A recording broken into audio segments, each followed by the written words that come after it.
ಇದ್ದಾರೆ. ನಮ್ಮ ಎಲ್ಲಾ ಅಡಚಣೆಗಳ ನಡುವೆ ನಮಗೆ ಸಹಾಯ ಮಾಡಕ್ಕೆ ಯೇಸು ಜೀವಿಸುತ್ತಿದ್ದಾರೆ. ಅದಕ್ಕಾಗಿ ದೇವರಿಗೆ ಸ್ತೋತ್ರ ಮಾಡಿಕೊಳ್ಳೋಣ. ಕರ್ತ ನಮ್ಮನ್ನು ಬಲಪಡಿಸುವಂತೆ, ದೇವರ ಮಕ್ಕಳಾಗಿ ಪರಲೋಕ ಸೇರುವುದಕ್ಕೆ ನಮಗೆ ಯೋಗ್ಯರಾಗುವಂತೆ ನಮಗೆ ದೇವರು ಸತ್ಯವನ್ನು ತಿಳಿಸ್ಕೊಡ್ತಾರೆ. ಸತ್ಯವನ್ನು ತಿಳಿಯುವಿರಿ, ಸತ್ಯವನ್ನು ನಿಮ್ಮನ್ನು ಬಿಡುಗಡೆ ಮಾಡುವುದೆಂಬುದಾಗಿ ದೇವರು ಹೇಳಿಕೊಟ್ಟಿದ್ದಾರಲ್ಲ. ಹಾಗಾಗಿ ಈ ದಿನದಲ್ಲಿ ನಾವು ಕಲಿಯಬೇಕಾದ ಸತ್ಯ ಆದಿಕಾಂಡ 2ನೇ ಅಧ್ಯಾಯದ 15ನೇ ವಚನ. ஆதியாகமம் 2ஆம் அதிகாரம் 15ஆம் வசனம். Genesis 2nd chapter 15th verse, page number 3.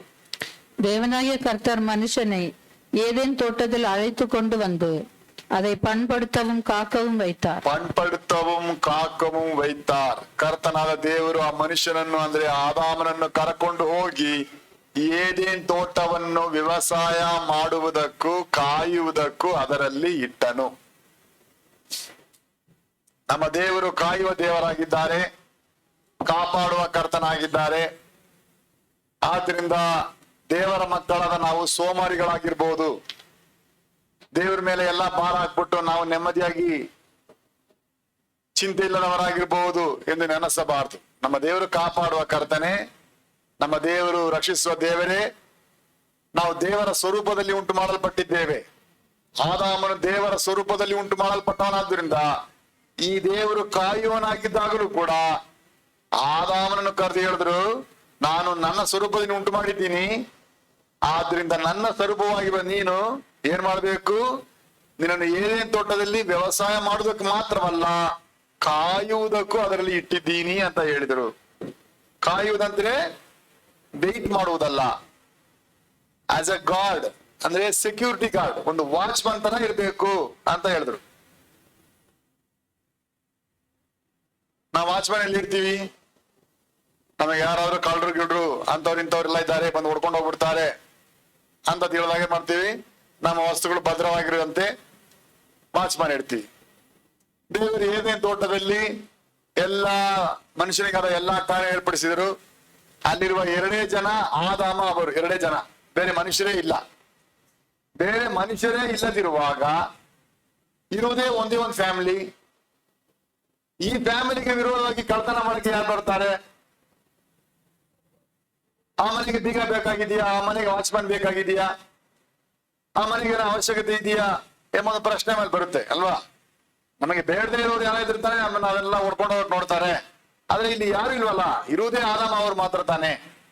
ಆದ್ರೆ ದೇವರು ಹೇಳಿದ್ರು, ಇಲ್ಲ ಇಲ್ಲ ಇಲ್ಲ ಇಲ್ಲ, ನೀನು ಜೋಪಾನವಾಗಿ ನಿನ್ನ ಕುಟುಂಬವನ್ನು ಕಾಪಾಡಿಕೊಳ್ಳುವಂತೆ ಏನೇನ್ ತೋಟದಲ್ಲಿ ವ್ಯವಸಾಯ ಮಾತ್ರ ಅಲ್ಲ, ನೀನು ಅದನ್ನು ಕಾಯುವುದು ನಿನ್ನ ಕೆಲಸ.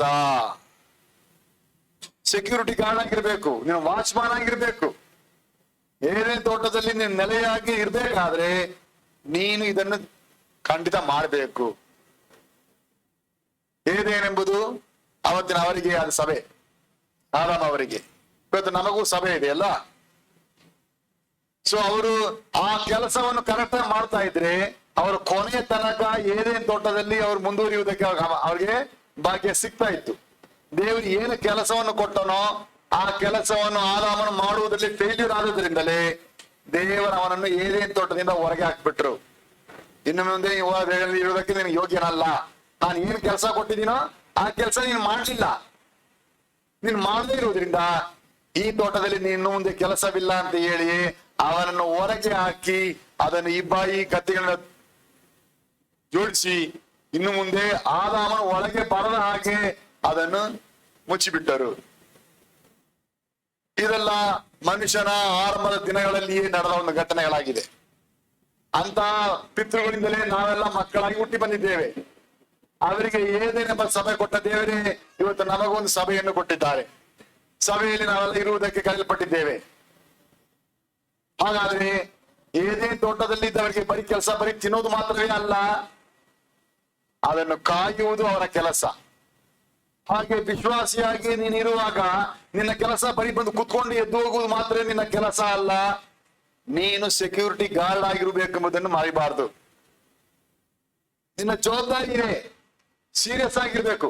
ಅನೇಕ ಮುಂದೆ ಬಂದು ತಲೆಗೆ ಕೆಳಗೆ ಮುಗಿಸ್ಕೊಂಡು ಕುತ್ಕೊಂಡಿರ್ತಾರೆ. ಏನ್ ಮಾಡಕ್ಕೆ? ಅದು ಮಾಡೋ ಕೆಲಸ ಸೆಕ್ಯೂರಿಟಿ ಗಾರ್ಡ್ ಇರ್ಬೇಕು. ಒಂದು ಸೆಕ್ಯೂರಿಟಿ ಗಾರ್ಡ್ ತರ್ತೀವಿ ಕೆಲಸಕ್ಕೆ, ಅವ್ನು ಯಾವಾಗಲೂ ನೆಲ ಹೊಡೆದು ಕುತ್ಕೊಂಡಿದ್ರೆ ಅವನ್ ಯಾವಾಗ ಪ್ರಯೋಜನ ಇರ್ತಾನೆ? ಅವನ ಕಣ್ಣುಗಳು ಸುರಕ್ಷಿತವಾಗಿ ಕರೆಕ್ಟ್ ಆಗಿ ಎಲ್ಲವನ್ನು ಚೆಕ್ ಮಾಡಿ ಕಾಪಾಡೋ ಕೆಲಸ ಮಾಡ್ಬೇಕು.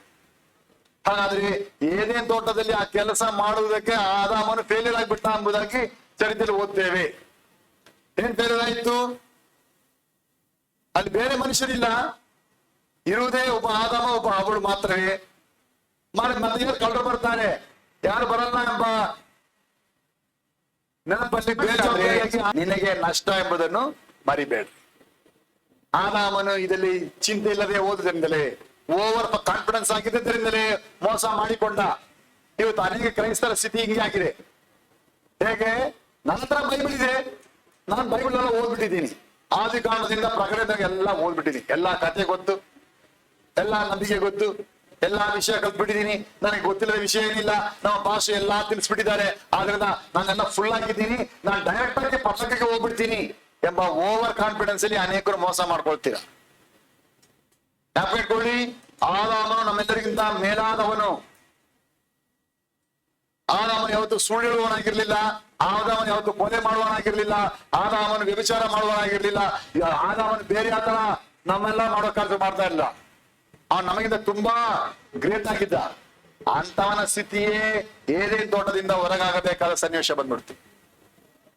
ವಿಶ್ವಾಸಿಯೇ, ಆದಾಮನ ಗತಿ, ಆದಾಮನ ಕುಟುಂಬ ಹೀಗೆ ಏದಿನಿಂದ ಹೊರಗಾಕಲ್ಪಡುವುದಕ್ಕೆ ಅವನು ಕಾಯುವುದರಲ್ಲಿ ಮೋಸ ಮಾಡಿಕೊಂಡವನಾದ್ರೆ ನೀನು ನಾನು ಎಷ್ಟರವರು, ನೀನು ನಾನು ಎಲ್ಲಿ ಹೋಗ್ತೀವಿ? ಜೋಪಾನವಾಗಿರೋಣ. ಆದ್ರಿಂದ ನಿನ್ನನ್ನು ನೀನು ಕಾಪಾಡಿಕೊಳ್ಳಬೇಕಾ?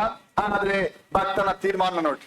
ಭಕ್ತನ ತನ್ನ ಕರ್ತನೆ ನಿನ್ನ ನಿಬಂಧನೆಗಳ ಮಾರ್ಗವನ್ನು ಉಪದೇಶಿಸು, ಕಡೆಯ ತನಕ ಅದರಲ್ಲಿಯೇ ನಡೆದು ಕಾಪಾಡಿಕೊಳ್ಳುವೇನು ಎಂದು ನೀನು ತೀರ್ಮಾನ ಮಾಡಿ, ನೀನು ಅರಿಕೆ ಮಾಡಿ, ನೀನು ಅದರಲ್ಲಿ ನೆಲೆಯಾಗಿ ನಿಂತುಕೊಂಡದಾದ್ರೆ ದೇವರು, ಕಾಯುವಾತನಾದ ದೇವರು ನಿನ್ನನ್ನು ಕಾದು ಏದೇನೆಂಬ ತೋಟದಲ್ಲಿ ಕೊನೆಯ ತನಕ ಸಭೆಯಲ್ಲಿ ನಿಂತುಕೊಳ್ಳುವುದಕ್ಕೆ, ಪರಲೋಕ ಸೇರುವುದಕ್ಕೆ ನಿಮಗೆ ಸಹಾಯ ಮಾಡಿಕೊಡುವರಾಗಿರ್ತಾರೆ. ಹಾಗಾಗಿ ನಾವು ತೀರ್ಮಾನ ಮಾಡಬೇಕು. ಆದ್ರಿಂದ ಈ ಸತ್ಯವೇದ 7 ನಿಬಂಧನಾ ಮಾರ್ಗಗಳನ್ನು ಬರೆಸಿಕೊಟ್ಟಿದೆ. ನೀನು ಏನೆಲ್ಲ ಕಾದುಕೊಳ್ಳಬೇಕು, ಏನನ್ನ ಕಾಪಾಡಿಕೊಂಡ್ರೆ ನೀನು ದೇವರ ರಾಜ್ಯದಲ್ಲಿ ಆತನ ಸಂತೋಷದಲ್ಲಿ ಪಾಲುಗಾರನಾಗ್ತೀಯ. ಏನೆಲ್ಲ ಕಾಪಾಡಿಕೊಳ್ಳಿಲ್ಲ ಅಂದ್ರೆ ದೇವರ ಕೋಪಕ್ಕೆ ಗುರಿಯಾಗಿ ನೀನು ಹೊರಗೆ ಹಾಕಲ್ಪಡುತ್ತೀಯ ಎಂಬುದನ್ನು ಈ ಸತ್ಯವೇದ ಬೋಧಿಸಿದೆ. ಆದ್ರಿಂದ ವಿಶ್ವಾಸಿಯೇ, ನೀನು ಎಲ್ಲಾ ಕಾಲದಲ್ಲಿ ಬರೀ ನಿನ್ನ ಕಾರ್ಯಗಳನ್ನು ಮಾತ್ರ ಹೇಳಿಕೊಂಡಿರ್ಬೇಡ, ನಿನ್ನ ಕಥೆಗಳು ಹೇಳ್ಕೊಂಡಿರ್ಬೇಡ. ಉದಾಹರಣೆ ನೋಡಿ, ನಿನ್ನ ಮನೆಯಲ್ಲಿ ಒಂದು ಎಮರ್ಜೆನ್ಸಿ ಬರುತ್ತಲ್ಲ, ನಿನ್ನ ಮನೆಯಲ್ಲಿ ಒಂದು ಎಮರ್ಜೆನ್ಸಿ ಬರುವಾಗ, ಒಂದು ಆಸ್ಪತ್ರೆ ಬರುವಾಗ ಅವಾಗ ಕೆಲಸ ಬಿಟ್ಬಿಡ್ತೀಯ? ಅವಾಗ ಅದನ್ನ ಬಿಟ್ಬಿಟ್ಟು ಆಸ್ಪತ್ರೆಗೆ ಹೋಗ್ತಾ ಇದ್ದಾನೆ. ಒಂದು ಎಮರ್ಜೆನ್ಸಿ ಬರುವಾಗ ನೀನ್ ಮಾಡ್ತು ಕಾರ್ಯಗಳು ಬಿಟ್ಟು ಪರಮೇಶ್ವರ ಬೇರೆ ಮಾಡ್ತಾ ಇದ್ದಾನೆ. ಹಾಗಾದ್ರೆ ಬೇರೆಲ್ಲಾ ಕಾರ್ಯಗಳು ಮಾಡುವುದಕ್ಕೆ ನಿನಗೆ ಸಮಯ ಇರುವಾಗ ನಿನ್ನನ್ನು ಕಾಯುವುದಕ್ಕೆ ಕರೆದ ದೇವರ ಅಪ್ಪಣೆಯನ್ನು ನೀನು ಉದಾಸೀನ ಪಡಿಸುವುದರಿಂದ ಮೋಸ ಆಗುವುದು ಬೇರೆ ಯಾರು ಅಲ್ಲ, ನೀನೇ ಮೋಸ ಹೋಗ್ತೀಯ ಎಂಬುದನ್ನು ಮರಿಬೇಡ. ಆದ್ರಿಂದ ನಿನ್ನ ಜೀವಿತದಲ್ಲಿರುವಾಗ, ನಿನ್ನ ಉಸಿರಿನ ಕೊನೆಯ ಕ್ಷಣದವರೆಗೆ ನೀನು ಕರ್ತನ ನಿಬಂಧನಾ ಮಾರ್ಗಗಳನ್ನು ಕಲಿತುಕೊಂಡು ಅದನ್ನು ಕಾಪಾಡಿಕೊಳ್ಳುವುದಕ್ಕೆ ನೀನು ಜಾಗೃತಿ ಆದವನಾದ್ರೆ ನೀನು ಭಾಗ್ಯವಂತನಾಗಿರ್ತೀಯ. ಮೊದಲನೇದಾಗಿ ನಾನು ಕಾಪಾಡಿಕೊಳ್ಬೇಕು, ಭಾಷಮಾನಾಗಿರೋದಕ್ಕೆ ದೇವರು ಯಾವುದನ್ನು ಕರೆದಿದ್ದಾರೆ? ಕೀರ್ತನೆಗಳು 119, 134, ಸಂಗೀತ 119, 134, Psalms 119, 134, பேஜ் நம்பர் 680. மனுஷர் செய்யும் இடுக்கத்துக்கு என்னை விலக்கி விடுவித்தரலாம், அப்பொழுது நான் உம்முடைய கட்டளைகளை காத்து கொள்ளுவேன். அப்பொழுது நான் உமது ಕಟ್ಟಳೆகளை ಕಾತು ಕೊಳ್ಳುವೆ. ನರರ ಬಲಾತ್ಕಾರದಿಂದ ನನ್ನನ್ನು ಬಿಡಿಸು, ಆಗ ನಿನ್ನ ನೇಮಗಳನ್ನು ಕೈಗೊಳ್ಳುವೆನು, ಅಂದರೆ ಕಾಪಾಡಿಕೊಳ್ಳುವೆನು. ವಿಶ್ವಾಸಿಗಳು ಕಾಪಾಡಿಕೊಳ್ಳಬೇಕಾದ ಮೊದಲನೇ ಕಾರ್ಯ ದೇವರ ನೇಮಗಳು, ಅಂದ್ರೆ ದೇವರ ಕಟ್ಟಳೆಗಳು. ಕ್ರೈಸ್ತರಲ್ಲಿ ಅನೇಕರಿಗೆ ಬಾಯಿಪಾಠವಾಗಿ ಬರುವುದಲ್ಲ ಯಾವುದು? ಸತ್ಯದಲ್ಲಿ ಹೇಳಲ್ಪಟ್ಟ ಎಲ್ಲ ವಾಗ್ದಾನಗಳು. ನಾನು ನಿನ್ನನ್ನು ಕೈ ಬಿಡುವುದಿಲ್ಲ, ತೊರೆಯುವುದಿಲ್ಲ, ಈ ರೀತಿ ಸಾವಿರಾರು ವಾಗ್ದಾನಗಳನ್ನೆಲ್ಲ ಎಲ್ಲ ನೆನ್ಪಿಟ್ಕೊಂಡಿದ್ದಾರೆ. ಬಾಯಿಪಾಠ ವಚನವಾಗಿ ಅದನ್ನೇ ಸಂಡೇ ಸ್ಕೂಲಿಂದ ಹಿಡಿದು ಎಲ್ಲಾ ಕಡೆ ಅದನ್ನ ಕಲಿತಾರೆ. ಆದ್ರೆ ಯಾವ್ದನ್ನು ಬಿಟ್ಬಿಡ್ತಾರೆ? ದೇವರು ಏನೆಲ್ಲ ನನ್ನ ಜೀವಿತದಲ್ಲಿ ಕಟ್ಟಳೆಗಳನ್ನು ಬರೆಸಿದ್ದಾರಲ್ಲ, ಅದನ್ನ ಬಗ್ಗೆ ನಾವು ಜವಾಬ್ದಾರಿ ಇಲ್ಲದವರಾಗಿ ಮಾಡ್ಬಿಡ್ತೀವಿ. ಯಾಕೆಂದ್ರೆ ನಿನ್ನ ಸಂಬಳ ನಿನ್ನ ಕೆಲಸದ ನಿಮಿತ್ತ ಬರುತ್ತದೆ. ದೇವರ ಆಶೀರ್ವಾದ, ದೇವರ ಮಾತಿಗೆ ನೀನು ಎಷ್ಟು ವಿಧೇಯತೆ ತೋರಿಸಿದೆಯಾ ಅದರಿಂದ ಬರುತ್ತದೆ. ದೇವರ ಕೆಲಸವನ್ನು ಬರೆಸಿಟ್ಟಿದ್ದಾರೆ. ದೇವರ ಮಕ್ಕಳಾಗಿ ನಾವು ಮಾಡಬೇಕಾ ಆತನ ಕಟ್ಟಳೆಗಳು. ದೇವರ ಕಟ್ಟಳೆಗಳನ್ನು ತಿಳ್ಕೊಳ್ರಿ. ದೇವರ ಆಲೋಚನೆ ಅಲ್ಲ, ಒಪಿನಿಯನ್ ಅಲ್ಲ. It is a must and mandatory. ಮಾಡಲೇಬೇಕಾದ ಕಾರ್ಯಗಳು. ಇದು ಕಟ್ಟಳೆ. ಮೊದಲನೇಗೆ ಏನು? ಕರ್ತನ ದಿನದಲ್ಲಿ ಯಾರು ಕೆಲಸಕ್ಕೆ ಹೋಗಬಾರದು. ಅದು ಪರಿಶುದ್ಧ ದಿನ. ದೇವರು ಈ ಲೋಕವನ್ನೆಲ್ಲ ಉಂಟು ಮಾಡಿ 7ನೇ ದಿನದಲ್ಲಿ ವಿಶ್ರಾಂತಿ ಪಡೆದನು. ಆದ್ರಿಂದ ದೇವರ ಮಕ್ಕಳು ಕೆಲಸಕ್ಕೆ ಹೋಗುವುದನ್ನ ನಿಲ್ಲಿಸ್ಬಿಟ್ಟು ಭಾನುವಾರ ಕರ್ತನ ಮುಂದೆ ಕಂಡು ಬರಬೇಕು.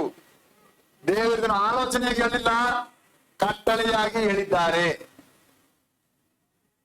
ನೀನ್ ನೋಡ್ತೀಯಾ, ಅದೆಲ್ಲ ಪರವಾಗಿಲ್ಲ ಬಿಡು, ಏ ಸ್ವಾಮಿ ಮನ ಮರುವ ದೇವರು, ಕಾಪಾಡೋ ದೇವರು, ಅಡ್ಜಸ್ಟ್ ಮಾಡ್ಕೊಳ್ತಾರೆ ಅಂತ ಹೇಳಿ ಅದನ್ನ ಕೇರ್ಲೆಸ್ ಮಾಡ್ತೀಯ. ಆದಾಮನ ಹೊತ್ತು ಮಾಡಿದ ಹಾಗೆ, ಆದಾಮನ ಮಾಡಿದ ಅದೇ ಮಿಸ್ಟೇಕ್ ನೀನು ಮಾಡ್ತಾ ಇದೀಯಾ. ನಿನಗೆ ಅರ್ಥ ಆಗ್ತಾ ಇಲ್ಲ. ಮೋಸ ಮಾಡಿಕೊಳ್ಳಬೇಡ. ದೇವರ ಅಪ್ಪಣೆಯನ್ನು ಉದಾಸೀನ ಪಡಿಸಬೇಡ. ದೇವರು ಒಳ್ಳೆಯವನು. ಯಾವುದನ್ನು ಸಡನ್ ಆಗಿ ಮಾಡಿಬಿಡುವವನಲ್ಲ. ಎಲ್ಲವನ್ನು ಇದರಲ್ಲಿ ಬರೆಸಿಕೊಟ್ಟಿದ್ದಾನೆ, ತಿಳಿಯಪಡಿಸಿದ್ದಾನೆ, ತೋರಿಸಿಕೊಟ್ಟಿದ್ದಾನೆ.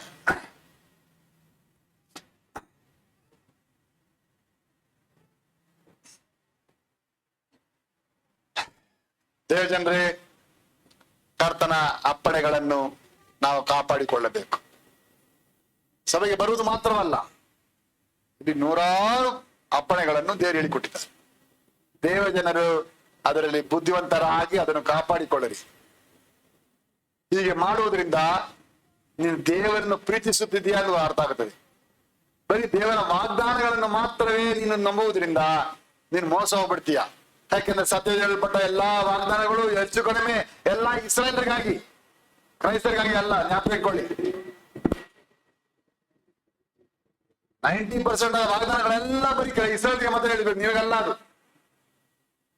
ಇವತ್ತು ಅತಿ ದೊಡ್ಡ ಮೋಸ ನಡೀತಾ ಇದೆ. ಮೋಸ ಮಾಡಿಕೊಳ್ಬೇಡ. ಈ ಒಂದು ತಂತ್ರದಿಂದ ತಪ್ಪಿಸಿಕೋ. ನನಗಾಗಿ ಬರೆಸಲ್ಪಟ್ಟ 106 ಅಪ್ಪಣೆಗಳನ್ನು ದೇವರು ಕೊಟ್ಟಿದ್ದಾರೆ. ಅದನ್ನು ಆಧಾರ ಮಾಡಿಕೊ. ದೇವರು ನಿನಗೆ ಕೊಟ್ಟ ಅಪ್ಪಣೆಗಳನ್ನು ನಿನ್ನ ಸ್ವಂತವಾಗಿ ಅದು ಪ್ರೀತಿಸಿ ಅದನ್ನು ಮನಸಾರ ಇಷ್ಟದಿಂದ ಮಾಡಿದರೆ ನಿನ್ನನ್ನು ಕಾಪಾಡಿಕೊಳ್ತೀಯಾ. ನೀನು ಕಾಯುವನಾಗಿದ್ದೀಯಾ. ಇದು ಹೆಂಗ್ ಮಾಡ್ಬೇಕು? ನರರ ಬಲಾತ್ಕಾರದಿಂದ ನನ್ನನ್ನು ಬಿಡಿಸು. ಅವರನ್ನು ಪ್ರೆಷರ್ ಮಾಡ್ತಿದ್ದಾರೆ. ಆ ರೀತಿ ಮಾಡದೆ ನಾನು ಇದನ್ನು ಇಷ್ಟಪಟ್ಟು ಮಾಡುವಂತೆ ನಿನ್ನ ನೇಮಗಳನ್ನು ಇಷ್ಟದಿಂದ, ಇದನ್ನು ಪ್ರೀತಿಯಿಂದ ಮಾಡುವುದಕ್ಕೆ ನಾನು ತೀರ್ಮಾನಿಸ್ತೀನಿ. ವಿಶ್ವಾಸಿಯೇ, ದೇವರ ಅಪ್ಪಣೆಗಳನ್ನು ನೀನು ಇಷ್ಟಪಟ್ಟು ಮಾಡಿದರೆ ನಿನಗೆ ಅದು ಕಷ್ಟವಾಗಲ್ಲ. ಸಭೆಗೆ ಹೋಗುವುದು ನಿನ್ನ ಬದುಕಾಗ್ಬಿಟ್ರೆ ನಿನಗೆ ಅದು ಖುಷಿ ತರುತ್ತದೆ. ಮನಸ್ಸು ಕೇಳಬೇಕಾಗಿಲ್ಲ, ಯಾಕೆ ಸಿಸ್ಟರ್ ಬಂದಿಲ್ಲ, ಏನ್ ಬರೋದಾಯ್ತು ಕೇಳಬೇಕಾಗಿಲ್ಲ. ಯಾಕೆ? ಅವ್ರು ಯೇಸು ಸ್ವಾಮಿ ಇಷ್ಟಪಡ್ತಿದ್ದಾರೆ, ಯೇಸುವಿನ ಲವ್ ಮಾಡ್ತಿದ್ದಾರೆ. ಯೇಸು ಸ್ವಾಮಿ ಲವ್ ಮಾಡುವುದು ನಿನ್ನ ಬದುಕಾದ್ರೆ ನೀನ್ ಯಾರು ಕೇಳಬೇಕಾಗಿಲ್ಲ, ನೆನಪಿಸ್ಬೇಕಾಗಿಲ್ಲ. ನೀನಾಗಿ ಅದನ್ನು ಮಾಡ್ತೀಯಾ. ನರರ ಬಲಾತ್ಕಾರದಿಂದ ಮಾಡುವನಾದಾಗ ಬ್ರದರ್, ಸೀರಿಯಸ್ ಆಗಿದ್ದು ದೇವರ ಕೇಳುವವರು ಕುತ್ಕೊಂಡು ಸೀರಿಯಸ್ ಆಗಿರ್ರಿ. ಸೀರಿಯಸ್ ಇಲ್ಲದವರು ಹೊರಗೆ ಹೋಗ್ಬೋದು.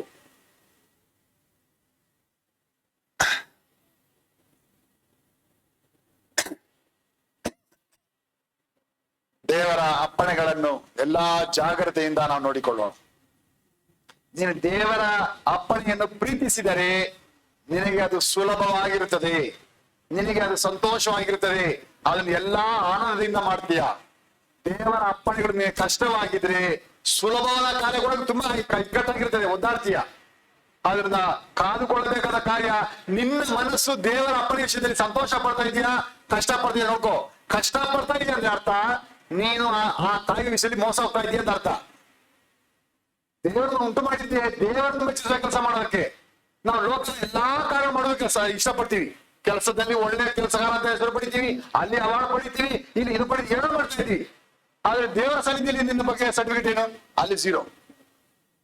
ನಿನಗೆ ಅರ್ಥ ಆಗ್ತಿಲ್ಲ. ಬರೀ ವ್ಯವಸಾಯ ಮಾಡಿದ್ರೆ ಮಾತ್ರ ಹಲವಾರು ಕೆಲಸ ಅಲ್ಲ. ದೇವರು ಹೇಳಿದ ಕಾಯಿಗೆ ಕೆಲಸ ಮೋಸ ಮಾಡಿಕೊಳ್ಬೇಡ. ಮೊದಲನೇ ಕಾರ್ಯ, ನಿನಗಾಗಿ ಬರೆಸಲ್ಪಟ್ಟ ಅಪ್ಪಣೆಗಳನ್ನು ಪ್ರೀತಿಯಿಂದ ಮಾಡುವುದಕ್ಕೆ ಮನಸ್ಸಾಗ್ಬಿಟ್ರೆ ನೀನೇ ಧನ್ಯನು. ನೀನು ನೀರಲ್ಲಿ ಇರಬೇಕು, ದೇವರ ಅಪ್ಪಣೆ ಕೊಟ್ಬಿಟ್ರೆ ಎಷ್ಟೋ ತನಕ ನೀರಲ್ಲಿ ಇರ್ತದೋ ಅಷ್ಟೋ ತನಕ ಅದಕ್ಕೆ ಅಪಾಯ ಇಲ್ಲ. ಅದಕ್ಕೆ ಇಷ್ಟಪಟ್ಟು ಮಾಡೋದೇ ಅದಕ್ಕೆ ಜ್ವರನೇ ಬರಲ್ಲ, ನೀರು ಎಷ್ಟು ದಿವಸ ಇದ್ರು ಕೂಡ. ಯಾಕಂದ್ರೆ ದೇವರು ಅಪ್ಪಣೆ ಕೊಟ್ಟಿದ್ದಾರೆ, ನೀನು ನೀರಲ್ಲಿ ಇರ್ಬೇಕಂತ. ಮನುಷ್ಯರ ನೀರಲ್ಲಿ ಇರುವುದಕ್ಕಲ್ಲ, ನಮಗೆ ಜ್ವರ ಬಂದ್ಬಿಡುತ್ತೆ. ಯಾಕಂದ್ರೆ ದೇವರ ಅಪ್ಪಣೆ ನಮ್ಗೆ ಕೊಟ್ಟಿಲ್ಲ. ದೇವರ ಅಪ್ಪಣೆಯನ್ನು ನೀವು ಪ್ರೀತಿಸಿದರೆ ಅದು ನಿಮ್ಗೆ ತುಂಬಾ ಈಸಿಯಾಗಿರ್ತದೆ. ಮನುಷ್ಯರ ಬಲಾತ್ಕಾರದಿಂದ ಮಾಡುವಾಗನಾಗಿ ಕಂಡು ಬಂದರೆ ನೀನು ಕಾಯುವಿಕೆಯಲ್ಲಿ ಮೋಸ ಹೋಗಿದೀಯಾ, ಎಲ್ಲೋ ಒಂದು ವೀಕ್ ಪಾಯಿಂಟ್ ನಿನ್ನಲ್ಲಿದೆ, ನೀನು ಮೋಸ ಆಗ್ತೀಯಾ. ದೇವರ ಆಜ್ಞಾವಿಧಿಗಳನ್ನು ಪ್ರೀತಿಸುವುದಕ್ಕೆ ಬುದ್ಧಿವಂತನಾಗ್ಬಿಟ್ರೆ ನೀನು ಭಾಗ್ಯವಂತನು. ನೀನು ನಿನ್ನ ಕೆಲಸವನ್ನು ಮಾತ್ರವಲ್ಲ, ದೇವರ ವಿಷಯದಲ್ಲಿ ಕಾಯುವುದರಲ್ಲಿ ಜೋಪಾನವಾಗಿದೆಯಾ ಅಂತ ತಿಳ್ಕೊಳ್ತೇವೆ. ವಿಶ್ವಾಸಿಯೇ, ದೇವರ ಅಪ್ಪಣೆಗಳನ್ನು ಪ್ರೀತಿಸಿರಿ. ನೀನು ಪ್ರೀತಿಸಿದರೆ ಆಟೋಮೆಟಿಕ್ ಆಗಿ ಅದಕ್ಕೆ ನೀನು ವಿಧೇಯತೆ ತೋರಿಸ್ತೀಯಾ. ಬರೀ ಕೇಳ್ಕೊಳ್ಳುವವನಾಗಿ ಮಾತ್ರವಲ್ಲ, ಕೇಳಿದನ್ನು ಮಾಡುವುದಕ್ಕೆ ವಿಧಿ ತೋರಿಸ್ತೀಯಾ. ಇದರ ಮೂಲಕ ನೀನು ನಿನ್ನ ಆತ್ಮವನ್ನು ಕಾಲ್ಕೊಳ್ಳಕ್ಕೆ ಬುದ್ಧಿವಂತನಾಗಿದ್ದೀಯಾ. ಹಾಗಾಗಿ ಕಲಿಯುವ ಮೊದಲನೇ ಪಾಠ, ಕಾವಲುಗಾರರಾಗಿ ಎಚ್ಚರಿಕೆಯಿಂದ ಕರ್ತನ ನಿಯಮಗಳನ್ನು ಪ್ರೀತಿಸಿ ವಿಧೇಯತೆಯಿಂದ ಕಾಪಾಡಿಕೊಳ್ಳಬೇಕು. ಕಾವಲುಗಾರರಾಗಿ ಎಚ್ಚರಿಕೆಯಿಂದ ಕರ್ತನ ನಿಯಮಗಳನ್ನು ಪ್ರೀತಿಸಿ விதேயத்தையும் காப்பாடிக்கொள்ளಬೇಕು. காவற்காரராக கவனமுடன் கர்த்தருடைய கட்டளைகளை அன்பு கூர்ந்து கீழ்ப்படிதலோடு காத்து கொள்ள வேண்டும். ದೇವರ ಅಪ್ಪಣೆಗಳನ್ನು ಪ್ರೀತಿಸುವುದಕ್ಕೆ ದೇವರು ನಮಗೆ ಬುದ್ಧಿ ಕೊಟ್ಟು ಅದನ್ನು ಪ್ರೀತಿಸಿ ಬಿಟ್ರೆ ನಿನ್ ಕೈಯಲ್ಲಿ ಅದನ್ನು ಮಾಡದೇ ಇರಕ್ಕಾಗಲ್ಲ. ಒಂದು ಹುಡುಗ ಒಂದು ಹುಡುಗಿಯನ್ನು ಪ್ರೀತಿಸ್ಬಿಡ್ತಾನೆ ಅಂತ ಹೇಳಿದ್ರೆ ಯಾರು ಹೇಳಿದ್ರು ಕೇಳಲ್ವಲ್ಲ, ಅವನು ತನಗೆ ಮನಸ್ಸು ತೀರ್ಮಾನ ಮಾಡಿದ್ರೆ ನಮಗೆ ಮಾಡ್ತಾನಲ್ಲ. ಯಾಕೆ? ಅದೇ ಪ್ರೀತಿಯ ಪವರ್. ದೇವರ ಆಜ್ಞೆಗಳನ್ನು ಪ್ರೀತಿಸಿ ಬಿಟ್ರೆ ನಿಮ್ಮ ಅಪ್ಪ ಹೇಳಿದ್ರು ಸರಿ, ನಿಮ್ಮ ಅಮ್ಮ ಹೇಳಿದ್ರು ಸರಿ, ನಿನ್ನ ಗಂಡ ಹೇಳಿದ್ರು ಸರಿ, ನಿನ್ನ ಹೆಂಡತಿ ಹೇಳಿದ್ರು, ಯಾರ್ಯಾರು ಹೇಳಿದ್ರು ಸರಿ, ನೀನ್ ಅದನ್ನು ನಿರ್ಲಕ್ಷ್ಯ ಮಾಡಿ ದೇವರ ಚಿತ್ತ ನೆರವೇರಿಸ್ಬಿಡ್ತೀಯ. ಆದ್ರಿಂದ ಹೇಳಿದರೆ ನಿನ್ನ ಪೂರ್ಣ ಹೃದಯದಿಂದ, ಪೂರ್ಣ ಪ್ರಾಣದಿಂದ, ಪೂರ್ಣ ಶಕ್ತಿಯಿಂದ, ಪೂರ್ಣ ಮನಸ್ಸಿಂದ ನಿನ್ನ ದೇವರ ಕರ್ತರನ್ನು ಪ್ರೀತಿಸಬೇಕು. ಅದನ್ನು ದೇವರ ಪ್ರೀತಿಸಿ ತೀರ್ಮಾನಿಸ್ಬಿಟ್ರೆ ನಿನಗೆ ಆತ ನಿಯಮಗಳನ್ನು ಸಂತೋಷವಾಗಿ ವಾಲಂಟರಿಯಾಗಿ ನೀನೇ ಮುಂದೆ ಬಂದು ಮಾಡ್ತೀಯ. ಹೀಗೆ ಮಾಡುವುದಕ್ಕೆ ಅಭ್ಯಾಸ ಉಳ್ಳವನು ಅವನು ತನ್ನ ಕೆಲಸದಲ್ಲಿ ಮಾತ್ರವಲ್ಲ ತನ್ನನ್ನು ಕೂಡ ಕಾದುಕೊಳ್ಳುವುದಕ್ಕೆ ಅವನು ಬುದ್ಧಿವಂತನಾಗಿದ್ದಾನೆ.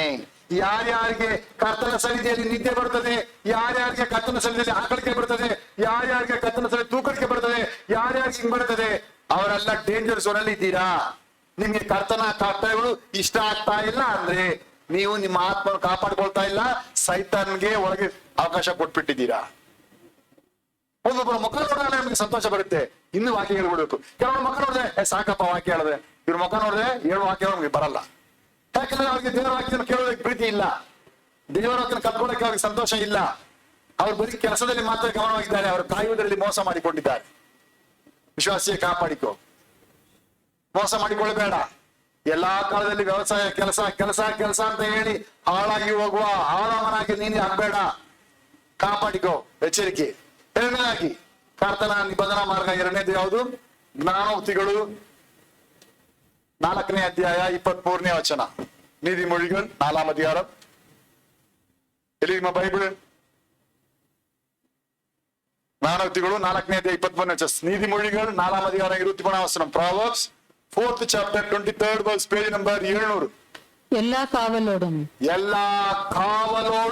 உன் இருதயத்தை காத்துக்கொள், உன் இருதயத்தை காத்துக்கொள், அதனிடத்தில் நின்று ಜೀವ ಊಟು புறப்படும். ಅದರಿಂದ ಜೀವ ಊಟು ಪುರಪடும்.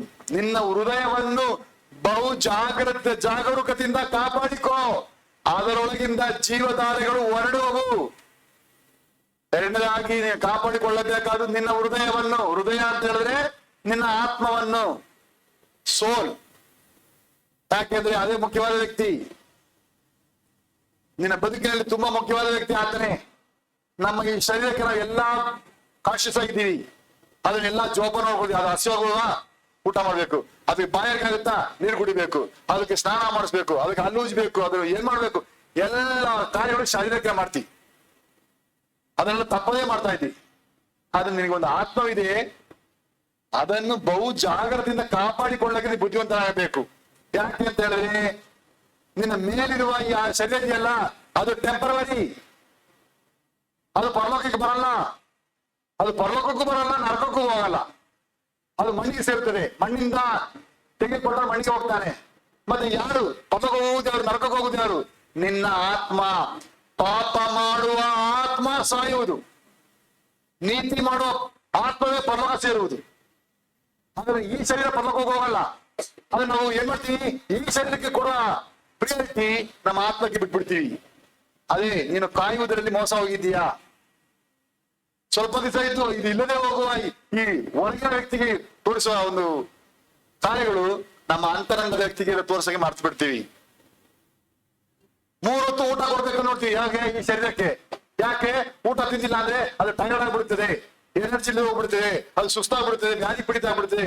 ನೋಡ್ಕೊಳ್ತೀವಲ್ಲ, ನಿನಗೊಂದು ಆತ್ಮ ಇದೆಯಲ್ಲ, ಆ ಆತ್ಮಕ್ಕೆ ಒಂದು ಹಸಿವು ಇದೆಯಲ್ಲ, ಆ ಹಸಿವಿಗೆ ನಿವಾರಣೆ ಆಗುತ್ತೆ. ದೇವರ ವಾಕ್ಯದ ಉಪದೇಶದಿಂದ ನಿವಾರಣೆ ಆಗುತ್ತದೆ. ನೀಡಿದ್ಯಾ? ಇಲ್ಲ, ವಾರಕ್ಕೊಂದ್ಸಲ 1 hour ಕುತ್ಕೊಂಡು ವಾಕ್ಯ ಕೇಳಿದ್ರೆ ಸಾಕು. ನಾನು ನಿನ್ನ ಚಾಲೆಂಜ್ಗೆ ಬರ್ತೀನಿ. ನೀನು ಈಗ ವಾರಕ್ಕೆ 1 ಸಲ 2 hour ಕುತ್ಕೊಳ್ತೀನಿ ಹೇಳ್ತೀಯಲ್ಲ, ನೀನು ಹಂಗೆ ಮಾಡು. ಶರೀರಕ್ಕೆ ವಾರಕ್ಕೆ 1 ಸಲ, ಅವತ್ತೊಂದು ಸಲ ಊಟ ಮಾಡು. ಚಾಲೆಂಜ್ ರೆಡಿಯಾ? ನಿನ್ನ ಶರೀರಕ್ಕೆ ವಾರಕ್ಕೆ 1 ಸಲ 2 hour ತಿನ್ನಕ್ಕೆ ಅವಕಾಶ. ಬೇರೆ ದಿವಸ ತಿನ್ಬೇಡ.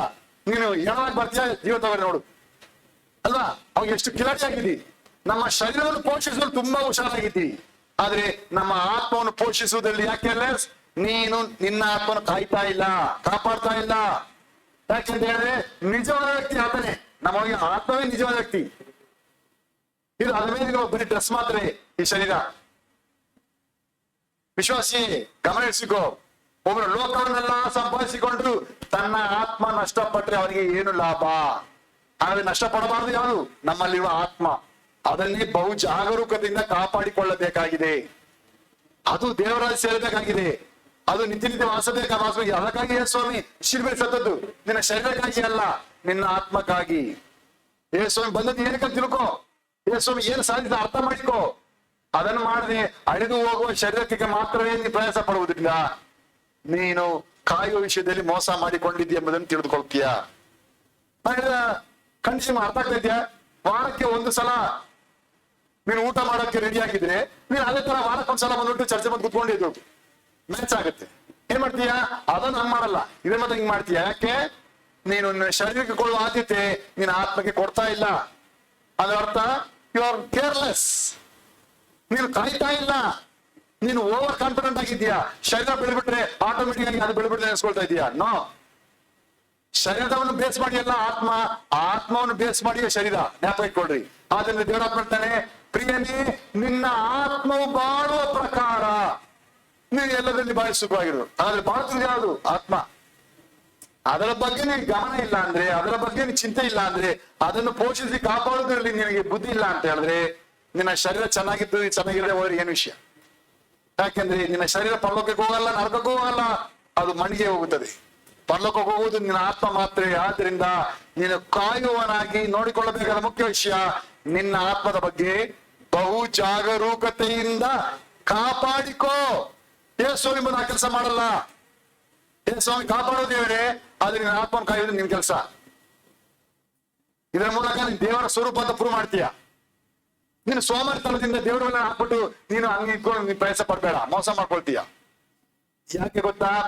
ಆ ಹೃದಯದಿಂದಲೇ ಅದರೊಳಗಿಂದ ಜೀವಧಾರೆಗಳು ಹೊರಡುವವು. ಜೀವಕ್ಕೆ ಅಧಿಪತಿ ಇದಾರಲ್ಲ, ಅವ್ರ ಜೊತೆ ಸೇರ್ಕೊಳ್ಳಕ್ಕೆ ಭಾಗ್ಯ ನಮ್ಮ ಅಂತರಿಂದಲೇ ಆಗುತ್ತೆ, ಈ ಶರೀರದಿಂದ ಅಲ್ಲ. ದೇವರು ಕೊಟ್ಟ ಜೀವ ನಮ್ಮ ಆತ್ಮದಲ್ಲಿ ಮಾತ್ರ ಇದೆ. ಆದ್ರಿಂದ ಪರಲೋಕ ಹೋಗ್ಬೇಕಾ? ಅಲ್ಲಿಯೇ ಕಾರ್ಯ ಇರುದು, ಬೇರೆ ಎಲ್ಲಿಯೂ ಇಲ್ಲ. ಆದ್ರಿಂದ ನೀನು ವಾಚ್ಮನ್ ಆಗಿ ನಿನ್ನ ಆತ್ಮವನ್ನು ನೀನು ಎಲ್ಲಾ ಜೋಪಾನದಿಂದ ನೋಡಿಕೊಳ್ಳಲಿಲ್ಲ ಅಂದ್ರೆ, ಅದನ್ನು ವಿಚಾರಿಸಿಕೊಳ್ಳಲಿಲ್ಲ ಅಂದ್ರೆ, ಅದನ್ನು ಪೋಷಿಸಲಿಲ್ಲ ಅಂದ್ರೆ, ಅದಕ್ಕಾದ ಕಾರ್ಯಗಳು ಮಾಡಲಿಲ್ಲ ಅಂತ ಹೇಳಿದ್ರೆ ಅದು ಹಾಳಾಗ್ಬಿಡ್ತದೆ. ಮಗುವನ್ನು ಹೇಳುವುದರಿಂದ ತಾಯಿಯ ಕೆಲಸ ಮುಗಿದೋಗೋದಿಲ್ಲ. ಆ ಮಗುವಿನ ಎತ್ತ ಮೇಲೆ ಆ ಮಗು ಎಲ್ಲಾ ದಿವಸ ಜೀವಂತವಾಗಿರುವಂತೆ ನೋಡ್ಕೊಳ್ಬೇಕು. ಹೆಂಗೆ ನೋಡ್ಕೊಳ್ಳೋದು? ಸುಮ್ಮನೆ ಹಿಂಗೆ ನೋಡ್ತಾ ಕೂತ್ಕೊಳ್ಳೋದ? ನೋಡೋಣ ಅರ್ಥ ಏನು? ಕಾಲ ಕಾಲಕ್ಕೆ ಊಟ ಕೊಡ್ಬೇಕು, ಅದಕ್ಕೆ ಹಾಲು ಕೊಡ್ಬೇಕು, ಅದು ಮಾಡ್ಬೇಕು, ಇದು ಮಾಡ್ಬೇಕು, ಎಲ್ಲ ಮಾಡ್ಬೇಕು. ಇದೆಲ್ಲ ಮಾಡುವುದೇ ನೋಡಿಕೊಳ್ಳುವುದಂತ ಅರ್ಥ.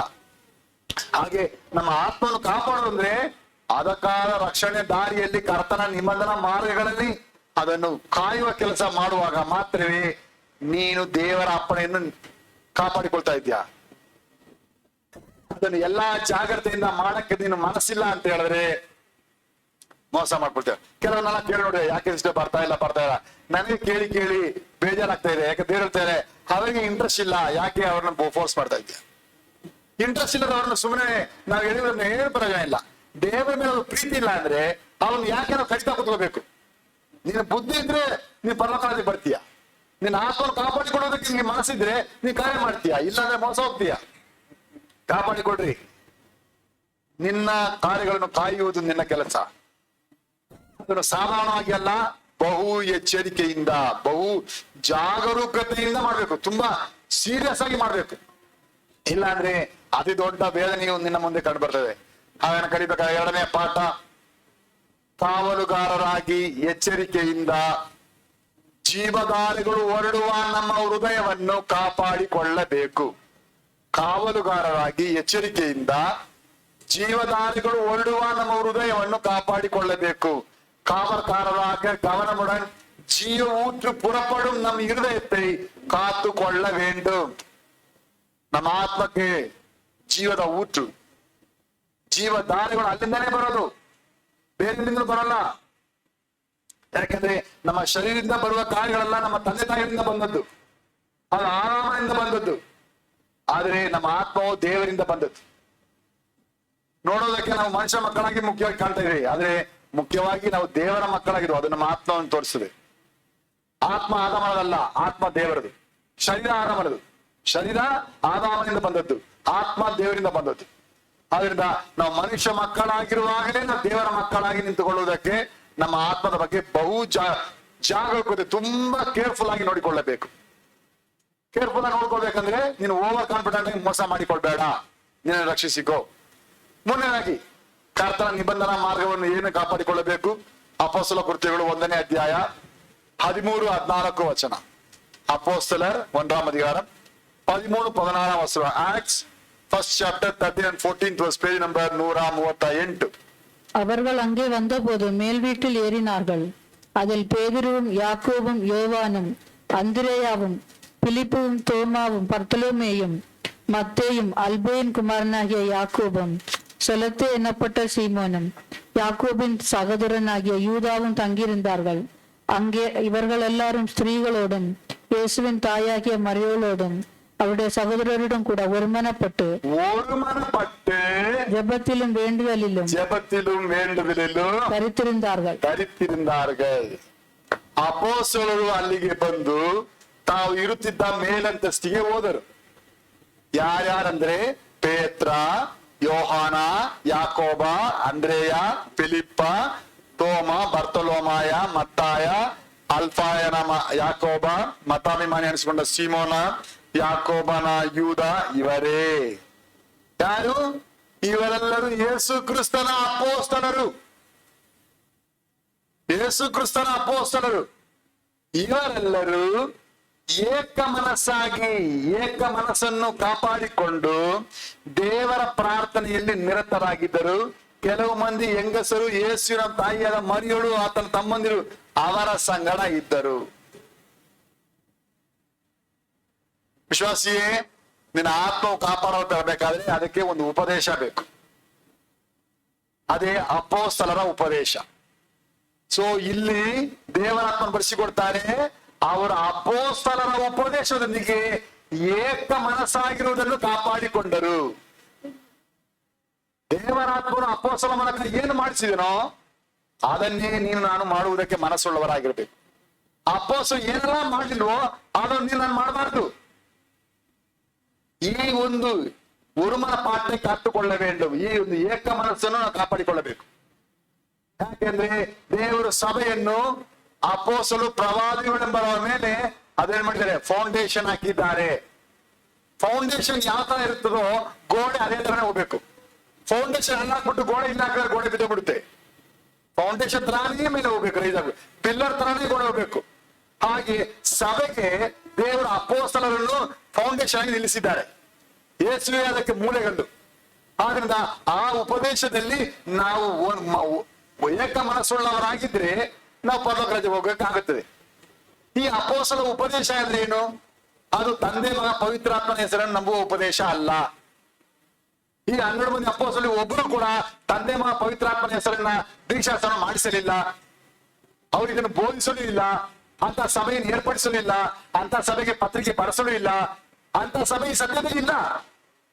ಹಾಗಾದ್ರೆ ಇದು ಅಪೊಸ್ತಲ ಉಪದೇಶದಲ್ಲಿ ಏಕಮನಸ್ಸುಳ್ಳವನಾಗಿದ್ರೆ ನಿನಗೆ ಈ ಸುಳ್ಳಾದ ಉಪದೇಶದಿಗೆ ಸೇರಿಸ್ಕೊಳಕ್ ಆಗಲ್ಲ. ನೀನ್ ಅಪೋಸ್ತಲರಿಗೆ ಏಕ ಮನಸ್ಸಿಲ್ಲದಿದ್ರೆ ನೀನ್ ಲೋಕದ ಎಲ್ಲ ಜೊತೆ ಹೋಗಿ ಅಡ್ಜಸ್ಟ್ ಆಗ್ಬಿಡ್ತೀಯ. ಅವದಕ್ಕೂ ಅಂತ ಇದಕ್ಕೂ ಅಂತ ಎಲ್ಲ ಆಮೇಲೆ ಅಂದ್ಬಿಡ್ತೀಯ. ಯಾಕೆ? ನಿನಗೆ ಫೌಂಡೇಶನ್ ಯಾವ್ದು ಗೊತ್ತಿಲ್ಲ. ನಿನ್ನ ಆತ್ಮ ಭದ್ರವಾಗಿ ಕಾಪಾಡಲ್ಪಡಬೇಕಾದ್ರೆ ಅಪೋಸ್ತಲರ ಉಪದೇಶದೊಂದಿಗೆ ಏಕ ಮನಸ್ಸಾಗಿರೋದನ್ನು ಕಾಪಾಡಿಕೋ. ಇದನ್ನು ಎಲ್ಲಾ ಕಾರಣದಿಂದ ನಾನು ಹೇಳ್ತಿರುವಾಗ ಕೆಲವರಿಗೆ ಇಷ್ಟವಾಗಲ್ಲ. ಇಷ್ಟವಾಗಲ್ಲ ಅಂದ್ರೆ ಅವ್ರು ನಾನು ಏನು ಮಾಡಕ್ಕಾಗಲ್ಲ. ಯಾಕಂದ್ರೆ ಅವರ ಆತ್ಮನ ಕಾಪಾಡೋದು ಅವ್ರಿಗೆ ಇಂಟ್ರೆಸ್ಟ್ ಇಲ್ಲ. ನಾನು ಏನು ಮಾಡಕ್ಕಾಗಲ್ಲ. ನಾನು ಪರಲೋಕ ಹೋಗೋದಕ್ಕೆ ಒಂದು ಏಣಿಯಾಗಿ ದಾರಿ ತೋರಿಸ್ಕೊಡ್ತೀನಿ. ಹಾಕೋಳಕ್ ಇಷ್ಟ ಇಲ್ಲ ಅಂದ್ರೆ ನಾನು ಏನು ಮಾಡಕ್ಕಾಗಲ್ಲ. ಬುದ್ಧಿಯವರು ಹತ್ಕೊಂಡ್ರೆ ಮೇಲೆ ಬರ್ತಾರೆ. ಬೇಡ ಅವ್ರಿಗೆ ಅವರ ಕಾರ್ಯ. ಯಾಕೆಂತ ಹೇಳಿದ್ರೆ ದೇವರು ಅವರವರಿಗೆ ಕಾಯುವ ಕೆಲಸ ಕೊಟ್ಟಿದ್ದಾರೆ. ಎಲ್ಲವನ್ನು ಅವರವರ ಭಾಷೆಯಲ್ಲಿ ಬರ್ಸಿಕೊಟ್ಟಿದ್ದಾರೆ. ನನಗೆ ಗೊತ್ತಿಲ್ಲ ಅಂದ್ರೆ ಯಾರು ಹೇಳಕ್ಕಾಗಲ್ಲ. ನ್ಯಾಯ ತೀರ್ಪಿನಲ್ಲಿ ಒಬ್ರು ತರ್ಸ್ಕೊಳಕ್ಕಾಗಲ್ಲ. ಎಲ್ಲ ಬರ್ಸಲ್ಪಟ್ಟಿದೆ. ನೀವು ಯಾರು ತರ್ಸ್ಕೊಳಕ್ಕಾಗಲ್ಲ. ಇವತ್ತು ಎಷ್ಟು ದೊಡ್ಡ ಜನಾಂಗ, ಕ್ರೈಸ್ತರನ್ನು ಹಿಡ್ಕೊಂಡು ಎಷ್ಟು ದೊಡ್ಡ ಜನಾಂಗ ಅಪೊಸ್ತಲರ ಉಪದೇಶಕ್ಕೆ ವಿರೋಧವಾಗಿ ನಿಂತ್ಕೊಂಡಿದ್ದಾರೆ ಗೊತ್ತಾ? ಅವರ ಮೊದಲನೇ ತೀರ್ಮಾನ ಹೇಳ್ತಾರೆ ಗೊತ್ತಾ? ಯೇಸು ದೊಡ್ಡವರ, ಅಪೊಸ್ತಲರು ದೊಡ್ಡವರ? ಹೇಳಿ ಪ್ರಶ್ನೆ. ಯಾವ್ದನ್ನ ಕೇಳಿ, ಹೈಟ್ ಅಲ್ಲ ವೀಟ್ ಅಲ್ಲ ಯಾವ್ದಲ್ಲಿ ಹೇಳ್ತೀರಾ ಕೇಳಿ ನೋಡಿ. ಅವ್ರು ಸ್ವಲ್ಪ ಯೋಚನೆ ಆಗ್ಬಿಡ್ತಾರೆ. ಯಾಕಂದ್ರೆ ಅಪೊಸ್ತಲರು ಅಂತ ಏನಂದ್ರೆ ಅವ್ರು ಬೇರೆಯವರಲ್ಲ, ಅವರು ಯೇಸು ಕ್ರಿಸ್ತನ ಅಪೊಸ್ತಲರು. ಯೇಸು ಕ್ರಿಸ್ತನ ಈ ಭೂಮಿಯಲ್ಲಿ ಏನೆಲ್ಲ ಮಾಡ್ಬೇಕೆಂದಿದ್ದಾನೋ ಅದೆಲ್ಲವನ್ನು ಈ 12 ಮಂದಿ ಅಪೊಸ್ತಲರ ಮೂಲಕ ಮಾಡಿಸಿದನು. ಅವರಂತ ಸ್ವಂತವಾಗಿ ಹೇಳಿಲ್ಲ. ಪೌಲ್ ಎಲ್ಲಿ ಬರುವಾಗಲೂ ನಾನು ಯೇಸು ಕ್ರಿಸ್ತನ ಅಪೊಸ್ತಲನು ಹೀಗೆ ಪ್ರತಿಯೊಬ್ಬರು ಬರೀತಾರೆ. ಯೇಸು ಕ್ರಿಸ್ತನು ಏನ್ ಹೇಳ್ತಾರೋ ಅದನ್ನೇ ಮಾಡುವುದಕ್ಕೆ, ಅದನ್ನೇ ಹೇಳುವುದಕ್ಕೆ ಅದಕ್ಕೆ ಪ್ರೇರಣೆ ಪಡೆದವರೇ ಅಪೊಸ್ತಲರು. ಈ ಅಪೊಸ್ತಲರೇ ಈ ಸತ್ಯವನ್ನು ಹೊಸವರಿಗೆ ಬರೆಸಿಕೊಟ್ಟಿದ್ದಾರೆ. ಅಪೊಸ್ತಲರು ದೊಡ್ಡವರ ಅಂತ ವಾದ ಮಾಡುವ ಲೋಕದಲ್ಲಿ ದೊಡ್ಡ ಕ್ರೈಸ್ತರಿದ್ದಾರೆ. ಅವ್ರಿಗೆ ಚಾಲೆಂಜ್ ಮಾಡಿ ಕೇಳ್ತೀವಿ ಆನ್ಲೈನ್ ಅಲ್ಲಿ. ಅಪೊಸ್ತಲರು ದೊಡ್ಡವರಲ್ಲ ಅಂದ್ರೆ ಅವ್ರು ಬರೋ ಪುಸ್ತಕ ಯಾಕೆ ಓದ್ತೀರಾ ನೀವು? ಅವ್ರು ಬರೋ ಪ್ರಸಂಗವನ್ನು ಯಾಕೆ ಮಾಡ್ತೀರಾ? ಅವ್ರು ಬಾರಿ ಬೇರೆ ಬೇರೆ ಪ್ರಶ್ನೆ ಮಾಡ್ಕೊಳ್ಳಿ. ನಾಚಿಕೆ ನಿಮ್ಗೆ ನಾನು ಚಾಲನೆ ಮಾಡಿ ಕೇಳ್ತೀನಿ. ಯಾಕಂದ್ರೆ ಇಂಥ ಸುಳ್ಳುಗಾರರು ಈ ಲೋಕದಲ್ಲಿದ್ದಾರೆ. ಅಪೊಸ್ತಲರೊಂದಿಗೆ ಏಕ ಮನಸ್ಸಿಲ್ಲದೆ ಅಪೊಸ್ತಲರ ವಿರೋಧವಾಗಿ ಕೆಲಸ ಮಾಡುವ ಅನೇಕರನ್ನು ನೋಡ್ತೀವಿ. ಕಾಪಾಡಿಕೊಳ್ರಿ. ಮತ್ತ 22ನೇ ಅಧ್ಯಾಯ 19ನೇ ವಚನದಲ್ಲಿ ಅಲ್ಲಿ ತಂದೆಯವನ ಬರೆದ ಅದೇ ತಾನೇ 300 ವರ್ಷ ನಂತರ ತಿದ್ದುಪಡಿ ಮಾಡಲ್ಪಟ್ಟದ್ದು. ಅದು ಮತ್ತಾಯ ಎಂಬ ವ್ಯಕ್ತಿ ಇದಾನಲ್ಲ ನೋಡಿ, ಇಲ್ಲಿ ಮತ್ತಾಯ ನೋಡಿ. ಆ ಮತ್ತಾಯ ಹೆಸರಿದೆಯಾ? ಈ ಮತ್ತಾಯನ ತಂದೆಯ ಪವಿತ್ರಾತ್ಮನನ್ನು ಬೋಧಿಸಲಿಲ್ಲ, ಹೇಳಲಿಲ್ಲ, ಮಾಡಲಿಲ್ಲ. ಅವರೆಲ್ಲರೂ ಕೂಡ ಕರ್ತನಾದ ಯೇಸು ಕ್ರಿಸ್ತನ ದೀಕ್ಷಾಸ ಮಾಡುವುದರಲ್ಲಿ ಕಾರ್ಯ ಮಾಡಿದರು. ಈ 12 ಮಂದಿ ಒಬ್ಬರು ಕೂಡ ಈ ಸುಳ್ಳದ ಉಪದೇಶ ಮಾಡಲಿಲ್ಲ. ಹಾಗಾದ್ರೆ ನಿನ್ನ ಆತ್ಮ ಕಾಪಾಡಲ್ಪಟ್ಟಿರಬೇಕಾದ್ರೆ, ನೀನು ಸುರಕ್ಷಿತವಾಗಿ ದೇವರ ಸೇರಬೇಕಾದ್ರೆ ಈ ಅಪೊಸ್ತಲರ ಉಪದೇಶದೊಂದಿಗೆ ಏಕ ಮನಸ್ಸಾಗಿರೋದಕ್ಕೆ ಕಾಪಾಡಿಕೋ. ಸೈತಾನ ಅದು ದೊಡ್ಡ ಎತ್ತುವ ಕೆಲಸ ಮಾಡ್ತಾ ಅನೇಕ ಅಪೊಸ್ತಲರ ಉಪದೇಶದಿಂದ ಸ್ವಲ್ಪ ಜರಿಗೆ ಹೋಗುವುದಕ್ಕೆ ಎಲ್ಲಾನೇ ಸ್ವಲ್ಪ ಮಾತ್ರ ಚೇಂಜ್. ಎಲ್ಲ ಹಂಗೆ ಮಾಡ್ತೀವಿ. ಸ್ವಲ್ಪ ದೀಕ್ಷಾಸ್ತ್ರ ಮಾತ್ರ ಅಡ್ಜಸ್ಟ್. ಎಲ್ಲ ಸೂಪರೇ, ಒಳ್ಳೆ ಸೂಪರ್ ಬಿರಿಯಾನಿ ಎಲ್ಲ ಚೆನ್ನಾಗಿದೆ. Same colour, same taste, same ಎಲ್ಲ ಹಂಗೆ. ಸ್ವಲ್ಪ ಮಾತ್ರ ವಿಷಯ ಇದೆ, ಜಾಸ್ತಿ ಇಲ್ಲ. ಎಲ್ಲೂ ಕಾಣಿಸಲ್ಲ. ತಿಂತೀಯ? ಸ್ವಲ್ಪ ಮಾತ್ರ ವಿಷಯ ಇರೋದು, ಏನು ಕಾಣಿಸೋದಿಲ್ಲ. ನೀವು ಕಂಡು ಹಿಡ್ಲಿಕ್ಕಾಗಲ್ಲ. ತಿನ್ಬಿಡ್ತೀಯ? ಅದೇ ಮ್ಯಾಟರ್. ಅವರು ಕೂಡ ಎಲ್ಲರೂ ಇದೇ ತರ ಒರಿಜಿನಲ್ ಕಾರ್ಯನೆಲ್ಲ ಮಾಡ್ತಾರೆ. ಆದ್ರೆ ಅವರು ಅಪೊಸ್ತಲರ ಉಪದೇಶಕ್ಕೆ ವಿರುದ್ಧವಾದ ಜನ, ಅಪೊಸ್ತಲರನ್ನು ವಿರೋಧಿಸುವ ಜನ. ಅಪೊಸ್ತಲರನ್ನು ವಿರೋಧಿಸುವುದಂದ್ರೆ ಅವರು ಯೇಸು ಕ್ರಿಸ್ತನನ್ನು ವಿರೋಧಿಸುವವರಾಗಿದ್ದಾರೆ. ಯೇಸು ಕ್ರಿಸ್ತರು ಏನ್ ಹೇಳಿದ್ದಾರೆ ಅದಕ್ಕೆ ವಿರೋಧಿಗಳಾಗಿದ್ದಾರೆ. ಯಾಕೆ ಆಗಿದ್ದಾರೆ? ಅವರು ಕ್ರಿಸ್ತ ವಿರೋಧಿ ಆತ್ಮವನ್ನು ಪಡೆದ ಜನರಾಗಿದ್ದಾರೆ. ಕ್ರಿಸ್ತ ವಿರೋಧಿ ಆತ್ಮದ ಜನರು ಅಪೊಸ್ತಲರು ತಿರಸ್ಕಾರ ಮಾಡ್ತಾರೆ, ಅಪೊಸ್ತಲರು ಮಾಡಿದನ್ನು ವಿರೋಧಿಸುತ್ತಾರೆ, ಅಪೊಸ್ತಲರು ಮಾಡಿಕೊಟ್ಟದನ್ನು ಕೈಗೊಳ್ಳದೆ ಹಿಂದೆ ನಿಂತ್ಕೊಳ್ತಾರೆ. ನೀನು ನಿನ್ನನ್ನು ಕಾಪಾಡಿಕೊಳ್ಳಬೇಕಾದ 3ನೇ ಕಾರ್ಯ, ನೀನು ಅಪೊಸ್ತಲರ ಉಪದೇಶದೊಂದಿಗೆ ಏಕ ಮನಸ್ಸುಳ್ಳವನಾಗಿರೋದಕ್ಕೆ ಕಾಪಾಡಿಕೋ.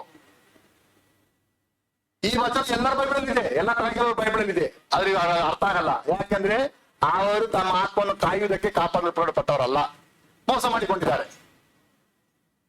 ಆದ್ರಿಂದ ಇವರು 12 ಜನ ಸೇರಿಕೊಂಡಾಗ ಇವ್ರ ಜೊತೆಗೆ 120 ಜನ ಸೇರಿಕೊಂಡ್ರು. ಈಗ 120 ಜನ ಸೇರ್ಕೊಂಡಾಗ ಇವ್ರ ಜೊತೆಗೆ 3,000 ಜನ ಸೇರ್ಕೊಂಡ್ರು. ಇವ್ರ ಜೊತೆಗೆ 5,000 ಜನ ಸೇರ್ಕೊಂಡ್ರು. ಹೀಗೆ ಸಭೆ ಬೆಳೀತಾ ಬಂತು. ಅಪೊಸ್ತಲರ ಉಪದೇಶದೊಂದಿಗೆ ಮಾತ್ರವೇ ಈ ಸತ್ಯದಲ್ಲಿ ಸಭೆ ಇದೆ, ಉಪದೇಶ ಇದೆ, ದೀಕ್ಷಾಸ್ಥಾನವಿದೆ, ಎಲ್ಲ ಇದೆ. ಈ ಅಪೊಸ್ತಲರು ಬಿಟ್ಟು ಅಲ್ಲಿ ಬೇರೆ ಏನೂ ಇಲ್ಲ. ಹಾಗಾದ್ರೆ ನಿನ್ನ ಆತ್ಮ ಜೋಪಾನಾಗಿ ದೇವರಾಜ್ಯ ಸೇರ್ಬೇಕಾದ್ರೆ ನೀನು ಆಶ್ರಯಿಸಿಕೊಳ್ಳಬೇಕಾದ ಉಪದೇಶ ಅಪೊಸ್ತಲರ ಉಪದೇಶ. ಅವರೊಂದಿಗೆ ಏಕ ಮನಸ್ಸಾಗಿರೋದಕ್ಕೆ ಕಾಪಾಡಿಕೋ. ಇಲ್ಲ ಅಂದ್ರೆ ಮೋಸ ಮಾಡ್ಕೊಳ್ತೀಯ. ಯಾಕಂದ್ರೆ ಯೇಸು ಸ್ವಾಮಿ ಎಲ್ಲರನ್ನೂ ಅಪೋಸ ಮಾಡಲಿಲ್ಲ. ಅವನ ಹೊಟ್ಟೆಯಲ್ಲಿ ಬಂದು ಎಲ್ಲರಿಗೂ ಅವಕಾಶ ಕೊಡಲಿಲ್ಲ. ಬರೀ 12 ಜನರಿಗೆ ಮಾತ್ರವೇ. ಈ 12 ಜನರ ಹೆಸರನ್ನು ಪರಲೋಕದಲ್ಲಿ ಬರೆಸಿಟ್ರು. ನಿಮ್ಮ ಹೆಸರು ಪರಲೋಕದಲ್ಲಿ ಬರೆಸಲ್ಪಟ್ಟಿದೆ ಅಂತ ಹೇಳಿದ್ರು. ಯಾಕಂದ್ರೆ ಇವರೇ ಈ ಭೂಮಿಗೆ ಇಲ್ಲಿ ಬಂದು ತಮ್ಮ ಜೀವಿತಕ್ಕಾಗಿ, ತಮ್ಮ ಕುಟುಂಬಕ್ಕಾಗಿ, ತಮ್ಮ ಶರೀರಕ್ಕಾಗಿ ಬದುಕರೆ, ತಮ್ಮ ಪ್ರಾಣ ಹೋಗುವ ತನಕ ಯೇಸುವಿನ ಸುವಾರ್ತೆ ಈ ಲೋಕಕ್ಕೆ ತಿಳಿಸುವುದಕ್ಕೆ ಪ್ರಾಣ ಕೊಟ್ಟು ಈ ಲೋಕದ ಕಟ್ಟೆಗಳಿಗೆ ಸುವಾರ್ತೆ ಸಾರಿದ ಜನ. ಆ ಅಪೊಸ್ತಲರು ಎಲ್ಲರೂ ಕೂಡ ಈ ಸತ್ಯದಲ್ಲಿ ಹೇಳಲ್ಪಟ್ಟ ಮಾತ್ರ ಮಾಡಿದ ಹೊರತು ಸತ್ಯದ ಇಲ್ಲದಿಲ್ಲ ಯಾವುದನ್ನು ಮಾಡಲಿಲ್ಲ. ಅವರೆಲ್ಲರೂ ಕೂಡ ಎಲ್ಲಾ ನಾಮಕ್ಕಿಂತ ಮೇಲಾದ ನಾಮ ಅವರ ಕರ್ತನಾದ ಯೇಸು ಕ್ರಿಸ್ತನ ನಾಮ ಅಂತ ಘೋಷಿಸಿದ ಹೊರತು ಯಾರೊಬ್ರು ಕೂಡ ತಂದೆ ಪವಿತ್ರ ಹೆಸರನ್ನು ಹೇಳಲಿಲ್ಲ. ಆದ್ರೆ ನಾನು ನಿಮ್ಗೆ ಹೇಳ್ತೀನಿ, ಚಾಯ್ಸ್ ಇಸ್ ಯುವರ್ಸ್.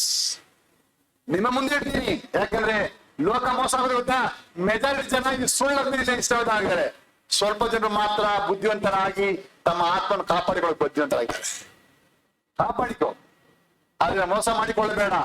ದೇವ್ರು ಒಂದು ಸಲ ಆದಾಮ ಅವ್ರಿಗೆ ಬುದ್ಧಿ ಹೇಳ್ಬಿಟ್ಮೇಲೆ ಸೈತಾನ ಬಂದು ಹೇಳಿದ್ರೆ ಯೇಸು ಮತ್ತೆ ಹೇಳಕ್ ಬರ್ಲಿಲ್ಲ. ನಾನು ಅಲ್ಲಿ ಬುದ್ಧಿ ಹೇಳ್ಬಿಟ್ಟಿದ್ದೀನಿ. ಬುದ್ಧಿಗಳಾದ್ರೆ ಯಾವ್ದು ಸೈತಾನ ಆರಿಸ್ಕೊ. ಸೈತಾನ ಬಂದು ಹೋಗಿದ್ದು ದೇವ್ರು ಗೊತ್ತಿಲ್ವಾ? ಅವ್ನ ಪ್ರಸಂಗ ಗೊತ್ತಿಲ್ಲ, ಎಲ್ಲ ಗೊತ್ತು. ನಾನು ಹೇಳ್ಬಿಟ್ಟಿದ್ದೀನಿ, ಮೋಸ ಹೋಗ್ಬೇಕಾ ಕಾಪಾಡ್ಕೋಬೇಕಾ ನಿನ್ನ ಕೈಯಲ್ಲಿದೆ. ಆದಾಮನೆ ನೋಡಿಕೋ ಹೇಳ್ಬಿಟ್ರು. ಅವ್ರು ಕೇರ್ಲೆಸ್ ಮಾಡಿದಾಗಲೇ ಅವರು ಅಲ್ಲಿಂದ ಹೊರಗೆ ಹೋಗ್ಬೇಕಾಗಿ ಬಂತು. ಹಾಗೇನೆ ಕಲಿಯುವ ಮೂರನೇ ಪಾಠ, ಕಾವಲುಗಾರರಾಗಿ ಎಚ್ಚರಿಕೆಯಿಂದ ಅಪೊಸ್ತಲರ ಉಪದೇಶದೊಂದಿಗೆ ಏಕ ಮನಸ್ಸನ್ನು ಕಾಪಾಡಿಕೊಳ್ಳಬೇಕು. ಕಾವಲುಗಾರರಾಗಿ ಎಚ್ಚರಿಕೆಯಿಂದ ಅಪೊಸ್ತಲರ ಉಪದೇಶದೊಂದಿಗೆ ಏಕ ಮನಸ್ಸನ್ನು ಕಾಪಾಡಿಕೊಳ್ಳಬೇಕು. காவற்காரராக கவனமுடன் அப்போஸ்தலரின் உபதேசத்தோடு ஒரு மனதை காத்து கொள்ள வேண்டும். ಈ ಹೊಸ ಒಡಂಬಡಿಕೆ ಅಪೊಸ್ತಲರೇ ಹೊಸ ಒಡಂಬಡಿಕೆ ಇಲ್ಲ, ಎಲ್ಲ ಅವರೇ ಬರ್ಸಿರೋದು. ಅಪೊಸ್ತಲರು ಬೇಡ ಅಂದ್ಬಿಟ್ರೆ ನೀನು ಇಸ್ರಾಯೇಲರಾಗಿ ಬರೀ ಹಳೆಯ ಮಾತ್ರ ಓದಬೇಕು. ಹಳೆಯ ಓದಕ್ ಹೋದ್ರೆ ಅಲ್ಲಿ ಎಂಟ್ರಿ ಇಲ್ಲ. ಯಾಕಂದ್ರೆ ಅದು ಹಳೆಯ ಒಡಂಬಡಿಕೆ ಕಂಪ್ಲೀಟ್ ಆಗಿ ಯಾರಿಗಾಗಿ ಮಾತ್ರ? ಇಸ್ರಾಯೇಲಿಗೆ ಮಾತ್ರ. ಆಗ ನಿಮಗೆ ಹಳೆಯ ಒಡಂಬಡಿಕೆ ಸಿಗಲ್ಲ, ಹೊಸ ಒಡಂಬಡಿಕೆ ಸಿಗಲ್ಲ, ಫುಟ್ಪಾತ್ ನಿಮಗೆ ಸಿಗೋದು ಗತಿ. ಆ ಅಪೊಸ್ತಲರು ಬೇಡ ಅಂದ್ರೆ ನಿನಗೆ ಇದೇ ಗತಿ. ಅಪೊಸ್ತಲರು ಬೇಕಂದ್ರೆ ನಿಮಗೆ ಹೊಸ ಒಡಂಬಡಿಕೆ ಸಿಗುತ್ತದೆ, ಹಳೆಯ ಒಡಂಬಡಿಕೆ ಸಿಗುತ್ತದೆ. ಬುದ್ಧಿವಂತನಾಗಿ ನಿನ್ನ ಆತ್ಮನ ಕಾಪಾಡಕ್ಕೆ ನೀನು ಹುಷಾರಾಗ. ಆದ್ರೆ ಆದಿ ಸಭೆಯು ಅಪೊಸ್ತಲರ ಉಪದೇಶದಲ್ಲಿಯೇ ನಿರತರಾಗಿದ್ದರು. ಅವ್ರಿಗೆ ಹೇಳಿದ್ರು ಮಾತ್ರ ಮಾಡೋಕೆ ಮನಸ್ಸು ಒಪ್ಪಿಕೊಂಡ್ರು. ಅದನ್ನೇ ಸತ್ಯದ ಎಲ್ಲಾ ಪತ್ರಗಳು ನಿಮಗೆ ಬೋಧಿಸುತ್ತದೆ. ನಾಲ್ಕನೇದಾಗಿ ಕರ್ತನ ನಿಮ್ಮದನ ಮಾರ್ಗ ಯಾವುದನ್ನು ಕಾಪಾಡಿಕೊಳ್ಳಬೇಕು? 2 ತಿಮೋತಿ 4ನೇ ಅಧ್ಯಾಯ 7ನೇ ವಚನ. 2 ತಿಮೋತಿ 4ನೇ ಅಧ್ಯಾಯ 7ನೇ ವಚನ. 2 Timothy 4th chapter 7th verse, page number 272. நல்ல போராட்டத்தை போராடினேன், நல்ல போராட்டத்தை போராடினேன், ஓட்டத்தை முடித்தேன், ஓட்டத்தை முடித்தேன், ವಿಶ್ವಾಸத்தை ಕಾತುಕೊಂಡೇன், ವಿಶ್ವಾಸத்தை ಕಾತುಕೊಂಡೇನ್. ಶ್ರೇಷ್ಠ ಹೋರಾಟವನ್ನು ಮಾಡಿದ್ದೇನೆ, ನನ್ನ ಓಟವನ್ನು ಕಡೆಗಾಣಿಸಿದ್ದೇನೆ, ಕ್ರಿಸ್ತ ನಂಬಿಕೆಯನ್ನು ಕಾಪಾಡಿಕೊಂಡಿದ್ದೇನೆ. ನಾನು ಕಾಪಾಡಿಕೊಳ್ಳಬೇಕಾದ 4ನೇ ವಿಷಯ ಕ್ರಿಸ್ತ ನಂಬಿಕೆ. ನಂಬುದಂದ್ರೆ ಏನು? ದೇವರನ್ನು ನಂಬಬೇಕಲ್ವಾ? ದೇವರಂತ ನಂಬ್ತೀವಿ. ಹಾಗಾದ್ರೆ ಆ ದೇವರು ಯಾರು? ಯೇಸು ಕ್ರಿಸ್ತನು. ಹಾಗಾದ್ರೆ ಯಾವ ನಂಬಿಕೆ ನಾವು ಕಾಪಾಡಿಕೊಳ್ಬೇಕು? ಕ್ರಿಸ್ತ ನಂಬಿಕೆ. ಅದು ತಂದೆ ಪವಿತ್ರಾತ್ಮ ನಂಬಿಕೆ ಅಲ್ಲ. ಪೌರನು ಅದನ್ನು ಮಾಡಲಿಲ್ಲ. ಪೌರನು ಕ್ರಿಸ್ತ ನಂಬಿಕೆಯನ್ನೇ ಕಾಪಾಡಿಕೊಳ್ಳೋದಕ್ಕೆ ಕಾರ್ಯ ಮಾಡಿನು. ಯಾಕಂದ್ರೆ ಈ ಪೌರನ ದೇವರು ಹಚ್ಕೊಂಡು ಗೊತ್ತಾ? ಪೌರನು ಇರ್ತಾನೆ, ಗೊತ್ತಾಗಿಲ್ಲ ಸೌಲನಾಗಿದ್ದಾಗ, ಕರ್ತನೆ ನೀನ್ ಯಾರು ಅಂತ ಹೇಳುವಾಗ ಯೇಸು ಹೇಳ್ತಾರೆ, ನೀನ್ ಹಿಂಸೆ ಪಡಿಸೋ ಯೇಸು ನಾನೇ ಅಂತ ಹೇಳಿ ಯೇಸು ಪೌಲನನ್ನು ಮಾತಾಡಿಸ್ತಾರೆ. ಆಮೇಲೆ ಅದೇ ಹೆಸರಲ್ಲಿ ನನ್ನ ಹೆಸರನ್ನು ತಿಳಿಸುವುದಕ್ಕಾಗಿ ನಾನು ಆರಿಸಿಕೊಂಡ ನನ್ನ ಸಾಧನ ಅಂತ ಹೇಳಿ ಪೌಲನನ್ನು ಯೇಸುವಿನ ಹೆಸರು ತಿಳಿಸೋದಕ್ಕೆ ಕಳಿಸ್ಕೊಡ್ತಾರೆ. ಹೀಗೆ ಯೇಸು ಕ್ರಿಸ್ತನೊಬ್ಬನೇ ದೇವರನ್ನು ತಿಳಿದವನಾಗಿ ಯೇಸುವೇ ಕರ್ತನು, ಯೇಸುವೇ ಕ್ರಿಸ್ತನು ಅಂತ ಹೇಳಿ ಎಲ್ಲ ಕಡೆ ಪ್ರಸಂಗ ಮಾಡಿ ದೇವರ ರಾಜ್ಯವನ್ನು ಸ್ಥಾಪನೆ ಮಾಡ್ತಾರೆ. ಹಾಗೆ ಈ ಪೌಲನು ಸಾಯಬೇಕಾದ ಕೊನೆಯ ಕ್ಷಣ ಬಂದಾಗ ಅವಾಗ ಹೇಳುವ ಮಾತು ಏನಂತ? ನಾನು ಒಳ್ಳೆಯ ಶ್ರೇಷ್ಠ ಹೋರಾಟ ಮಾಡಿದ್ದೀನಿ, ನನ್ನ ಓಟವನ್ನು ಕಣ್ಗಾಣಿಸಿದ್ದೀನಿ, ಕ್ರಿಸ್ತ ನಂಬಿಕೆಯನ್ನು ಇದುವರೆಗೆ ಕಾಪಾಡಿಕೊಂಡಿದ್ದೇನೆ. ಕ್ರಿಸ್ತ ನಂಬಿಕೆ, ಯೇಸು ಕ್ರಿಸ್ತನ ನಂಬಬೇಕು. ಯಾಕಂದ್ರೆ ಈ ಸತ್ಯದ ಒಬ್ಬನೇ ದೇವರು ಮಾತಾಡೋದಕ್ಕೆ. ಇಸ್ರಾಯೇಲೇ ಕೇಳು, ನಿನ್ನ ದೇವರ ಕರ್ತನು ಒಬ್ಬನೇ ಕರ್ತನು. ಆ ಒಬ್ಬನೇ ಕರ್ತನಾದ ಯೇಸು ಕ್ರಿಸ್ತನು. ಆ ನಂಬಿಕೆಯನ್ನು ನೀನು ಕಾಪಾಡಿಕೊಳ್ಳಬೇಕು. ಲೋಕದಲ್ಲಿ ಅನೇಕ ನಂಬಿಕೆಗಳಿವೆ ಮೋಸ ಹೋಗೋದಕ್ಕೆ. ಚೆಕ್ ಮಾಡಿ ನೋಡು. ಅಬ್ರಹಾಮನು 3 ದೇವರುಗಳು ನಂಬಿದನಾ? ದಾವೀದನು 3 ಜನ ನಂಬಿದನಾ? ದಾನಿಯೇಲ್ ನಂಬಿದನಾ? ಎಜೆಕಿಯೇಲ್ ನಂಬಿದನಾ? ಯಾರು ನಂಬಿದ್ರು ಚೆಕ್ ಮಾಡು. ಹೊಸ ಬಗ್ಗೆ ಯಾರು ಮಾಡಿದ್ರು ನಂಬಿ ನೋಡಿ. ಇವರು ಯಾರು ಕೂಡ ಅನೇಕ ದೇವರು ನಂಬಲಿಲ್ಲ. ಏಕ ದೇವರನ್ನು ಮಾತ್ರ ತನ್ನ ನಂಬಿದರು. ಆ ಏಕ ದೇವರೇ ಪೌಲ್ ಹೇಳ್ತಾನೆ ಆ ಬಂಡೆಯೇ ಕ್ರಿಸ್ತನು. ಮೋಶೆ ಹೋಗುವಾಗ ಹೋದ್ರಲ್ಲ, ಆ ಬಂಡೆಯಿಂದ ನೀರು ಬಂತಲ್ಲ, ಆ ಬಂಡೆಯೇ ಕ್ರಿಸ್ತನು, ಆ ಬಂಡೆಯೇ ಕ್ರಿಸ್ತನು, ಅಳವಡಿಕೆಯ ದೇವರೇ ಕ್ರಿಸ್ತನ್ ಅಂತ ಹೇಳಿ ಪೌಲ್ ಸಾಧನೆ ಮಾಡಿ ಆ ಕ್ರಿಸ್ತ ನಂಬಿಕೆಯನ್ನು ಕಾಪಾಡಿಕೊಂಡಿದ್ದೇನೆ. ಒಂದೇ ದೇವರು, ಆ ಒಬ್ಬನೇ ದೇವರೇ ಕರ್ತರಾದ ಯೇಸು ಕ್ರಿಸ್ತನ್. ವಿಶ್ವಾಸಿಯೇ, ಇವತ್ತು ಲೋಕದಲ್ಲಿ ನೀನು ಮಗುವಾಗಿ ಹುಟ್ಟುತ್ತೀಯ. ನೀನು ಹುಟ್ಟುವಾಗ ನಿಮ್ಮ ಅಪ್ಪ ಅಮ್ಮ ನಿನಗೆ ನಾಮಕರಣ ಮಾಡ್ತಾರೆ, ನಿನ್ನನ್ನು ಕೇಳಲ್ಲ. ಅವರು ತೀರ್ಮಾನ ಮಾಡಿ ಒಂದು ಹೆಸರಿಡ್ತಾರೆ, ಅವರು ಸಭೆಯಲ್ಲಿ ಕೇಳ್ತಾರೆ, ಅವ್ರು ಯಾವ ನಂಬಿಕೆ ಆಧಾರ ಮಾಡ್ಕೊಳ್ತಾರೆ ಅದು ನಿಮ್ಗೆ ಆಗ್ಬಿಡುತ್ತೆ. ಆಮೇಲೆ ನೀವು ಸಂಘ ಸ್ಕೂಲ್ ಹೋಗ್ತೀಯಾ, ಅಲ್ಲಿ ಪಾಠ ಕಲ್ಸ್ಕೊಡ್ತಾರೆ, ಅವರು ಸತ್ಯಕ್ಕೆ ಸಂಬಂಧಪಟ್ಟವರ ಸತ್ಯ ವಿರೋಧವಾಗಿ ಗೊತ್ತಿಲ್ಲ, ಏನೋ ಕಲಿತೀಯ. ಆಮೇಲೆ ನೀನ್ ದೊಡ್ಡವನಾಗ್ತೀಯಾ, ನಿನಗೆ ಬುದ್ಧಿ ಬರ್ತದೆ, ನೀನ್ ದೀಕ್ಷಾಸ್ತ್ರ ತಗೊಳಕ್ಕೆ ಕಾರ್ಯ ಬರ್ತದೆ. ಆವಾಗ ನೀನ್ ಬುದ್ಧಿ ಬಂದಾಗ ನೀನ್ ಸತ್ಯದ ನೋಡ್ತೀಯಾ. ಇಲ್ಲಿ ಹೇಳಲ್ಪಟ್ಟ ದೀಕ್ಷಾಸ್ಥಾನ ಯಾವುದು, ಇಲ್ಲಿ ಹೇಳಲ್ಪಟ್ಟ ಮಾರ್ಗ ಯಾವುದು, ಇಲ್ಲಿ ಹೇಳಲ್ಪಟ್ಟ ರಕ್ಷಣೆ ಯಾವುದು? ಬರಬೇಕಾದ ರಕ್ಷಣೆಯು ಬೇರೆ ಯಾವ ಹೆಸರು ಸಿಗೋದಿಲ್ಲ, ಅದು ಕರ್ತನ ಯೇಸು ಕ್ರಿಸ್ತನಲ್ಲಿ ಮಾತ್ರವೇ ಅಂತ ಹೇಳಿ ಅಪೊಸ್ತಲರ ಕೃತ್ಯಗಳು 4:12 ಬೋಧಿಸೋದಲ್ಲ. ಹಾಗಾದ್ರೆ ನಾನು ಮಾಡ್ತೀವಿ ಸರಿಯಾ ಅಂತ ನಾನು ಯೋಚನೆ ಮಾಡ್ಬೇಕು. ಯಾಕಂದ್ರೆ ನಾನು ನನ್ನ ಯವನ ಪ್ರಾಯದಲ್ಲಿ ನಾನು ದೀಕ್ಷಾಸ್ನಾನ ಮಾಡಿಕೊಂಡಾಗ ನನ್ನ ಪಾಶ ಕೊಡಕ್ ಬಂದ ನಾನು ಪ್ರಶ್ನೆ ಮಾಡಿದೆ, ಪಾಶ ಈ ರೀತಿ ಇದೆಯಲ್ಲ, ನೀವೇ ಹಿಂಗ್ ಕೊಡ್ತೀರಾ? ಅವ್ರೆಲ್ಲ ಸ್ವಲ್ಪ ತಲೆ ಸುತ್ತಾಬಿಟ್ರು. ಯಾಕಪ್ಪ ಅಂದ್ರೆ ಆ ಸಭೆಯಲ್ಲಿ ನಾನು ಕೇಳಿದ ಪ್ರಶ್ನೆ ಇದಕ್ಕೆ ಮುಂಚೆ ಅವ್ರನ್ನ ಪಾಶ ಬೇರೆ ಯಾರು ಕೇಳಲೇ ಇಲ್ಲ, ವಿಷಯ ಗೊತ್ತೇ ಆಗ್ಲಿಲ್ಲ. ಅವ್ರು ಹಂಗೆ ಸೈಲೆಂಟ್ ಆಗಿ ಕುತ್ಕೊಂಡ್ಬಿಟ್ರು. ಇದೆಲ್ಲ ನಿಮ್ಗೆ ಎಲ್ಲಿಂದ ಬಂತು? ನಾನು ಹೇಳಿದೆ ಬೈಬಲ್ ತರ ಓದ್ ನೋಡ್ರೆ, ಬೈಬಲ್ ನಿಮ್ಗೆ ಬರ್ದಿದೆಯಲ್ಲ. ನನ್ನ ಪಾಸ್ಟ್ ಅಂತೆಲ್ಲ ಹಂಗೆ ಕುತ್ಕೊಂಡ್ಬಿಟ್ರು. ಚರ್ಚ್ ಮುಗಿದು ಹೋಗಿ 2 ವಾರ ಆಯ್ತು, ಅವ್ರು ಎದ್ದೋಳಕ್ಕಾಗಿಲ್ಲ, ಹಂಗೆ ಸೈಲೆಂಟ್ ಆಗಿ ಕುತ್ಕೊಂಡ್ಬಿಟ್ರು. ಈ ಸಾಲಮ ಮನಸ್ಸಲ್ಲಿ ಏನಿದೆಲ್ಲ ಬಂದಿದೆ, ಏನ್ ಯೋಚನೆ. ನಾನಾಗ ಒಂದು ಸಂಡೇ ಸ್ಕೂಲ್ ಹುಡುಗ, ನಾನು ದೇವ್ರು ನಂಗೆ ಪ್ರಶ್ನೆ ತೋರಿಸ್ಬಿಟ್ರು. ಸತ್ಯವಾದ ಹಿಂಗೆ ಬೋಧಿಸ್ತದಲ್ಲ, ಇವ್ರು ಯಾಕೆ ಹಿಂಗೆ ಹೇಳ್ತಾರೆ? ನೀವು ಚಿಕ್ಕ ಮಗಳು ಆಗಿರುವಾಗ ನಿನಗೆ ಬುದ್ಧಿ ಇಲ್ಲ, ಯಾವ್ದೋ ಒತ್ತಡ, ಯಾವ್ದೋ ಫ್ಯಾಮಿಲಿಗೆ ಪ್ರೆಷರ್ ಇಲ್ಲ, ಏನಾಗಿದೆ. ಆದ್ರೆ ನೀವು ಬುದ್ಧಿ ಬಂದ ಮೇಲೆ ಅದಕ್ಕೆ ಸರ್ಕಾರ ನಿಮಗೆ 18 ವಯಸ್ಸಾದ ಮೇಲೆ ನೀವು ಓಟ್ ಕೊಡ್ತಾರೆ. ನೀನಾಗಿ ಯೋಚನೆ ಮಾಡು, ನೀನಾಗಿ ತೀರ್ಮಾನ ಮಾಡು, ನೀನಾಗಿ ಸೆಲೆಕ್ಟ್ ಮಾಡು. ಯಾಕಂದ್ರೆ ಇನ್ನು ಮುಂದೆ ಚಿಕ್ಕವನಲ್ಲ, ನೀನು ಟೀನೇಜ್ ಆಗಿರೋ ಒಂಥರ, ಮಕ್ಕಳಿಗೆ ಒಂಥರ, ನೀನು ದೊಡ್ಡವನ ಅಟೆಂಡ್ ಆದ್ಮೇಲೆ ನೀನೇ ತೀರ್ಮಾನ ಮಾಡ್ಬೇಕಂತ ಸರ್ಕಾರ ಹೇಳ್ತದಲ್ಲ. ಆದ್ರಿಂದಲೇ ಮದುವೆ ವಯಸ್ಸು 18 ವಯಸ್ಸು ಆದ್ಮೇಲೆ ಮಾತ್ರ ಮಾಡ್ಬೇಕಂತ ಹೇಳ್ತಾರಲ್ಲ. ನೀನ್ ತೀರ್ಮಾನ ಮಾಡು. ಹಾಗಾದ್ರೆ ಈ ಸತ್ಯದಲ್ಲಿ ಏನ್ ಹೇಳ್ತದೆ ಚೆಕ್ ಮಾಡಿ ನೋಡು. ಎಲ್ಲಾದ್ರೂ ಯೇಸು ಕ್ರಿಸ್ತನ ಬಿಟ್ಟು ನಂಬೋದಕ್ಕೆ ಬೇರೆಲ್ಲಾದ್ರೂ ಇದೆಯಾ? ಬೇರೆ ನಂಬಿಕೆ ಇದೆಯಾ? ಅಲ್ಲಿ ಅಡಬೇಕಿದ್ರೆ ನಾನೇ ಕರ್ತನು, ನಾನಲ್ಲದೆ ಹಿಂಗೆ ಬೇರೆ ದೇವ್ರು ಇರಬಾರ್ದು. ಹಾಗಾದ್ರೆ ಒಬ್ಬರು ಮಾತ್ರ ಇದ್ದಾರೆ, ನಾನೇ ರಕ್ಷಕನು, ನನ್ನ ಹೊರತು ಬೇರೆ ದೇವ್ರು ಇಲ್ಲ ಅಂತ ಪದೇ ಹೇಳ್ತಿದ್ದಾರೆ. ಒಂದು 50 ಕಡೆಯಿಂದ ವಚನ ಬರ್ತಿದೆ. ಹೊಸ ನೋಡಿದಾಗ ಆ ಒಬ್ಬನೇ ದೇವರೇ, ಏಕ ಚಕ್ರಾಧಿಪತಿ ಒಬ್ಬನೇ ದೇವರು ಮಾತ್ರ ಇದ್ದಾರೆ. ಅದೇ ಕಥೆ ಯೇಸು ಕ್ರಿಸ್ತ ಹೇಳ್ತದೆ. ಇದನ್ನು ತಿಳಿದುಕೊಳ್ಬೇಕಲ್ಲ. ಆದ್ರಿಂದ ಮೋಸಪಡಿಸುವ ಅನೇಕ ಉಪದೇಶಗಳು ಲೋಕದಲ್ಲಿ ತುಂಬಿರುವಾಗ ನೀನು ಬುದ್ಧಿವಂತನಾಗಿ ನಿನ್ನ ಬೈಬಲ್ ಚೆಕ್ ಮಾಡು, ಓಪನ್ ಮಾಡು, come back to Bible. Bible ಏನಿರ್ತದೆ ಚೆಕ್ ಮಾಡಿ ನೋಡು.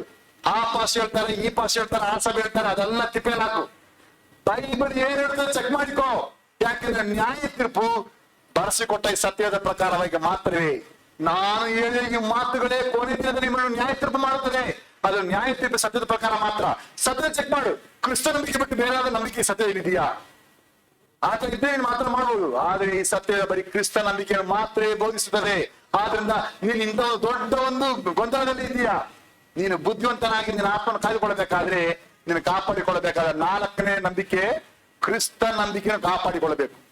ನೋಡಿ, ಸರ್ಜಾಪುರ ರೋಡಲ್ಲಿ ಇಷ್ಟು ದೊಡ್ಡ 106 ಸಭೆಗಳಿರುವಾಗ ಎಷ್ಟು ವೈರಾಗ್ಯದಿಂದ, ಎಷ್ಟು ಹೋರಾಟದಿಂದ, ಎಷ್ಟು ರೀತಿಯ ಕ್ರಿಟಿಸಿಸಮ್ ಅನ್ನ ದಾಟಿಕೊಂಡು 30 ವರ್ಷಗಳ ಕಾಲ ನಿಂತ್ಕೊಳ್ತಾ ಇದ್ದೀವಿ. ಯಾಕಂದ್ರೆ ದೇವರ ವಾಕ್ಯದ ಮೇಲಿರುವ ಬಲ, ದೇವರ ವಾಕ್ಯವನ್ನು ತಿಳಿಸುವ ಕೃಪೆ. ವಿಶ್ವಾಸಿಯ ಎಷ್ಟು ಜನ ಟೀಕೆ ಮಾಡಿದ್ದಾರೆ, ಎಷ್ಟು ಜನ ಅವಮಾನ ಪಡಿಸಿದ್ದಾರೆ, ಎಷ್ಟು ಜನ ಏನೇನ್ ಮಾಡ್ಕೊಂಡು ನಿಂತ್ಕೊಂಡಿದ್ದಾರೆ, ತಾನೇ ಕೆಲ್ಸ್ಕೊಳ್ಳಿಲ್ಲ. ಕ್ರಿಸ್ತ ನಂಬಿಕೆಯನ್ನು ಎಲ್ಲಾ ಪ್ರಯಾಸದಿಂದ, ವೈರಾಗ್ಯದಿಂದ ನಿಂತ್ಕೊಳ್ಳೋಕೆ ಕೃಪೆ ಕೊಟ್ಟಿದ್ದಾರೆ. ಯಾಕಂದ್ರೆ ಪೌಲ್ ಹೇಳ್ತಾನೆ, ನನ್ನನ್ನು ಬಲಪಡಿಸುವ ತಂದೆ ಮಗನಲ್ಲಿ ಇದ್ಕೊಂಡಲ್ಲ, ಎಲ್ಲಿ ಇದ್ಕೊಂಡು? ನನ್ನನ್ನು ಬಲಪಡಿಸುವ ಕ್ರಿಸ್ತನಲ್ಲಿ ಇದ್ದುಕೊಂಡು ಎಲ್ಲವನ್ನು ಮಾಡೋದಕ್ಕೆ ಶಕ್ತರಾಗಿದ್ದೀನಿ. ಆದ್ರೆ ಪೌಲ್ ಇದ್ದೀನಿ ಕ್ರಿಸ್ತನಲ್ಲಿ ಮಾತ್ರ. ಆದ್ರಿಂದ ಪುನಃ ಒಬ್ಬನ ಕ್ರಿಸ್ತನಲ್ಲಿ ಇದ್ದೇನೆ, ಕ್ರಿಸ್ತನಲ್ಲಿದ್ದೇನೆ. ಹಾಗಾದ್ರೆ ನಾವು ಕಾಪಾಡಿಕೊಳ್ಬೇಕಾದ ನಂಬಿಕೆ ಏನು? ಕ್ರಿಸ್ತ ನಂಬಿಕೆ ಏನು? ಇದು ಸುಮ್ಮನೆ ಮಾಡ್ಕೊಳಕ್ಕಾಗಲ್ಲ. ಇದಕ್ಕಾಗಿ ನೀವು ಹೋರಾಟ ಮಾಡ್ಬೇಕು. ಎಲ್ಲಿಂದ ಅಲ್ಲಿ? ನಿನ್ನ ದೇಶದಲ್ಲಿ ಹೋರಾಟ ಮಾಡ್ಬೇಕು, ಸಮಾಜಕ್ಕೆ ಹೋರಾಟ ಮಾಡ್ಬೇಕು, ಕೊನೆ ಪಕ್ಷ ನಿನ್ನ ಮನೆಯವರ ಹತ್ರ ಹೋರಾಟ ಮಾಡ್ಬೇಕು. ಯಾಕಂದ್ರೆ ಯಾರು ಒಪ್ಪಲ್ಲ. ಎಲ್ಲರೂ ಫೈಟ್ ಮಾಡ್ಬೇಕು. ಫೈಟ್ ಮಾಡಿ ಕೊನೆಗೆ ದೇವರ ವಾಕ್ಯವನ್ನು ಪ್ರೀತಿಸ್ಬೇಕು. ಅವರೇ ಬರ್ತಾರೆ ಅನ್ನಿಸ್ಕೊಂಡು ಆಗಲ್ಲ, ಅವರೇ ಬರ್ತಾರೆ ಆಗಲ್ಲ. ಒಬ್ಬರು ನಾನು ಜೀಸಸ್ ಆಗ್ಬೇಕು, ನಮ್ಮ ಅಪ್ಪ ಪುತ್ರ ಗೊತ್ತಿಲ್ಲ, ಅಪ್ಪ ಒಪ್ಕೊಂಡ್ರೆ ಉತ್ಕೊಂಡಿರ್ಬೇಕು. ಯಾಕಂದ್ರೆ ಲೋಕ ಬಿಡಲ್ಲ. ನೀನು ದೀಕ್ಷಾಸ್ನಾನ ಮಾಡ್ಬೇಕಾ, ನೀನು ದೇವರಲ್ಲಿ ಸೇರ್ಬೇಕಾ, ನೀನು ರಕ್ಷಣೆ ಆಗ್ಬೇಕಾ, ನೀನ್ ತೀರ್ಮಾನ ಮಾಡಿದ್ರೆ ಹೊರತು ಬೇರೆ ದಾರಿಯೇ ಇಲ್ಲ. ಅದಕ್ಕೆ ನೀನು ಒಳ್ಳೆಯ ಹೋರಾಟವನ್ನು ಹೋರಾಡಬೇಕು. ಈಸಿಯಾಗಿ ಬರ್ತದೆ ನಿಸ್ಕೋಬೇಡ. ಯಾಕಂದ್ರೆ ಸೈತಾನ ಬಿಡಲ್ಲ.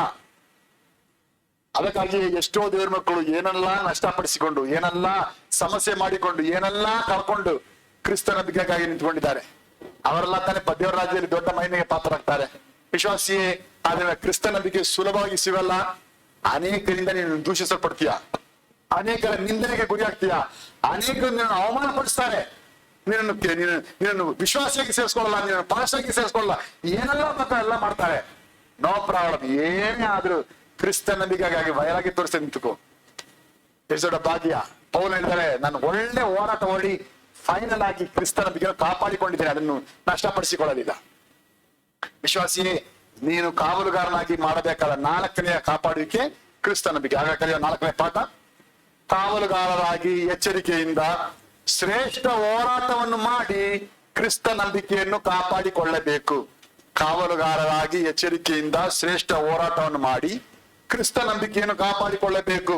காவற்காரராக கவனமுடன் நல்ல போராட்டத்தை போராடி கிறிஸ்துவ விசுவாசத்தை காத்துக்கொள்ள வேண்டும். ಅದು ನಿನ್ ಕೆಲಸ. ಪಾಸ್ಟ್ ಬಂದು ನಿನಗೆ ಬಾಡಿಗಾರ ನಿಂತ್ಕೊಳಕ್ಕಾಗಲ್ಲ, ಸಭೆ ಬಂದು ಯಾವಾಗಲೂ ಬಂದು ನಿಂಗೆ ಸಪೋರ್ಟ್ ಮಾಡೋದಕ್ಕಾಗಲ್ಲ. ನೀನು ಅದನ್ನು ಕಾಪಾಡಿಕೊಳ್ಳಬೇಕು. ಕ್ರಿಸ್ತ ನಂಬಿಕೆಯಿಂದ ಬೀಳಿಸೋದಕ್ಕೆ ಈ ಲೋಕದಲ್ಲಿ ತುಂಬಾ ಉಪದೇಶಗಳಿದೆ, ತುಂಬಾ ಸಭೆಗಳಿದೆ, ತುಂಬಾ ವಿಶ್ವಾಸಗಳಿದ್ದಾರೆ. ನಿನಗೆ ಫೋನ್ ಮಾಡಿ ಕರೆಯೋದಕ್ಕೆ ನೀನ್ ಬುದ್ಧಿವಂತನಾಗ. ಕ್ರಿಸ್ತ ನಂಬಿಕೆ ಇಲ್ಲದವರೊಂದಿಗೆ ನೀನು ಇಜ್ಜೋಡಾಗಬೇಡ್ರಿ. ಈ ಸತ್ಯದ ಉಪದೇಶ ಬಿಟ್ಟು ಆ ತೊಲಗಿದವ್ರ ಜೊತೆಗೆ ಸವಾಸ ಇಟ್ಕೋಬೇಡ್ರಿ. ಅವ್ರ ಜೊತೆ ಹೈ ಪಾಯನ ಹೇಳ್ಬೇಕು ಹೋಗೋಬೇಡ್ರಿ. ಗುಡ್ ಮಾರ್ನಿಂಗ್ ಕೂಡ ಹೇಳ್ಬೇಡ್ರಿ. ಶಾಪ ನಿಮ್ ಜೊತೆ ಬಂದ್ಬಿಡುತ್ತೆ. ಕಾಪಾಡಿಕೊಳ್ರಿ. ವಿಶ್ವಾಸಿಗಳು, ನಿಮ್ಮ ಐಕ್ಯ ಯಾರ ಜೊತೆಗೆ? ಯೇಸು ಒಬ್ಬರೇ ದೇವ್ರ ಹೇಳುವ ಜೊತೆಗೆ ನಿಮ್ಮ ನಂಬಿಕೆನಾ? ಇಲ್ಲ ದೇವ್ರು ಮೂವರಂತ ಹೇಳಿ ಮೋಸ ಮಾಡುವ ಜೊತೆಗೆ ನಿಮ್ಮ ನಂಬಿಕೆನ? ಮೋಸ ಮಾಡ್ಕೊಳ್ತೀರಾ? ಇಲ್ಲ ಹುಷಾರಾಯ್ತೆ, ನೀರ್ ನೋಡ್ಕೊಳ್ರಿ. ಯಾಕಂದ್ರೆ ಅವರ ನಿಲ್ಸಿಗಳು ಸೈತಾನ ಬಂದ್ ಮಾತಾಡಿ ಯಾರು ಗೊತ್ತಾಗತ್ತೆ, ಯಾರು ನೋಡ್ತಾರೆ, ಯಾರು ಗೊತ್ತಿಲ್ಲ ಅಂತ. ಆದ್ರೆ ಮೋಸ ಹೋದ್ದು ಅವಳೇ, ಅವಳನ್ನು ಪ್ರೀತಿಸಿದ ಆದಾಮನೆ, ಬೇರೆ ಯಾರು ಅಲ್ಲ. ಕಾಪಾಡ್ಕೊಳ್ರಿ. ನಿಮ್ಮ ಕ್ರಿಸ್ತ ನಂಬಿಕೆ ಉಳಿಸ್ಕೋಬೇಕಾ? ಇಲ್ಲ ಅದು ನಷ್ಟ ಆಗ್ಬೇಕಾ? ಯಾಕಂದ್ರೆ ದಾರಿ ದೊಡ್ಡದಿದೆ, ಬಾಗಿಲು ತುಂಬಾ ತೆರೆದಿದೆ. ನಿನ್ನನ್ನು ಕ್ರಿಸ್ತ ನಂಬಿಕೆಯನ್ನು ಬೀಳಿಸುವುದಕ್ಕೆ, ಕ್ರಿಸ್ತ ನಂಬಿಕೆಯನ್ನು ಹಾಳು ಮಾಡುವುದಕ್ಕೆ ಇವತ್ತು ಅನೇಕ ಪಾಸ್ಗಳಿದ್ದಾರೆ. ಸತ್ಯವೇದಕ್ಕೆ ವಿರುದ್ಧವಾಗಿ ಮಾತಾಡೋಕ್ಕೆ, ಸತ್ಯವೇದಕ್ಕೆ ವಿರುದ್ಧವಾಗಿ ಮಾತಾಡೋಕ್ಕೆ, ಸತ್ಯವೇದಕ್ಕಿಂತ ಅವರು ಜ್ಞಾನಿಗಳನ್ನು ತೋರಿಸ್ಕೊಳ್ತಾರೆ. ದೇವರ ಅಪ್ಪನಿಗಿಂತ ತುಂಬಾ ಬುದ್ಧಿಯನ್ನು ತೋರಿಸ್ಕೊಳ್ಳೋ ಪ್ರಯಾಸ ಪಡ್ತಾರೆ. ಅವನನ್ನು ಪ್ರಶ್ನೆ ಮಾಡಿ, ದೇವರಿಗಿಂತ ಬುದ್ಧಿವಂತನಾ? ದೇವರ ಅಪ್ಪನಿಗಿಂತ ನೀನು ಪರೀಕ್ಷೆ ಯೋಚನೆ ಮಾಡು. ದೇವರಪ್ಪ ಹಿಂಗ್ ಬರ್ಸ್ಕೊಂಡಿದ್ದಾರೆ, ದೇವರ ಸುಳ್ಳುಗಾರನಾಗ್ತಾನ? ಪ್ರಶ್ನೆ ಮಾಡಕ್ ಕಲ್ತ್ಕೊಳ್ರಿ. ದುರುಪದೇಶನ ಬಿಡಿಸಿಕೊಳ್ಳಿರಿ. ಕ್ರಿಸ್ತ ನಂಬಿಕೆಯನ್ನು ಕಾಪಾಡುವುದಕ್ಕೆ ಹೋರಾಟ ಮಾಡ್ರಿ. ಶ್ರೇಷ್ಠ ಹೋರಾಟ ಮಾಡಿ ಕ್ರಿಸ್ತ ನಂಬಿಕೆಯನ್ನು ಕಾಪಾಡಿಕೊಂಡವರಾಗಿ ಕರ್ತನ ನಿಬಂಧನಾ ಮಾರ್ಗವನ್ನು ಕಾಪಾಡಿಕೊಳ್ರಿ. 5ನೇದಾಗಿ, ಕರ್ತನ ನಿಬಂಧನಾ ಮಾರ್ಗದಲ್ಲಿ ನಾವು ಕಾಪಾಡಿಕೊಳ್ಳಬೇಕಾದ ಮುಖ್ಯವಾದ ಕಾರ್ಯ 1 ಪೇತ್ರ 3ನೇ ಅಧ್ಯಾಯ 10ನೇ ವಚನ.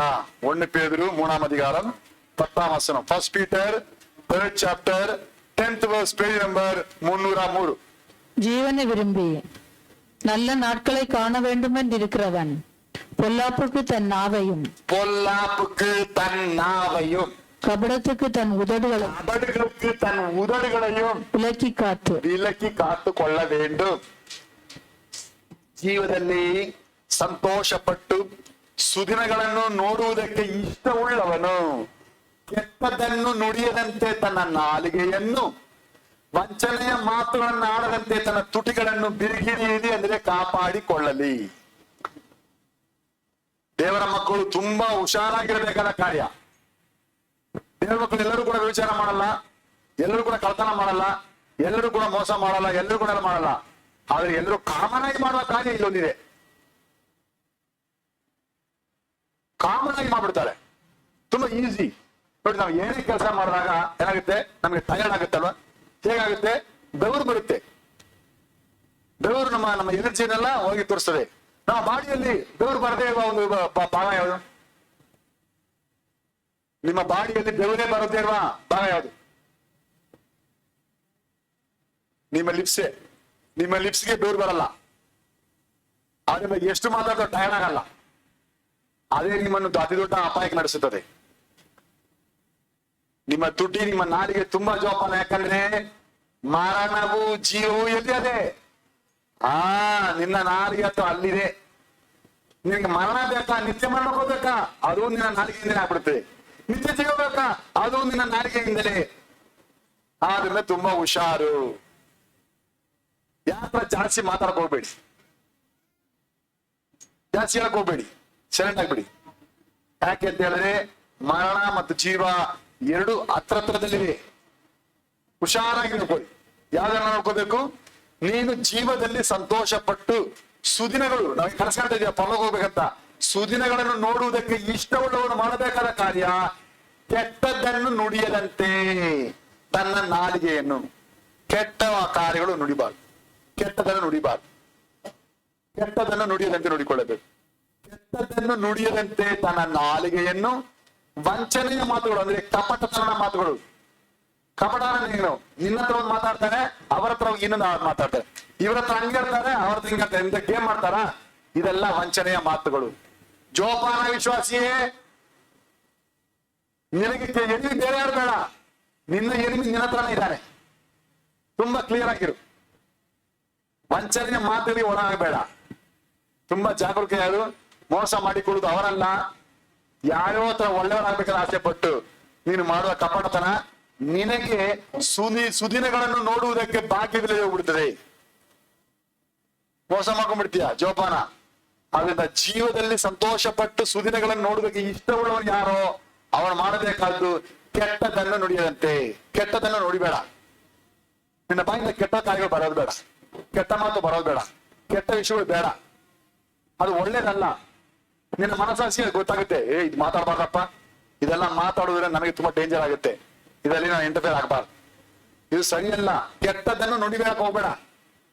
ಏನೋ ಒಳ್ಳೇದಿದೆಯಾ, ಯಾರು ಸಂತೋಷ ಆಗುತ್ತದ, ಯಾರಿಗಾದ್ರು ಸಮಾಧಾನ ಆಗುತ್ತದ, ಯಾರಿಗಾದ್ರು ಖುಷಿ ಆಗುತ್ತದ, ಅದೆಲ್ಲ ಮಾತಾಡು. ಇದರಿಂದ ಒಂದು ನೋವಾಗುತ್ತದೆ, ಇದರಿಂದ ಒಂದು ಸಮಸ್ಯೆ ಆಗುತ್ತದೆ, ಇದರಿಂದ ದೊಡ್ಡ ಒಂದು ತೊಂದರೆ ಬರ್ತಂದ್ರೆ ಆ ವಿಷಯದಲ್ಲಿ ಬಾಯಿ ಮುಚ್ಕೊಳ್ಳೋಕೆ ಕಲ್ತ್ಕೋ. ಕೆಟ್ಟದ್ದನ್ನು ನುಡಿಯದಂತೆ ನಿನ್ನ ನಾಲಿಗೆಯನ್ನು ಕಾಪಾಡಿಕೋ, ವಂಚನೆಯ ಮಾತುಗಳನ್ನು ಆಡದಂತೆ ನಿನ್ನ ತುಟಿಗಳನ್ನು ಕಾಪಾಡಿಕೋ. ಇದು ಎರಡನ್ನೂ ಮಾಡ್ಬಿಟ್ರೆ ದೇವರು ಎಲ್ಲಿಗೆ ಕರೆದಿದ್ದಾರೋ ಆ ಸುದಿನಗಳು, ಆ ಸಂತೋಷ ಪಡೋ ಭಾಗ್ಯ ನಿಂಗೆ ಸಿಕ್ಬಿಡ್ತದೆ. ಸಂತೋಷ ಪಡುವ ಆ ಪರಲೋಕ ಹೋಗ್ಬೇಕಂತ ನಮ್ಮಲ್ಲ ಕನಸು, ಅದಕ್ಕೆ ತಾನೇ ಕಾಯ್ತಾ ಇದ್ದೀವಿ ವಿಶ್ವಾಸಿಯೇ. ಇದೆಲ್ಲವೂ ಕೂಡ ನಾಲಿಗೆಯ ತುಟಿಗಳಲ್ಲಿ ಇದೆ. ಅದೇ ತುಂಬಾ ಜೋಪಾನ. ನೀನು ಜಗಳಕ್ಕೆ ಎಳಿಬೇಕಂತ ಹೇಳಿ ಸೈತಾನ ಯಾರ್ಯಾರನ್ನು ತಗೊಂಡ್ಬರ್ತಾನೆ, ಯಾರ್ಯಾರನ್ನು. ನಾನು ಇವಾಗ ಬೆಳಗ್ಗೆ ಒಳಗೆ ಬರ್ಬೇಕಾದ್ರೆ ಕಾರ್ ಪಾರ್ಕ್ ಮಾಡ್ಕೊಂಡು ನೋಡ್ತಾ ಇದ್ದೀನಿ, ಯಾರೋ ಒಂದು ಅಮ್ಮಲ್ಲಿ ಕಾರ್ ಇಟ್ಬಿಟ್ಟಿದ್ದಾರೆ. ನಾನು ಅವ್ರು ಹೋಗ್ಬೇಕಂತ ನಾನು ಅವರ ಕರೆದು ಅವ್ರ ಕಾರ್ ದೇಕ್ಕೆ ಲೇಟ್ ಮಾಡಿದ್ದಾರೆ. ಅಷ್ಟೊತ್ತಿಗೆ ಇನ್ನೊಬ್ಬ ಯಾರೋ ಕಾರ್ ಬಂದು ಗಲಾಟೆ ಮಾಡ್ತಿದ್ದಾರೆ. ನಾನು ಹೇಳಿದೆಪ್ಪ, ನಾನು ಇಷ್ಟೊತ್ತು ವೆಯ್ಟ್ ಮಾಡ್ತಾ ಇದ್ದೀನಿ, ಸೊ ವೆಯ್ಟ್ ಮಾಡು, ಅದನ್ನ ವೆಯ್ಟ್ ಎಲ್ಲ ಮಾಡಕ್ಕಾಗಲ್ಲ ಅಂತ ಗಲಾಟೆ ಮಾಡಕ್ ನೋಡ್ತಾನೆ. ಅವನು ನಮ್ಮನ್ನು ಟೆನ್ಷನ್ ಮಾಡಕ್ ನೋಡ್ತಿದ್ದಾನೆ. ಹುಷಾರಾಗಿರ್ಬೇಕು, ಯಾಕಂದ್ರೆ ನಾವು ದೇವ್ರ ಮಕ್ಕಳು.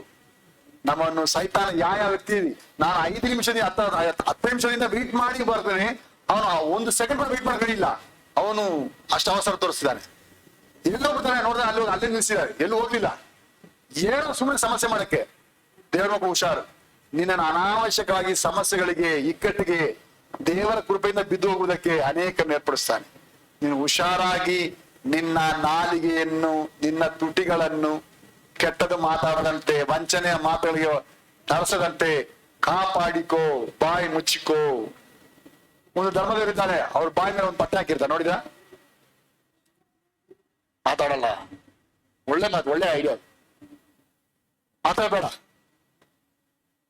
ನೀನು ಒಳ್ಳೆದ ಮಾತಾಡ್ತೀನಿ ನಿಲ್ಸ್ಕೊಂಡು ಅಲ್ಲಿಗೆ ಕೆಟ್ಟದನ್ನೇ ಮಾತಾಡ್ತಿರ್ತೀಯ. ಯಾರನ್ನ ಸಂತೋಷ ಪಡಿಸಿ ನಿಲ್ಸ್ಕೊಂಡು ಇನ್ನೊಬ್ಬನ ಅಳಿಸ್ತಾ ಇರ್ತೀಯ, ತೊಂದರೆ ಕೊಡ್ತಾ ಇರ್ತೀಯ. ಅದು ಮಾಡಬೇಡ. ಸೈಲೆಂಟ್ ಆಗಿದ್ಬಿಡು. ಕೆಲವ್ರು ಯಾಕಪ್ಪ ಇವ್ರು ಮಾತಾಡದೇ ಇಲ್ಲ, ಅದು ಒಳ್ಳೇದೇ. ಮಾತಾಡದೇ ಇರೋದು ಒಳ್ಳೇದು ಅಲ್ವಾ? ನೀನು ಸುದಿನಗಳನ್ನು ನೋಡ್ಬೇಕಾದ್ರೆ ನಿನ್ನ ನಾಲಿಗೆಯನ್ನು ಕೆಟ್ಟದ್ದು ಮಾತಾಡದಂತೆ, ವಂಚನೆಯ ಮಾತುಗಳ ತುಟಿಗಳನ್ನು ಕಾಪಾಡಿಕೋ. ಇದು ತುಂಬಾ ಕಷ್ಟವಾದ ಕಾರ್ಯ, ಯಾಕೆ ಮಾಡಕ್ಕಾಗಲ್ಲ. ಯಾಕೆಂದ್ರೆ ನಮ್ಮ ಬಾಡಿಯಲ್ಲಿ ಎಲ್ಲಕ್ಕೂ ಒಂದು ಎಲುಬು, ಬೋನ್ಸ್ ಬ್ಯಾಲೆನ್ಸ್ ಇದೆ, ಆ ಬೋನ್ ಜೊತೆಗೆ ಇರುತ್ತದೆ. ಆದ್ರೆ ನಾಲಿಗೆ ಏನಿಲ್ಲ, ಬೋನ್ ಕಂಟ್ರೋಲ್ ಇಲ್ಲ. ಅದು ಇಷ್ಟಕ್ಕೆ ರೌಂಡ್ ಹೊಡಿತದೆ, ಅದು ಕಂಟ್ರೋಲ್ ಮಾಡಕ್ಕೆ ಆಗಲ್ಲ. ಅದೇ ಸಮಸ್ಯೆ. ಅನೇಕರು ಒಳ್ಳೆಯವರೇ, ತುಂಬಾ ಒಳ್ಳೆಯವರೇ, ಮಿಸ್ಟೇಕ್ ಮಾತ್ರ ಇದೆ. ಏನು? ಈ ರೀತಿ ಮಾತಾಡ್ಬಿಟ್ಟಿದ್ದಾರೆ. ಅದು ಮಾತಾಡೋದು ಹೋಗಲ್ಲ, ಅದರಲ್ಲಿ ನಿಂತ್ಕೊಳ್ಳುತ್ತೆ. ಕರ್ತನ ಬರೋದಾಗ ನಿನ್ನ ಒಂದೊಂದು ಮಾತುಗಳು ನಿಂತ್ಕೊಳ್ತದೆ, ಯಾವುದು ಹೋಗಲ್ಲ. ನ್ಯಾಯ ತೀರ್ಪಿನಲ್ಲಿ ನಿನ್ನ ಮಾತುಗಳು ಬಂದು ದೇವರ ಸಾಕ್ಷಿ ಇರ್ತದೆ, ಪ್ರತಿಯೊಂದು ಸಾಕ್ಷಿ ಇರ್ತದೆ. ಯಾಕಂದ್ರೆ ಮರಣವು ಜೀವ ದೇವರ ಮಾತೇ ಇದೆಯಲ್ಲ. ಮರಣ ಜೀವ ನಮ್ಮ ನಾಲಿಗೆ ಹಾಗೆ ದೇವರು ತನ್ನ ಪ್ರತಿಯೊಂದನ್ನು ತನ್ನ ಮಾತುಗಳನ್ನ ಮಾಡಿದಾರ. ನಿನ್ನ ಮಾತಿಗೆ ತುಂಬಾ ವ್ಯಾಲ್ಯೂ ಇದೆ, ಆದ್ರೆ ತುಂಬಾ ಹುಷಾರಾಗಿರು, ಸೈಲೆಂಟ್ ಆಗಿರ್ಬಿಡು. ಮನೆಯಲ್ಲಿ ಏನಾದ್ರೂ ಕಿತಾಪತಿ ಬರುತ್ತದೆ, ಗಂಡನ ಹೆಂಡತಿ ಏನೋ ಇರ್ತಾರೆ, ಎಲ್ಲ ಕಡೆ ಆಕ್ಷನ್ ಮಾಡಕ್ ಹೋಗ್ಬೇಡ, ಹುಷಾರಾಗಿರ್ಬಿಡು. ಭಾನುವಾರ ಚರ್ಚೆ ಬರ್ಬೇಕಾ, ಆ ಟೈಮಲ್ಲಿ ಬೆಳಗ್ಗೆ ಒಂದು ಡಿಸ್ಕಸ್ ಬರುತ್ತದೆ, ಒಂದು ಜಗಳ ಬರುತ್ತದೆ. ನೀನು ಬುದ್ಧಿವಂತನಾಗಿ ನಗ್ತಾ ನಗ್ತಾ ಸೈಲೆಂಟ್ ಆಗಿ ಬಂದ್ಬಿಡು, ನಾನು ಚರ್ಚೆ ಹೋಗ್ತಾ ಇದ್ದೀನಿ, ಇವತ್ತು ನಾನು ಬಾಯಿ ಕೊಟ್ಬಿಟ್ಟು ಸೈತಾನ ಕೆಲಸ ಕೊಡ್ಬಾರ್ದು. ಅವ್ರು ಏನ್ ಬೇಕಾದ್ರೆ ಹೇಳ್ಕೊಳ್ಳಿ, ಆಮೇಲೆ ಥ್ಯಾಂಕ್ ಯು ಅಂತ ಹೇಳ್ಬಿಟ್ಬಿಡಿ. ಅವ್ರೇ ಕೆಟ್ಟ ಬರ್ದಿದ್ವಿ ಥ್ಯಾಂಕ್ ಯು ಹೇಳ್ತಾರೆ. ಬುದ್ಧಿವಂತ ನೀನು, ಅವಕಾಶ ಕೊಡ್ಬೇಡ. ಸೈತಾನ ಕೆಳಗೆ ನೋಡ್ತಿದ್ದಾನೆ, ನೀನು ವಂಚನೆಯ ಮಾತು, ಕೆಟ್ಟ ಮಾತು ಏನೋ ಆಡ್ಬಿಟ್ಟು ನೀನು ಸುದಿನಗಳನ್ನು ನೋಡದ ಹಾಗೆ ನಿನಗೆ ಅಡ್ಡಿಯಾಗೋದಕ್ಕೆ ಮಾಡಿದ್ದಾರೆ. ಕಾಪಾಡಿಕೊ, ಎಲ್ಲಾ ಜಾಗ್ರತೆಯಿಂದ ಸಂರಕ್ಷಿಸಿಕೊಳ್ರಿ. ಯಾಕಂದ್ರೆ ಸೈತಾನ ತುಂಬಾ ಚುರುಕಾಗಿ ಬಿಡಿಸಕ್ ನೋಡ್ತಿದ್ದಾನೆ. ಹಾಗಾಗಿ ನಾವು 5ನೇ ಕರ್ತನ ನಿಬಂಧನೆಯನ್ನು ಕಾಪಾಡಿಕೊಳ್ಳೋಣ. ಏನಾಗಿ ಕಾವಲುಗಾರರಾಗಿ ಎಚ್ಚರಿಕೆಯಿಂದ ಕೆಟ್ಟದನ್ನು ನುಡಿಯದಂತೆ ನಾಲಿಗೆ ತುಟಿಗಳನ್ನು ಕಾಪಾಡಿಕೊಳ್ಳಬೇಕು. ಕಾವಲುಗಾರರಾಗಿ ಎಚ್ಚರಿಕೆಯಿಂದ ಕೆಟ್ಟದ್ದನ್ನು ನುಡಿಯದಂತೆ ನಾಲಿಗೆ ತುಟಿಗಳನ್ನು ಕಾಪಾಡಿಕೊಳ್ಳಬೇಕು. காவற்காரராக கவனமுடன் கெட்டதை பேசாதபடிக்கு தன் நாவையும் உதடுகளையும் காத்து கொள்ள வேண்டும். ವಿಶ್ವಾಸಿಯೇ, ಅನೇಕ ವಿಷಯಗಳು ನಾವು ರಿಪೀಟೆಡ್ ಆಗಿ ಅನೇಕ ಬೇರೆ ಬೇರೆ ಟೈಟಲ್ ಅಲ್ಲಿ ಬೇರೆ ಬೇರೆ ಪುನಃ ಕೇಳ್ತಾ ಇದ್ದೀವಿ, ಆದ್ರೆ ಎಲ್ಲ ನಿಜ ಅಷ್ಟೇ. ಸಿಂಪಲ್ ಕಾರ್ಯಗಳೇ, ತುಂಬಾ ದೊಡ್ಡ ದೊಡ್ಡ ರಹಸ್ಯಗಳಲ್ಲ, ಆದ್ರೆ ನೀನ್ ಇದನ್ನು ಕಾದುಕೊಳ್ಳುವುದರಲ್ಲಿ ಎಲ್ಲ ಅಡಗಿದೆ. ಆದ್ರೆ ತಿಳ್ಕೊಳ್ಳಿ, ಇದು ಸಾಧಾರಣ ವಿಷಯ ಅಲ್ಲ. ಒಬ್ಬನು ಲೋಕವನ್ನೆಲ್ಲ ಕಂಟ್ರೋಲ್ ತಂದ್ಬಿಡ್ತಾನೆ, ಆದ್ರೆ ತನ್ನ ನಾಲ್ಗೇನು ಕಂಟ್ರೋಲ್ ಮಾಡಕ್ಕೆ ಅವನಿಗೆ ಅನೇಕ ಗಾಯ ಆಗಲ್ಲ. ಅದು ದೊಡ್ಡ ಡೇಂಜರ್. ಯೇಸು ಸ್ವಾಮಿಯ ತಮ್ಮ, ಅಂದ್ರೆ ಮರಿಯಳ ಹೊಟ್ಟೆಯಲ್ಲಿ ಹುಟ್ಟಿದ ಯೇಸು ಸ್ವಾಮಿ ತಮ್ಮ ಯಾಕೋಬ ಹೇಳ್ತಾರೆ, ದೊಡ್ಡ ದೊಡ್ಡ ಬೆಂಕಿ ಇದು ಯಾವ್ದು ನಾಲಿಗೆ, ಲೋಕವನ್ನೆಲ್ಲ ಮಾಡಾಗ್ಬಿಡ್ತದೆ, ಅದೇ ನಾಲಿಗೆ ಆಡಕ್ಕೆ ಆಗಲಿಲ್ಲ ಅಂದ್ರೆ ದೊಡ್ಡ ಅಪಾಯ. ಹುಷಾರು ನೋಡಿ, ಎಲ್ಲರ ತನ್ನ ನಾಲಿಗೆ ಇದೆ, ಆದ್ರೆ ಅದನ್ನ ಕಾಪಾಡಿಕೊಳ್ಳಬೇಕು ನಿನ್ನ ಜವಾಬ್ದಾರಿ. ನೀನು ಅದನ್ನ ಕಾಪಾಡಿಕೊಂಡ್ರೆ ನಾಳೆ ಭಾನುವಾರ ಬಂದು ಕರ್ತನ ಮೇಜೆಯಲ್ಲಿ ಭಾಗಿಯಾಗೋದ್ರಿಂದ ಕೃಪೆ ಸಿಗುತ್ತದೆ. ನೀವು ವಾರ ಫುಲ್ಲ ಕಿತ್ತಾಡ್ಬಿಟ್ಟು ಗಲಾಟೆ ಮಾಡ್ಬಿಟ್ಟು ಸಮಸ್ಯೆ ಮಾಡ್ಬಿಟ್ಟು ಆಮೇಲೆ ಸಾರಿ ಹೇಳೋದ್ರಿಂದ ಸರಿಯಾಗಲ್ಲ. ನೋಡ್ಕೊಳ್ಳಿ, ಅದು ಕೆಲಸದಲ್ಲಿಯೂ ಮನೆಯಲ್ಲಿಯೂ ಅಲ್ಲಿಯೂ ಇಲ್ಲಿಯೂ ಎಲ್ಲಾ ಕಡೆಯಲ್ಲಿಯೂ ತುಂಬಾ ಬುದ್ಧಿಯಾಗಿ ನಿಮ್ಮ ನಾಲಿಗೆಗಳನ್ನು ತುಟಿಗಳನ್ನು ಕಾಪಾಡಿಕೊಳ್ಳಿರಿ. ಆಮೇಲಾಗಿ ಕರ್ತನ ನಿಬಂಧನಾ ಮಾರ್ಗವನ್ನು ಓದಿರಿ. ಯೂದ 1ನೇ ಅಧ್ಯಾಯ 6ನೇ ವಚನ. ಯೂದ 1 ಅಧಿಕಾರಂ 6ാം വചനം. Jude 1st chapter 6th verse, page number 318. ಬರುತ್ತೆ ರೆವಲ್ಯೂಷನ್ ಮುಂದೆ, ಪ್ರಕಟಣೆ ಮುಂದೆ. தங்களுடைய ஆதி மேன்மையை காத்துக்கொள்ளாமல்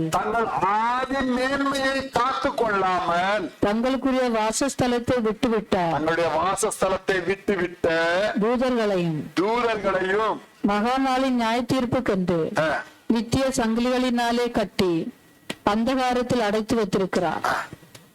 ತಮ್ಮ ದೊರೆತನವನ್ನು ಕಾಪಾಡದೆ ತಮಗೆ ತಕ್ಕ ವಾಸಸ್ಥಾನವನ್ನು ಬಿಟ್ಟ ದೇವದೂತರಿಗೆ ದೇವರು ನಿತ್ಯವಾದ ಬೇಡಿಗಳನ್ನು ಹಾಕಿ ಮಹಾದಿನದಲ್ಲಿ ಆಗುವ ದಂಡನೆಯ ತೀರ್ಪಿಗಾಗಿ ಅವರನ್ನು ಕತ್ತಲೆಯೊಳಗೆ ಇಟ್ಟಿದ್ದಾನೆ. ಈ ದೇವದೂತರನ್ನು ದೇವರು ವಿಶೇಷವಾಗಿ ಉಂಟು ಮಾಡಿದರು. ಮನುಷ್ಯನನ್ನು ಈ ಭೂಮಿಯ ಮಣ್ಣಿನಿಂದ ಉಂಟು ಮಾಡಿದರು, ಆದ್ರೆ ದೇವದೂತರು ಮಣ್ಣಿನಿಂದ ಉಂಟಾದವರಲ್ಲ, ಅವರು ಪರಲೋಕದಿಂದ ಉಂಟಾದವರು, ದೇವರ ಬಾಯಿಂದ ಉಂಟಾದವರು. ಅವರು ಮನುಷ್ಯರಿಗಿಂತ ತುಂಬಾ ಮೇಲಾದವರು, ತುಂಬಾ ಬಲಿಷ್ಠರು, ತುಂಬಾ ವಿಶೇಷವಾದವರು. ಮನುಷ್ಯನು ದೇವದೂತರಿಗೆ ಆಗಲ್ಲ, ತುಂಬಾ ಮೇಲಾಗಿ ಅವ್ರನ್ನ ಇಟ್ಟಿದ್ದಾರೆ. ದೇವರು ಈ ಮಹಿಮೆಯನ್ನು ಅವರಿಗೆ ಕೊಟ್ಟಿದ್ದರು, ಅದನ್ನು ಅವರು ಉಳಿಸಿಕೊಳ್ಳಲಿಲ್ಲ. ದೇವರು ಏನು ಅವ್ರಿಗೆ ಪದವಿ ಕೊಟ್ಟಿದ್ದಾರೋ ಅದನ್ನು ಅವರು ಕಾಪಾಡಿಕೊಳ್ಳಲಿಲ್ಲ. ಆದ್ರಿಂದ ಯಾವ ದೂತರು ತಮಗೆ ಕೊಡಲ್ಪಟ್ಟ ಆ ಮಹಿಮೆಯನ್ನು ಕಾಪಾಡಿಕೊಳ್ಳಲಿಲ್ವೋ ಅವ್ರನ್ನ ಹೋಗ್ಲಿ ಬಿಡು ಅಂತ ಹೇಳಿಲ್ಲ. ಯಾರ್ಯಾರು ಮಿಸ್ ಮಾಡ್ಕೊಂಡ್ರು ಆ ದೂತರಿಗೆ ದೇವ್ರು ಕೊಟ್ಟ ಪನಿಷ್ಮೆಂಟ್ ಗೊತ್ತಾ? ತಮ್ಮ ದೊರೆತನವನ್ನು ಕಾಪಾಡದೆ ತಮಗೆ ತಕ್ಕ ವಾಸಸ್ಥಾನವನ್ನು ಬಿಟ್ಟ ದೇವದೂತರಿಗೆ ದೇವರು ನಿತ್ಯವಾದ ಬೇಡಿಗಳನ್ನು ಹಾಕಿ ಮಹಾದಿನದಲ್ಲಿ ಆಗುವ ದಂಡನೆ ತೀರ್ಪಿಗಾಗಿ ಅವರನ್ನು ಕತ್ತಲೆ ಒಳಗಿಟ್ಟಿದ್ದಾನೆ, ನರಕಕ್ಕೆ ಕಳಿಸ್ತಾನೆ. ಅವ್ರ ಮೇಲೆ ತಪ್ಪೇನು? ಮನುಷ್ಯರು ಈ ತಪ್ಪನ್ನೆಲ್ಲ ಮಾಡಲಿಲ್ಲ, ಅವರಿಗೆ ಕೊಡಲ್ಪಟ್ಟ ಆ ಪದವಿಯನ್ನು ನಷ್ಟ ಮಾಡಿಕೊಂಡು. ಇದು ಯಾಕೆ ಬರೆಸಲ್ಪಟ್ಟಿದೆ? ವಿಶ್ವಾಸಿಗಳಾಗಿ ನೀವು ಸಭೆಗೆ ಬರುವಾಗ ಒಂದು ತೀರ್ಮಾನ ಮಾಡ್ತೀರಾ, ಒಂದು ಅರಿಕೆ ಮಾಡ್ತೀರಾ, ನಾನು ಇನ್ನು ಮುಂದೆ ನಾನು ಹೇಗೆ ಜೀವಿಸ್ತೀನಿ, ಯಾವುದನ್ನು ಆದ್ಯತೆ ಪಡಿಸ್ತೀನಿ, ಯಾರಿಗಾಗಿ ಸಾಯ್ತೀನಿ ಏನಂತ ಹೇಳಿ ತೀರ್ಮಾನ ಮಾಡ್ತೀರಾ? ಇದನ್ನು ಎಲ್ಲರೂ ತಾನೇ ಯಾರಾದ್ರೂ ತಪ್ಪಿಸ್ಕೊಂಡಿದ್ದೀರಾ? ಎಲ್ಲರೂ. ಆವಾಗ ನಿನ್ನ ತೀರ್ಮಾನ ಆ ದಿನದಲ್ಲಿ ಹೇಗಿತ್ತು, ಇವತ್ತು ಹೇಗಿದೆ? ಅವತ್ತು ಇದ್ದ ನಿನ್ನ ವಿಧೇಯತೆ ಏನು? ಅವತ್ತು ನಿನ್ನ ಹತ್ರ ಇದ್ದ ಭಕ್ತಿ ಏನು? ಅವತ್ತು ನಿನ್ನ ವೈರಾಗ್ಯವೇನು? ಇವತ್ತೆಲ್ಲಿ ಅಂದ್ರೆ ಅದನ್ನು ಕಾಪಾಡಿಕೊಳ್ಳಲಿಲ್ಲ. ಆ ಪ್ರೀತಿ ಇವತ್ತಿಲ್ಲ, ಆ ವೈರಾಗ್ಯ ಇಲ್ಲ ಅಂದ್ರೆ ಅರ್ಥ ನೀನು ಸರಿಯಾಗಿ ವಾಚ್ಮನ್ ಕೆಲಸ ಮಾಡಿಲ್ಲ ಅಂತ ಅರ್ಥ. ನೀವು ವಾಚ್ಮನ್ ಕೆಲಸ ಮಾಡಿದ್ರೆ ಅವತ್ತು ಮಾಡಿದ ತೀರ್ಮಾನ ಇದು ಮೇಲೆ ಮೇಲೆ ಮೇಲೆ ಮೇಲೆ ಮೇಲೆ ಹೋಗ್ತಾ ಇದೆ. ಏನಾಗಿದೆ? ಆ ಎಲ್ಲಿದೆಯೋ ಅದಕ್ಕಿಂತ ಕೆಳಗೆ ಅಡ್ಡಸಾಗ್ತಿದೆ. ಏನ್ ಮಾಡಿದ್ರು? ದೇವದೂತರು ತಮ್ಮ ದೊರೆತವನ್ನು ಕಾಪಾಡಿಕೊಳ್ಳದೆ ಹೋದ್ರಿಂದ ಅವರೆಲ್ಲರನ್ನು ದೇವರು ನರಕಕ್ಕೆ ಕಳಿಸೋದಕ್ಕೆ ತೀರ್ಮಾನಿಸಬೇಕು. ಆದರೆ ವಿಶ್ವಾಸಿಯೇ, ಸಭೆಯಲ್ಲಿ ನೀನು ಬರುವಾಗ ದೇವರು ನಿನ್ನ ಪಾಪಿಯಾಗಿ ಸ್ವೀಕರಿಸಿಕೊಂಡು ನಿನ್ನ ಸ್ಥಾನವನ್ನು ಏದು ವಹಿಸಿ ನಿನಗೆ ನೀತಿವಂತನೆಂಬ ಪದವಿ ಕೊಟ್ಟರಲ್ಲ, ನೀನು ಪರಿಶುದ್ಧರು ಅಂತ ಕರೆದರಲ್ಲ, ಯೇಸುವಿನ ಶರೀರದಲ್ಲಿ ಒಂದು ಭಾಗವಾಗಿ ಅಂಗೀಕರಿಸಿಕೊಂಡ್ರಲ್ಲ, ಸಭೆಯವರಾಗುವುದಕ್ಕೆ ಅವಕಾಶ ಕೊಟ್ಟರಲ್ಲ, ಯೇಸುವಿನ ಹೆಸರನ್ನು ಕೂಗಿ ಕರೆಯುವುದಕ್ಕೆ ಪರ್ಮಿಷನ್ ಕೊಟ್ಟರಲ್ಲ, ಆತನ ನಾಮದಲ್ಲಿ ರಕ್ಷಣೆ ಪಡೆಯುವ ಭಾಗ್ಯ ಕೊಟ್ಟರಲ್ಲ. ಇದೆಲ್ಲ ಏನಕ್ಕೆ? ನೀವು ಮನುಷ್ಯ ಮಕ್ಕಳಿಗಿಂತ ವಿಶೇಷವಾಗಿ ದೇವರ ಮಕ್ಕಳಾಗಿ ಸಭೆಯಲ್ಲಿ ಕಂಡು ಬರಬೇಕು ಎಂಬುದಕ್ಕಾಗಿ ತಾನೆ. ಯೋಚನೆ ಮಾಡು, ನೀನ್ ಸಭೆಗೆ ಬಂದಾಗ ನೀನು ಯಾವ ಬೆಂಚಲ್ಲಿ ಕೂತ್ಕೊಂಡಿದೆ? ಇವತ್ತು ನೀನು ಎಲ್ಲಿ ಬೆಂಚಲ್ಲಿ ಇದೆಯಾ? ಅರ್ಥ ಆಗುತ್ತಾ ನೀವು ಹೇಳ್ತಿರೋದು? ಆದಿಯಲ್ಲಿ ನೀವು ಎಲ್ಲಿದ್ದೀರಿ, ಇವಾಗ ಎಲ್ಲಿದ್ದೀರಾ? ಇದು ನಿಮಗೆ ಸಾಧಾರಣವಾಗಿ ಅನಿಸ್ತೀರಾ, ಆದರೆ ನೀವು ವಾಚ್ಮ್ಯಾನ್ ಕೆಲಸದಲ್ಲಿ ಸೀರಿಯಸ್ ಆಗಿಲ್ಲ ಎಂಬುದೇ ಮ್ಯಾಟರ್. ನಿಮ್ಮ ನಂಬಿಕೆ ಏನು, ನಿಮ್ಮ ವೈರಾಗ್ಯ ಏನು? ಹೆಂಗ್ ಕೋಪ ಮಾಡ್ಕೊಂಡು ಹೆಂಗ್ ಅದನ್ನು ತೋರಿಸ್ತಾ ಇದೀರಿ? ಇವಾಗ ಏನಾಯ್ತು? ಹಂಗೆ ಟುಸ್ ಬೆನ್ನಲ್ಲಿ ಗಾಳಿ ಹೋದಂಗೆ ಹಂಗೇ ಸಿಕ್ಕದಾಗ್ತಿದೆಯಲ್ಲ, ಎಲ್ಲೋಯ್ತು? ಅದನ್ನು ನೀವು ಕಾಪಾಡಿಕೊಳ್ಳಲಿಲ್ಲ. ದೇವರು ನಿಮಗೆ ಒಂದು ದೊರೆತನವನ್ನು ಕೊಟ್ಟಿದ್ದಾರೆ, ದೊಡ್ಡ ಮಹಿಮೆಯನ್ನು ಕೊಟ್ಟಿದ್ದಾರೆ. ಅವತ್ತು ದೇವರ ಆರಾಮವನ್ನು ಉಂಟು ಮಾಡಿದಾಗ ಅವನು ಬಟ್ಟೆ ಹಾಕಿಕೊಳ್ಳಬೇಕಾದ ಅವಶ್ಯಕತೆ ಬರಲಿಲ್ಲ, ಅವನಿಗೆ ನಾಚಿಕೆ ಹಾಕಬೇಕಾದ ಕಾರ್ಯವೇ ಇರಲಿಲ್ಲ, ಅವನು ಬೆಟ್ಟಗೆ ಅಂತ ಅವನಿಗೆ ಗೊತ್ತೇ ಆಗಲಿಲ್ಲ. ಯಾಕಂದ್ರೆ ದೇವರು ತನ್ನ ಮಹಿಮೆಯನ್ನು ಕೊಟ್ಟರು. ಯಾವತ್ತು ಅವನು ತನ್ನ ಕಾಯುವ ಕೆಲಸವನ್ನು ಬಿಟ್ಟಿಟ್ನೋ ಆವಾಗ ಅವನ ಮಹಿಮೆ ಹೋಗ್ಬಿಡ್ತು. ಆವಾಗ ಅಯ್ಯೋ ನಾನು ಬೆತ್ತಲೆ ಆಗಿದ್ದೀನಿ ಅಂತ ಹೇಳಿ ಎಲೆಗಳಿಂದ ತನ್ನನ್ನು ಮರದಲ್ಲಿ ಬಸ್ಕೊಂಡು ಹೋದ. ಯಾಕೆ? ಆ ಮಹಿಮೆಯನ್ನು ಕಳ್ಕೊಂಬಿಟ್ಟ. ನಿನಗೆ ಮಹಿಮೆ ಇರುವಾಗ ಆದಾಮನಿಗೆ ದೇವರ ಮೇಲೆ ಮಾತಾಡಕ್ಕೆ ಮುಖ ಇತ್ತು, ಸಂತೋಷ ಇತ್ತು. ದೇವರು ಬಂದು ಅವನ ಶೋಧ ಕೈ ಹಾಕಿಕೊಂಡು ಕೈ ಹಿಡ್ಕೊಂಡು ನಡೆಯುವಾಗ ತುಂಬಾ ಖುಷಿಯಾಗಿದ್ದ. ಯಾವಾಗ ಅದನ್ನ ಕಳ್ಕೊಂಡನೋ ಆವಾಗ ದೇವರ ಮುಖ ನೋಡಕ್ಕೆ ಅವ್ನಿಗೆ ಆಗ್ತಾ ಇಲ್ಲ, ದೇವರ ಶಬ್ದ ಕೇಳಿಸ್ಕೊಳಕ್ ಆಗ್ತಾ ಇಲ್ಲ, ದೇವರ ಸನ್ನಿಧಿಯಲ್ಲಿ ಬಚ್ಚಿಕೊಂಡು ಓಡುವುದಕ್ಕೆ ಪ್ರಯಾಸ ಪಟ್ಟ. ವಿಶ್ವಾಸ ನಿನ್ನ ಗತಿ ಇವಾಗೇನು? ನಿನ್ನ ಪರಿಸ್ಥಿತಿ ಏನು? ಆರಾಮನ ಹಾಗೆ ದೇವರೊಂದಿಗೆ ಐಕ್ಯವಾಗಿರೋದಕ್ಕೆ ಸಾಧ್ಯ ಆಗ್ತಾ ಇದೆಯಾ, ಅಥವಾ ನೀನ್ ತುಂಬಾ ಸ್ಕಿಪ್ ಮಾಡಿ ದೂರ ದೂರ ತಪ್ಸ್ಕೊಂಡು ಹೋಗ್ತಾ ಇದೆಯಾ? ಹಾಗಾದ್ರೆ ಅರ್ಥ ಮಾಡಿಕೋ, ನಿನಗೆ ಕೊಡಲ್ಪಟ್ಟ ಆ ದೊರೆತನವನ್ನು ನೀನು ನಷ್ಟ ಮಾಡಿಕೊಂಡಿದ್ಯಾ, ಕಾಪಾಡಿಕೊಳ್ಳಲಿಲ್ಲ. ಕಾಪಾಡಿಕೊಳ್ಳದೆ ಹೋದ ದೂತರಿಗೆ ನರಕವನ್ನು ದೇವರು ಸಿದ್ಧ ಮಾಡಿದಾದ್ರೆ ನಿನ್ನ ಸ್ಥಿತಿ ಏನಾಗುತ್ತೆ ಯೋಚನೆ ಮಾಡಿ. ತುಂಬಾ ಸೀರಿಯಸ್ ಆದ ವಿಷಯ. ಇದನ್ನು ಕಾಪಾಡಕ್ಕೆ ಸ್ವಾಮಿ ಬರಲ್ಲ, ಇದನ್ನ ನೀನೇ ಕಾಪಾಡಿಕೊಳ್ಳಬೇಕು. ವಾಚ್ಮ್ಯಾನ್ ಆಗಿ ಏನೇನು ಕಳವಾಗಿದೆ ಅದನ್ನು ನೀನು ಸರಿಪಡಿಸಬೇಕು, ಅದನ್ನು ರೀಡ್ ಮಾಡಬೇಕು, ಮತ್ತೆ ಸೆಟ್ರೇಟ್ ಮಾಡಿ ನೀನು ಪುನಃ ಅದೇ ಮಹಿಮೆಯಿಂದ ದೇವರ ಸನ್ನಿಧಿ ನಿಂತುಕೊಳ್ಳಬೇಕು. ಅದೇ ವೈರಾಗ್ಯದಿಂದ, ಅದೇ ಪ್ರೀತಿಯಿಂದ, ಅದೇ ಭಕ್ತಿಯಿಂದ, ಅದೇ ಖುಷಿಯಿಂದ ಅದೇನು ಹುಡುಕಬೇಕು. ಯೋಚನೆ ಮಾಡ್ರಿ, ನಮ್ಮ ಹತ್ರ ಏನಿಲ್ಲದೆ ಇರುವಾಗ ನಾವು ಹೆಂಗಿದ್ವಿ? ನಡ್ಕೊಂಡ್ ಬರುವಾಗ, ಸೈಕಲ್ ಬರುವಾಗ ಹೆಂಗೆ ನಮ್ಮ ವೈರಾಗ್ಯತ್ತಿತ್ತು? ಇವತ್ತು ನಮ್ಮ ಕಾರ್ಯಗಳು ಹೆಂಗೆ? ಸೈಕಲ್ ಬರುವಾಗ ಒಂದರ ಮುಚ್ಚಿತವಾಗಿ ಸಭೆ ಕಾಯ್ತಿರೋ ಬದುಕು ಹೋಗಿ ಇವಾಗ ಏನೇ ಬಂದ್ರು ಕೂಡ ಅದ್ ಮಾಡಕ್ ಆಗ್ತಾ ಇರೋಲ್ಲ. ಯಾಕೆ? ಎಷ್ಟೋ ಕಾರ್ ತಗೊಳ್ತಾರೆ, ಆದ್ರೆ ದೇಹ ಚಿತ್ತ ಮಾಡಕ್ಕೆ ಬುದ್ಧಿ ಬರಲ್ಲ, ಲೇಟ್ ಆಗಿ ಬರ್ತಾರೆ. ಮತ್ತೆ ಕಾರ್ ತಗೊಂಡ್ರೆ ಏನು ನಡ್ಕೊಂಡ್ ಬರೋಗಿಂತ ಅವ್ರಿಗೆ ಇನ್ನು ಅಧ್ವಾನ ತಾನೆ. ಯೋಚನೆ ಮಾಡಿ, ದೇವರ ಮುಂದೆ ನಿಮ್ಗೆ ಕೊಡಲ್ಪಟ್ಟ ಆ ದೊರೆತನವನ್ನು ನೀವು ನಷ್ಟ ಮಾಡಿಕೊಂಡದಾದ್ರೆ ನೀವು ವಾಚ್ಮ್ಯಾನ್ ಕೆಲಸ ಮಾಡ್ಲಿಲ್ಲ, ನೀವು ಕೂಡ ಪನಿಷ್ಮೆಂಟ್ ಜೊತೆ ನಿಂತ್ಕೊಳ್ತೀರಾ ಎಂಬುದನ್ನು ತಿಳ್ಕೊಳ್ತೀರಾ. ಆದ್ರಿಂದ ದೇವದೂತರಲ್ಲಿ ಮನುಷ್ಯರಿಗಿಂತ ಮೇಲಾದ ದೇವದೂತರಿಗೆ ಪನಿಷ್ಮೆಂಟ್ ಗಿದ್ದದಾದ್ರೆ ಮಣ್ಣಿನಿಂದ ಉಂಟಾದ ಮನುಷ್ಯನ ಗತಿ ಏನಾಗುತ್ತದೆ? ಹಾಗಾಗಿ ನಾವು ನಮಗೆ ಕೊಡಲ್ಪಟ್ಟ ದೊರೆತನವನ್ನು ಎಲ್ಲಾ ಪ್ರಯಾಸದಿಂದ ನಾವು ಯಾವ ತೀರ್ಮಾನದಲ್ಲಿ ನಿಂತ್ಕೊಂಡ್ವಲ್ಲ ಸಭೆಯಲ್ಲಿ, ಅದೇ ತೀರ್ಮಾನದಲ್ಲಿ ಅದಕ್ಕೆ ಮೇಲೆ ಮೇಲೆ ಪ್ರೋಗ್ರೆಸಿವ್ ಆಗುವುದಕ್ಕೆ ಕಲ್ತ್ಕೊಂಡ್ರೆ ನೀನು ಒಳ್ಳೆ ವಾಚ್ಮ್ಯಾನ್. ಅದು ಆಗಲಿಲ್ಲ ಅಂತ ಹೇಳಿದ್ರೆ ನೀನು ಯಾರೇ ಫೇಲ್ಯೂರ್, ಲೂಸರ್ ಎಂಬುದನ್ನು ಮರಿಬೇಡ. ಹಾಗೇನೆ ಕಲಿಯುವ 6ನೇ ಪಾಠ, ಕಾವಲುಗಾರರಾಗಿ ಎಚ್ಚರಿಕೆಯಿಂದ ಕ್ರಿಸ್ತನಲ್ಲಿ ತಮ್ಮ ಮೊದಲ ಸ್ಥಾನವನ್ನು ಉಳಿಸಿಕೊಳ್ಳಲು ಕಾಪಾಡಿಕೊಳ್ಳಬೇಕು. ಕಾವಲುಗಾರರಾಗಿ ಎಚ್ಚರಿಕೆಯಿಂದ ಕ್ರಿಸ್ತನಲ್ಲಿ ತಮ್ಮ ಮೊದಲ ಸ್ಥಾನವನ್ನು ಉಳಿಸಿಕೊಳ್ಳಲು ಕಾಪಾಡಬೇಕು. ಅದನ್ನು ಉಳಿಸಿಕೊಳ್ಳಲು ಏನಾದ್ರು ಪ್ರಯಾಸ ಪಡಬೇಕು. ಡೂ ಆರ್ ಡೈ, ಏನಾದ್ರೂ ಮಾಡಿ ನನ್ನ ಮೊದಲ ಸ್ಥಾನಕ್ಕೆ ನಾನು ಮಾಡ್ಬೇಕು. ಅದು ಬೇರೆ ಯಾರು ಮಾಡಂಗಿಲ್ಲ. ನೀನು ಮಾಡುವ ತೀರ್ಮಾನದಲ್ಲಿಯೇ, ನೀನು ಮಾಡುವ ಮಾತಿನಲ್ಲಿಯೇ ಅದೇ ಕರ್ತನ ನಿಬಂಧನ ಮಾರ್ಗ. அதை நீனே காப்பாடிக்கொள்ளಬೇಕು. காவல்காரராக கவனமுடன் கிறிஸ்துவுக்குள் தங்கள் ஆதி மேன்மையை வைத்திருக்க காத்து கொள்ள வேண்டும். ஆதி மேன்மையை நஷ்டப்படுத்தினா தேவத்துடனாலும் அவர்களுக்காகத்தான் ஆதாமின் பிள்ளைகளுக்கும் அப்படிதான். ಕಾಪಾಡಿಕೊಳ್ಬೇಕು. ನನ್ನ ಕೆಲಸ ಇದಕ್ಕೆ ಏಸಪ್ಪ ನೀವು ಬಂದು ಕಾಪಾಡಿ ಅಂತ ಹೇಳಿ ಸ್ವಾಮಿ ಕರಿಬೇಡ್ರಿ. ತಟ್ಟೆ ಊಟ ಹಾಕ್ಬಿಟ್ಟು ಏಸಪ್ಪ ನಾನು ಊಟ ರೆಡಿ ಮಾಡಿದೀನಿ ನೀ ಬಂದು ತಿನ್ಬಿಟ್ಟು ಹೋಗಿ ಹೇಳ್ತೀರಾ? ತಿನ್ನಕ ಅದನ್ನ ನಾವು ತಿಂತೀವಲ್ಲ. ಜನ ಎಷ್ಟು ಹುಷಾರ ಅಂತ ಹೇಳಿದ್ರೆ ಎಲ್ಲಾ ಪ್ರಸಂಗ ಇಟ್ಬಿಟ್ಟು ಏಸಪ್ಪ ನೀವೇ ನಮ್ಮನ್ನೆಲ್ಲ ಕಾಪಾಡ್ತಿದ್ಬಿಡಿ, ನಾನು ಹಂಗೆ ಸೋಮಾರಿ ತರ ಸುತ್ಕೊಂಡ್ಬಿಡ್ತೀನಿ.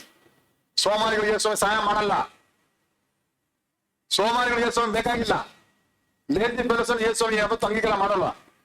ನಿಜವಾದ ಸೀರಿಯಸ್ ಆದ ಸೆಕ್ಯೂರಿಟಿ ಗಾರ್ಡನೇ ದೇವರು ಕೆಲಸ ಕರೆದಿದ್ದಾನೆ. ಹೇಳಿದಾಗಿ ಕರ್ತನ ನಿಬಂಧನ ಮಾರ್ಗವ ಪ್ರಕಟಣೆಗಳು 16ನೇ ಅಧ್ಯಾಯ 15ನೇ ವಚನ, வெளிப்படுத்தல் 16ஆம் அதிகாரம் 15ஆம் வசனம், Revelation 16th chapter 15th verse, page number 337. இதோ திருடனை போல வருகிறேன், திருடனை போல வருகிறேன், தன் மானம் காணப்படத்தக்கதாக நிர்வாணமாய் நடவாதபடிக்கு விழித்துக்கொண்டு தன் வஸ்திரங்களை காத்துக் கொள்கிறவன் ಭಾಗ್ಯವಾನ್. ಯೇಸು ಕ್ರಿಸ್ತ ಹೇಳ್ತಾನೆ, ಈಗೋ ಕಳ್ಳನು ಬರುವಂತೆ ಬರುತ್ತೇನೆ, ತಾನು ನಿರ್ವಾಣನಾಗಿ ತಿರುಗಾಡಿ ಅವಮಾನಕ್ಕೆ ಗುರಿಯಾದನೆಂದು ಎಚ್ಚರವಾಗಿದ್ದು ತನ್ನ ವಸ್ತ್ರಗಳನ್ನು ಕಾಪಾಡಿಕೊಳ್ಳುವವನು ಧನ್ಯನು. ಕೊನೆಯದಾಗಿ ನಾವು ಕಾಪಾಡಿಕೊಳ್ಳಬೇಕಾದ್ದು ನಮ್ಮ ವಸ್ತ್ರಗಳನ್ನು. ಯಾವ ವಸ್ತ್ರ? ಇದು ಪರಿಶುದ್ಧ ವಸ್ತ್ರ. ಪರಿಶುದ್ಧ ವಸ್ತ್ರ ಅಂದ್ರೆ ನೀನು ಪಾಪ ಮಾಡದಂತೆ, ನಿನ್ನ ಸಾಕ್ಷಿಯನ್ನು ಕೆಡಿಸಿಕೊಳ್ಳದಂತೆ, ದೇವರ ಚಿತ್ತವನ್ನು ಮುಂದುವರಿಸುವಂತೆ ದೇವರ ಮುಂದೆ ಪರಿಶುದ್ಧ ವಸ್ತ್ರವನ್ನು ಕಾಪಾಡಿಕೊಳ್ಳಬೇಕು. ಯಾರೆಲ್ಲ ಪಾಪ ಮಾಡಿ ಸಾರಿ ಹೇಳುವುದರಿಂದ ಇದನ್ನ ಮಿಸ್ ಮಾಡ್ಕೊಳ್ತೀರಾ? ಸಾರಿ ಹೇಳುವುದು ದೇವರ ಮಕ್ಕಳ ಲಕ್ಷಣ ಅಲ್ಲ. ಅದನ್ನು ಎಲ್ಲಾ ಪ್ರಯಾಸದ ಉಳಿಸಿಕೊಳ್ಳಬೇಕು. ನೀನು ಹಾಗೆ ಮಾಡುವುದರಿಂದ ಬಟ್ಟೆಯಲ್ಲಿ ತಾನು ನಿರ್ವಾಣನಾಗಿ ತನ್ನ ಬಟ್ಟೆಯಲ್ಲಿ ಕಳ್ಕೊಂಡು ನಿರ್ವಾಣನಾಗಿ ತಿರುಗಾಡಿ ಅವಮಾನಕ್ಕೆ ಗುರಿಯಾಗಬಾರದು ಎಂದು ಎಚ್ಚರವಾಗಿದ್ದು ಬಿಟ್ಬಿಟ್ಟಲ್ಲ, ಅದನ್ನ ಎಚ್ಚರಿಕೆಯಿಂದ ಎಚ್ಚರವಾಗಿದ್ದು ತನ್ನ ವಸ್ತ್ರಗಳನ್ನು ಯಾರನ್ನ ಕಾಪಾಡಿಕೊಳ್ಳುತ್ತಾರೆ ಅವರು ಮಾತ್ರವೇ ಬ್ಲೆಸ್ಡ್, ಧನ್ಯನು, ಅವರೆಲ್ಲ ದೇವರ ರಾಜ್ಯಕ್ಕೆ ಬರ್ತಾರೆ. ನೀನು ಫೈನಲ್ ಆಗಿ ಕಳ್ಕೊಳ್ಬೇಕಾದ ಕಾರ್ಯ ನಿನ್ನ ಪರಿಶುದ್ಧ ವಸ್ತ್ರ. ವಿಶ್ವಾಸಿಯೇ, ನಾವು ಈ ಭೂಮಿಯಲ್ಲಿ ವಾಸ ಮಾಡ್ತಿದ್ದೇವೆ. ಈ ಭೂಮಿಯ ಅಧಿಪತಿ ಸೈತಾನ, ಅವನ ಆಳ್ವಿಕೆಗಳಿಗೆ ನಾವು ಜೀವಿಸ್ತಿದ್ದೇವೆ. ಅವನ ಪ್ರೇರೇಪಣೆ ಇಲ್ಲದೆ, ಅವನ ಕಾರ್ಯಗಳಿದೆ ಈ ಭೂಮಿಯಲ್ಲಿ ಯಾವುದು ನಡೆಯೋದಿಲ್ಲ. ಆದ್ರೆ ನಾವು ಪರಿಶುದ್ಧನಾಗಿ ಜೀವಿಸಬಾರದು, ನೀ ನೀತಿಯನ್ನು ನಡೆಸಬಾರದು, ದೇವರ ಚಿತ್ತ ಮಾಡಬಾರ್ದು, ನೀನು ಮೋಸ ಹೋಗ್ಬೇಕಂತ ಹೇಳಿ ಈ ಲೋಕದ ಎಲ್ಲ ಕಲ್ಮಶಗಳಿಗೆ ನೀನು ಕೂಡ ಒಬ್ಬನಾಗಿರುವಂತೆ ನಿನ್ನನ್ನು ಆ ಇಕ್ಕಟ್ಟಿಗೆ ನಡೆಸ್ತಾನೆ. ನಿನ್ನ ಕಣ್ಣ ಮುಂದೆ, ನಿನ್ನ ಕಿವಿಯಿಂದ, ನನ್ನ ನಾಲಿಗೆಯಿಂದ, ನಿನ್ನ ಕರಗಳಿಂದ ಎಲ್ಲವನ್ನೂ ಅದರ ಸಂಪರ್ಕಕ್ಕೆ ನಡೆಸ್ತಾನೆ. ನೀನು ಹುಷಾರಾಗಿ ನಿನ್ನ ಕಣ್ಣು, ನಿನ್ನ ಮನಸ್ಸು, ನಿನ್ನ ಹೃದಯ, ನಿನ್ನ ಶರೀರ ಇದು ಎಲ್ಲವೂ ಕೂಡ ಪರಿಶುದ್ಧವಾಗಿರುವಂತೆ ನೀನು ಇದಕ್ಕೆ ಕಾಪಾಡಿಕೊಳ್ಳಬೇಕು. ಯಾಕೆಂದ್ರೆ ನೀನೇ ದೇವರ ಆಲಯ, ಪವಿತ್ರಾತ್ಮನು ವಾಸ ಮಾಡುವ ಗರ್ಭಗುಡಿ ನೀನೇ, ಬೇರೆ ಯಾರಲ್ಲ. ಆದ್ರಿಂದ ಅದನ್ನು ಪರಿಶುದ್ಧವಾಗಿ ಕಾಪಾಡಿಕೊಳ್ಳೋದು ನಿನ್ನ ಕೆಲಸ. ಕತೆ ಬೇಡ, ಅವ್ರು ಹೇಳಿದ್ರು ಇವ್ರು ಹೇಳಿದ್ರು, ಕತೆ ಬೇಡ. ಒಂದು ಗಾದೆ ಮಾತಿದೆ, ಆಕಾಶದಲ್ಲಿ ಹಾರುವ ಕಾಗೆಯನ್ನು ಯಾರು ತಲೆ ಮಾಡಕ್ಕಾಗಲ್ಲ. ಆಕಾಶದಲ್ಲಿ ನಿನ್ ತಲೆ ಮೇಲೆ ಹೋಗ್ತಾ ಇರ್ತದೆ ಕಾಗೆ ಅಲ್ವಾ, ಅದನ್ನ ನಿನ್ ತಲೆ ಮಾಡಕ್ಕಾಗಲ್ಲ. ಆದ್ರೆ ಅದೇ ಕಾಗೆ ನಿನ್ ತಲೆಯಲ್ಲಿ ಬಂದು ಗೂಡು ಕಟ್ಟಕ್ಕೆ ಪ್ರಯಾಸ ಪಟ್ರೆ ಏನ್ ಮಾಡ್ಬೋದು ನೀನು? ಅದನ್ನ ತಲೆ ಬಿಡ್ಬೋದೆ. ಲೋಕದವರು ನಮ್ಗೆ ಇರ್ತಾರೆ, ಆದ್ರೆ ನೀನು ಅವರೊಳಗೆ ಒಬ್ಬನಾಗಿ ಆಗದಕ್ಕೆ ನೀನು ಅವ್ರ ಮೇಲೆ ಕತೆ ಹೇಳ್ಬೇಡ.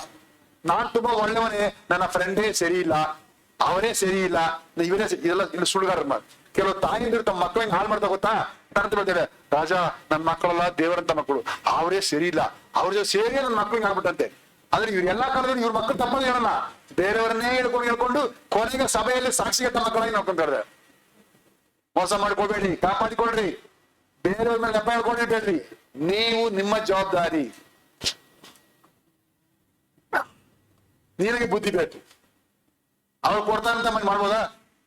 ಯಾರೋ ಒಬ್ರು ಫಿನೈಲ್ ಕೊಡ್ತಾರೆ, ಕುಡಿತೀಯ? ಹಾಲ್ ತರ ಇದೆ ನೋಡಕ್ಕೆ. ಇಲ್ಲ ಅವ್ರು ಕೊಡ್ದು ನಾ ಕುಡಿಲ್ಲ ಅಂದ್ರೆ ಬೇಜಾರ್ ಮಾಡ್ಕೊಳ್ತಾರೆ, ಅದಕ್ಕೆ ಕಳಕಳ ಅಂತ ಕುಡ್ಬಿಟ್ಟು ಹೇಳ್ತೀಯಾ? ಯಾಕೆ ಕುಡಿಯಲ್ಲ ಇನ್ನು? ಅದಕ್ಕೆ ಹುಷಾರಾಗಿರ್ತಾನೆ, ಯಾಕೆ ಅನ್ಮಾಡ ಕುಡಿತೀಯ? ಎಲ್ಲ ಹುಷಾರು. ಆದ್ರೆ ಸುಮ್ಮನೆ ನೆಪ ಮಾತ್ರ ಯಾರ ಮೇಲೆ ಹೇಳೋದು ಬೇಡ. ವಿಶ್ವಾಸಿಯೇ, ನಿನ್ನ ಕಾರಣ ಕಥೆಗಳನ್ನು ಹೇಳಬೇಡ. ಯೇಸು ಸ್ವಾಮಿ ನಿನ್ನ ಮುಂದೆ ಇದ್ದಾರೆ ಅಂತ ತಿಳ್ಕೊ. ನ್ಯಾಯ ತೀರ್ಪಿನಲ್ಲಿ ಯೇಸು ಸ್ವಾಮಿ ನಿನ್ನ ಹಿಡಿತಾರೆ ತಿಳ್ಕೊ. ಆದ್ರಿಂದ ಪಾಪ ಮಾಡದಂತೆ, ಪಾಪಕ್ಕೆ ಅವಕಾಶ ಕೊಡದಂತೆ ಪರಿಶುದ್ಧನಾಗಿ ಜೀವಿಸುವುದಕ್ಕೆ ಒಪ್ಪಿಸಿಕೊಡು. ನೀನು ಪಾಪವನ್ನು ಮಾಡುವ ಆದ್ರೆ ನಿನ್ನ ಪರಿಶುದ್ಧವನ್ನು ನೀನು ನಷ್ಟಪಡಿಸಿಕೊಂಡಾಗ ನೀನು ದೇವರ ಮುಂದೆ ನಿರ್ಮಾಣನಾಗಿ ಅವಮಾನಕ್ಕೆ ಗುರಿಯಾದವನಾಗಿ ನೀನು ಸರಿಯಾದ ವಾಚ್ಮನ್ ಅಲ್ಲ ಅಂತ ಪ್ರೂವ್ ಮಾಡಿ ನೀನು ಮೋಸ ಹೋಗ್ಬಿಡ್ತೀಯ. ಆದ್ರಿಂದ ನಮ್ಮ ಪರಿಶುದ್ಧತೆಯನ್ನು ಕಾಪಾಡಿಕೊಳ್ಳುವುದೇ ಅತಿ ದೊಡ್ಡ ಜವಾಬ್ದಾರಿ. ತುಂಬಾ ಜಾಗ್ರತೆ ನೋಡ್ರಿ. ಯಾರ ಜೊತೆ ಸೇರಿದ್ರೆ ಆಗುತ್ತೆ, ಎಂತವರ ಸಹವಾಸದಲ್ಲಿ ನಿನ್ನ ಮನಸ್ಸು ಕೆಡುತ್ತದೆ, ಯಾರ ಹತ್ರ ನಿಂತ್ಕೊಂಡಾಗ ನಿನ್ನ ಬಾಯಲ್ಲಿ ಕೆಟ್ಟ ಮಾತು ಬರುತ್ತೆ ನೋಡ್ಕೋ, ಎಲ್ಲಿಂದ ದೂರ ಮಾಡ್ಕೊ, ಸೆಪರೇಟ್ ಆಗಿ ಅಂತವರಿಂದ ದೂರ ಬಾ, ಅಂತವ್ರ ಸಹವಾಸದಿಂದ ಬೇರೆ ಬಾ, ಪರಿಶುದ್ಧನಾಗಿ ಬಾಳುವುದಕ್ಕೆ ಪ್ರಯತ್ನ ಪಡು. ಅದಕ್ಕಾಗಿ ಏನ್ ನಷ್ಟ ಆದ್ರೂ ಸರಿ, ಏನ್ ಕಷ್ಟ ಆದ್ರೂ ಸರಿ, ನೀನು ಪರಿಶುದ್ಧನಾಗಿ ಜೀವಿಸ್ಬೇಕು. ಅದೇ ರೀತಿಯ ಎಷ್ಟೇ ಕೋಟಿ ಹೋಗ್ಲಿ ಚಿಂತೆ ಇಲ್ಲ, ನೀನು ಪರಿಶುದ್ಧನಾಗಿ ದೇವರ ರಾಜ್ಯಕ್ಕೆ ಬರ್ಬೇಕು. ಅದಕ್ಕಾಗಿ ಏನನ್ನು ಕಳ್ಕೊಂಡು ಕ್ರಿಸ್ತನನ್ನು ತಿಳಿಯುವುದಕ್ಕಾಗಿ ಎಲ್ಲಾ ಲಾಭವನ್ನೆಲ್ಲವನ್ನು ಕಷ್ಟವು ನಷ್ಟವನ್ನು ಹೇಳಿ ಕಸವಾಗಿ ಎಣಿಸಿದನು ಪೌಲನು. ಅದರಿಂದ ನೀನು ಏನು by any cost you should be pure. ನೀನು ಪರಿಶುದ್ಧನಾಗಿ ಜೀವಿಸ್ಬೇಕು, ನೀನು ಪಾಪಿ ಆಗಬಾರ್ದು. ನೀನು ಪಾಪಿ ಆದ್ರೆ ಪರಿಶುದ್ಧ ವಸ್ತ್ರವನ್ನು ನೀನು ನಷ್ಟಪಡಿಸಿಕೊಂಡಿದೀಯಾ, ನೀನು ನಿರ್ವಾಣನಾಗಿದ್ದೀಯಾ. ಯಾವತ್ತು ಆದಾಮನು ಹೇಳಿದಲ್ಲ, ನಾನು ನನ್ನ ಹೆಂಡತಿ ನಿರ್ವಾಣ ಆಗಿದ್ದೀಂತ ಬೆತ್ತಲೆ ಆಗಿದ್ದಿ, ಅಪಾಯ ಬರಬಾರ್ದು. ಯಾವಾಗ ಬೆತ್ತಲೆ ಪಾಪ ಮಾಡಿದಾಗ ಪರಿಶುದ್ಧ ದೇವರನ್ನು ನಿನ್ನ ಶರೀರದಲ್ಲಿ ಕಾಪಾಡಿಕೊಳ್ಳಕ್ಕೆ ಬುದ್ಧಿಲ್ಲದವನಾಗಿ ನೀನು ಮೋಸ ಮಾಡಿಕೊಳ್ಳುವಾಗ ಇದೆಲ್ಲ ಆಗ್ಬಿಡ್ತದೆ. ವಾಕ್ಯರ್ತದೆ, ಮನಸ್ಸಲ್ಲಿ ಚಿಂತಿಸಿದ್ರೆ ಎಲ್ಲ ಪಾಪ, ನಿನ್ನ ಕಣ್ಣಿಂದ ನೋಡಿದರೆ, ನಿನ್ನ ಹೃದಯದಿಂದ ಹೇಳ್ಕೊಂಡ್ರೆ, ಬಾಯಿಂದ ಹೇಳ್ಕೊಂಡ್ಬಿಟ್ರೆ ಎಲ್ಲದನ್ನೇ ಆಗ್ಬಿಡ್ತೀಯ. ಜೋಪಾನ, ತುಂಬಾ ಹುಷಾರಾಗಿರ್ರಿ. ಆದ್ರಿಂದ ಇದು ಸೀರಿಯಸ್ ಬಿಸ್ನೆಸ್. ಟೈಮ್ ಪಾಸ್ ಮಾಡುವಾಗ ಸ್ಥಳ ಇದಲ್ಲ, ಭಾನುವಾರ ರಜಾ ಇದೆ ಎಂಬುದು ಕೂಡೋಕೆ ಲೆಕ್ಚರ್ ಅಲ್ಲ. ಇದು ತುಂಬಾ ಸೀರಿಯಸ್ ಬಿಸ್ನೆಸ್. ಯೇಸು ಸ್ವಾಮಿ ಆದಾಮನ ಕರೆದು ಬರೀ ಏನೇನ್ ದೊಡ್ಡದಲ್ಲ, ವ್ಯವಸಾಯ ಮಾತ್ರವಲ್ಲ, ನೀನು ಕಾವಲುಗಾರನಾಗಿರ್ಬೇಕು ಎಂಬುದನ್ನು ಹೇಳಿಕೊಟ್ಟಿದ್ದಾರೆ. ವಿಶ್ವಾಸಿ, ಪರಿಶುದ್ಧತೆ ಇಲ್ಲದೆ ಯಾರು ದೇವರ ಬಳಿಗೆ ಬರಲಾರರು. ದೇವರ ಮಾತನ್ನು ಪ್ರೀತಿಸೋಣ. ಯಾಕೆಂದ್ರೆ ಯೇಸು ಹೇಳಿದರೆ, ಈಗೋ ಕಳ್ಳನು ಬರುವಾಗ ಬರ್ತೇನೆ. ಅದ ಅರ್ಥ ಏನು? ಹೇಳ್ದೆ ಕೇಳದೆ ನೀನ್ ನೆನೆಸದ ಸಮಯ ಯೇಸು ಸ್ವಾಮಿ ಬರ್ತಾರೆ. ಯೇಸು ಸ್ವಾಮಿ ಬರುವಾಗ ನಿನ್ನ ಮೇಲೆ ವಸ್ತ್ರ ಇರಬೇಕು. ಯಾವ ವಸ್ತ್ರ? ಈ ವಸ್ತ್ರ ಅಲ್ಲ. ಯೇಸು ಸ್ವಾಮಿ ತನ್ನ ರಕ್ಷಣೆಯಿಂದ ನಮಗಾಗಿ ಶಿಲುಬೆಯಲ್ಲಿ ಸತ್ತು ಪುನರುತ್ಥಾನಗೊಂಡು ನಮಗೆ ಕೊಟ್ಟರ ನಿತ್ಯ ವಸ್ತ್ರ ಅದು ನಮ್ಮ ಮೇಲೆ ಇರಬೇಕು. ಯಾವಾಗ? ನಾನು ಪಾಪ ಮಾಡದೆ ಪರಿಶುದ್ಧನಾಗಿ ಜೀವಿಸೋ ತನಕ. ನಾನು ಪಾಪ ಮಾಡ್ತಾ ಕುತ್ಕೊಂಡಿದ್ರೆ ಅದು ನಮ್ಮ ಮೇಲಿರಲ್ಲ. ನಾವು ವಸ್ತ್ರ ಇಲ್ಲದವರಾಗಿ, ನಾವು ನಿರ್ಮಾಣರಾಗಿ, ಅವಮಾನಕ್ಕೆ ಗುರಿಯಾದವರಾಗಿರ್ತೀವಿ. ಯೇಸು ಸ್ವಾಮಿ ಬರುವಾಗ ಅಂತವ್ರನ್ನ ರಿಜೆಕ್ಟ್ ಮಾಡ್ತಾರೆ. ಅದು ಇವತ್ತು ಬರ್ಬೋದು, ಈಗ ಬರ್ಬೋದು, ನಾಳೆ ಬರ್ಬೋದು, ಸಾಯಂಕಾಲ ಬರ್ಬೋದು, ರಾತ್ರಿ ಬರ್ಬೋದು, ಯಾವತ್ತ ಕಾಲ ಬರ್ಬೋದು. ಕಳ್ಳನ್ ಬರುವಾಗೆ ಬರ್ತಾರೆ. ಅದನ್ನ ಬರುವಾಗ ನೀನ್ ರೆಡಿಯಾಗಿರ್ಬೇಕು. ಇಲ್ಲ ಇದೆಲ್ಲ ಮಾಡ್ಬಿಟ್ಟು ನಾಳೆ ನಾನು ಪ್ರಾರ್ಥನೆ ಮಾಡ್ಬಿಡ್ತೀನಿ, ಕ್ಷಮಾಪಣೆ ಕೇಳ್ಬಿಡ್ತೀನಿ, ನೆನೆಸ್ಕೋಬೇಡ. ನಾಳೆ ಕೆಳಗೆ ಮುಂಚೆ ಯೇಸು ಸ್ವಾಮಿ ಬಂದ್ಬಿಟ್ರೆ ನೀನು ಹೊರಟ ಬಿಡ್ತೀಯ.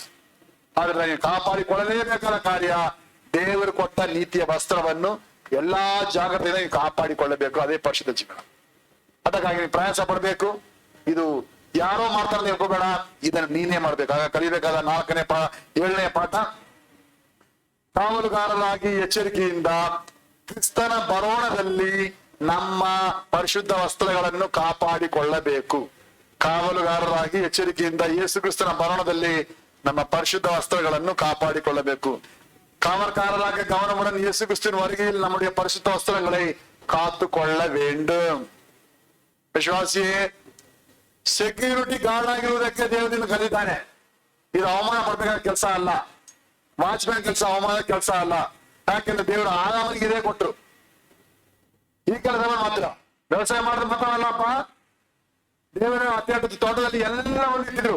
ಆದಾಮ ಯಾವ್ದು ನಡ್ಬೇಕಾದ ಕೆಲಸ ಇರ್ಲಿಲ್ಲ, ಎಲ್ಲವನ್ನೂ ದೇವರಿಟ್ಟಿದ್ರು. ಆದ್ರೆ ಇಟ್ಟ ಮೇಲೆ ಅದನ್ನು ಮೇಂಟೈನ್ ಮಾಡುವುದು ಆದಾಮನ ಕೆಲಸ, ಅದನ್ನು ಉಳಿಸಿಕೊಳ್ಳುವುದು ಮನುಷ್ಯನ ಕೆಲಸ. ಜೊತೆಗೆ ಅದು ಉಳಿಸಿಕೊಳ್ಳಬೇಕಾದ್ರೆ ಅದು ಕಾಪಾಡಲ್ಪಡಬೇಕು. ಅದರಲ್ಲಿ ಅನುಭವಿಸುವುದಕ್ಕೆ ನಿನ್ನನ್ನು ನಿನ್ನ ಕುಟುಂಬ ಇಟ್ಟಿದ್ದೀನಿ, ನೀನು ನಿನ್ನ ಕುಟುಂಬವನ್ನು ಕಾಪಾಡಿಕೋ.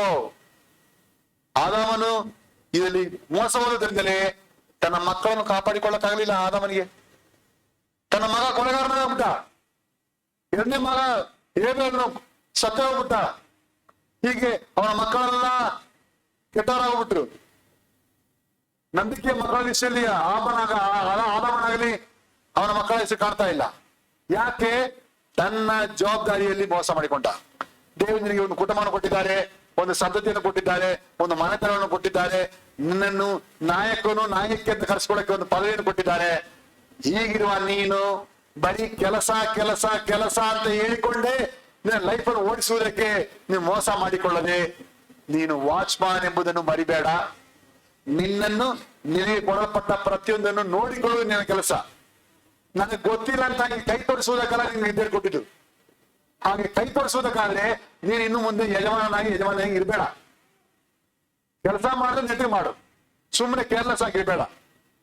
ಯಾಕೆಂದ್ರೆ ನ್ಯಾಯ ತೀರ್ಪಿನ ದಿನದಲ್ಲಿ ನಿನಗೆ ಸಂಬಂಧಪಟ್ಟವರು ನರಕಕ್ಕೆ ಹೋಗುವಾಗ ವಾಚ್ಮ್ಯಾನ್ ಕೆಲಸ ನೀನ್ ಮಾಡಿದಂತ ನಿನಗೆ ಪನಿಷ್ಮೆಂಟ್ ಸಿಗುತ್ತದೆ.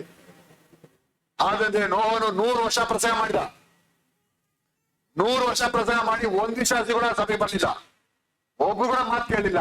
ಕೊನೆಗೆ ಹೇಳಿಲ್ಲ, ಸ್ವಾಮಿ ನಾನು ತುಂಬಾ ಕಷ್ಟಪಟ್ಬಿಟ್ಟು ಆಗ್ತಾ ಇಲ್ಲ, ಅಟ್ಲೀಸ್ಟ್ ನನ್ನ ಮನೆಯವರನ್ನ ಕಾಪಾಡ್ಕೊಳ್ತೀನಿ ಅಂತ ಹೇಳಿ ತನ್ನ ಹೆಂಡತಿ, ತನ್ನ 3 ಮಕ್ಕಳು, 3 ಸೊಸೆಯರು, ಇವ್ರನ್ನ ಮಾತ್ರ 8 ಜನರನ್ನು ಮಾತ್ರವೇ ನಾವೇ ಇಲ್ಲಿ ಭದ್ರಪಡಿಸ್ಕೊಂಡ. ಅಟ್ಲೀಸ್ಟ್ ನಾವು ಒಳಗೆ ಕಡೆ ಅಟ್ಲೀಸ್ಟ್ ನನ್ನ ಮನೆಯವರನ್ನ ಕಾಪಾಡಿಕೊಳ್ಬೇಕಾದ್ರೆ ವಿಶ್ವಾಸಿಯೇ, ಅಟ್ಲೀಸ್ಟ್ ನಿನ್ನ ಮನೆಯವರನ್ನಾದ್ರೂ ಕಾಪಾಡಿಕೋ, ತಪ್ಪಿಸಿಕೊಳ್ಳಬೇಡ. ದೇವರು ನಿನ್ನನ್ನು ಕಾವಲುಗಾರನಾಗಿರುವುದಕ್ಕೆ ಕರೀತಾರೆ.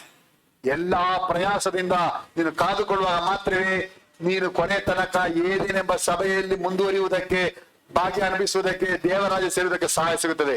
ಯಾರ್ಯಾರು ಕೇರ್ಲೆಸ್ ಮಾಡಿರೋ ಅವರು ಏನಿಂದ ಹೊರಗಾದ್ರು. ವಿಶ್ವಾಸಿ, ಆದಾಮನ ದೇವರು ಇವತ್ತು ಜೀವಿಸುತ್ತಿದ್ದಾರೆ. ಆದಾಮನಿಗೆ ಕೊಟ್ಟ ಅವಕಾಶವನ್ನು ಕೇರ್ಲೆಸ್ ಮಾಡಿದಾಗ ದೇವರು ನಿನ್ನ ಮೇಲೆ ಕರುಣೆ ತೋರಿಸಿ ಇನ್ನೊಂದು ಚಾನ್ಸ್ ಅನ್ನು ಏರ್ಪಡಿಸಿದ್ದಾರೆ. ಅವನಿಗೆ ಮೋಸ ಮಾಡಿಕೊಂಡಿದ್ದಾನೆ, ಅವನಿಗೆ ನಾನು ಹಾಳಾಗಿದ್ದೀರಾ, ನೀವು ಇದನ್ನ ಈ ಒಂದು ಎಚ್ಚರಿಕೆ ತೆಗೆದುಕೊಂಡು ನೀವು ನಿಮ್ಮನ್ನು ಕಾಪಾಡಿಕೊಳ್ಳ್ರಿ, ಜಾಗ್ರತೆ ವಹಿಸ್ತೀರಿ ಅಂತ ಹೇಳಿ ಸ್ವಾಮಿ ಇವತ್ತು ಪ್ರೀತಿ ಉಳ್ಳವರಾಗಿದ್ದಾರೆ.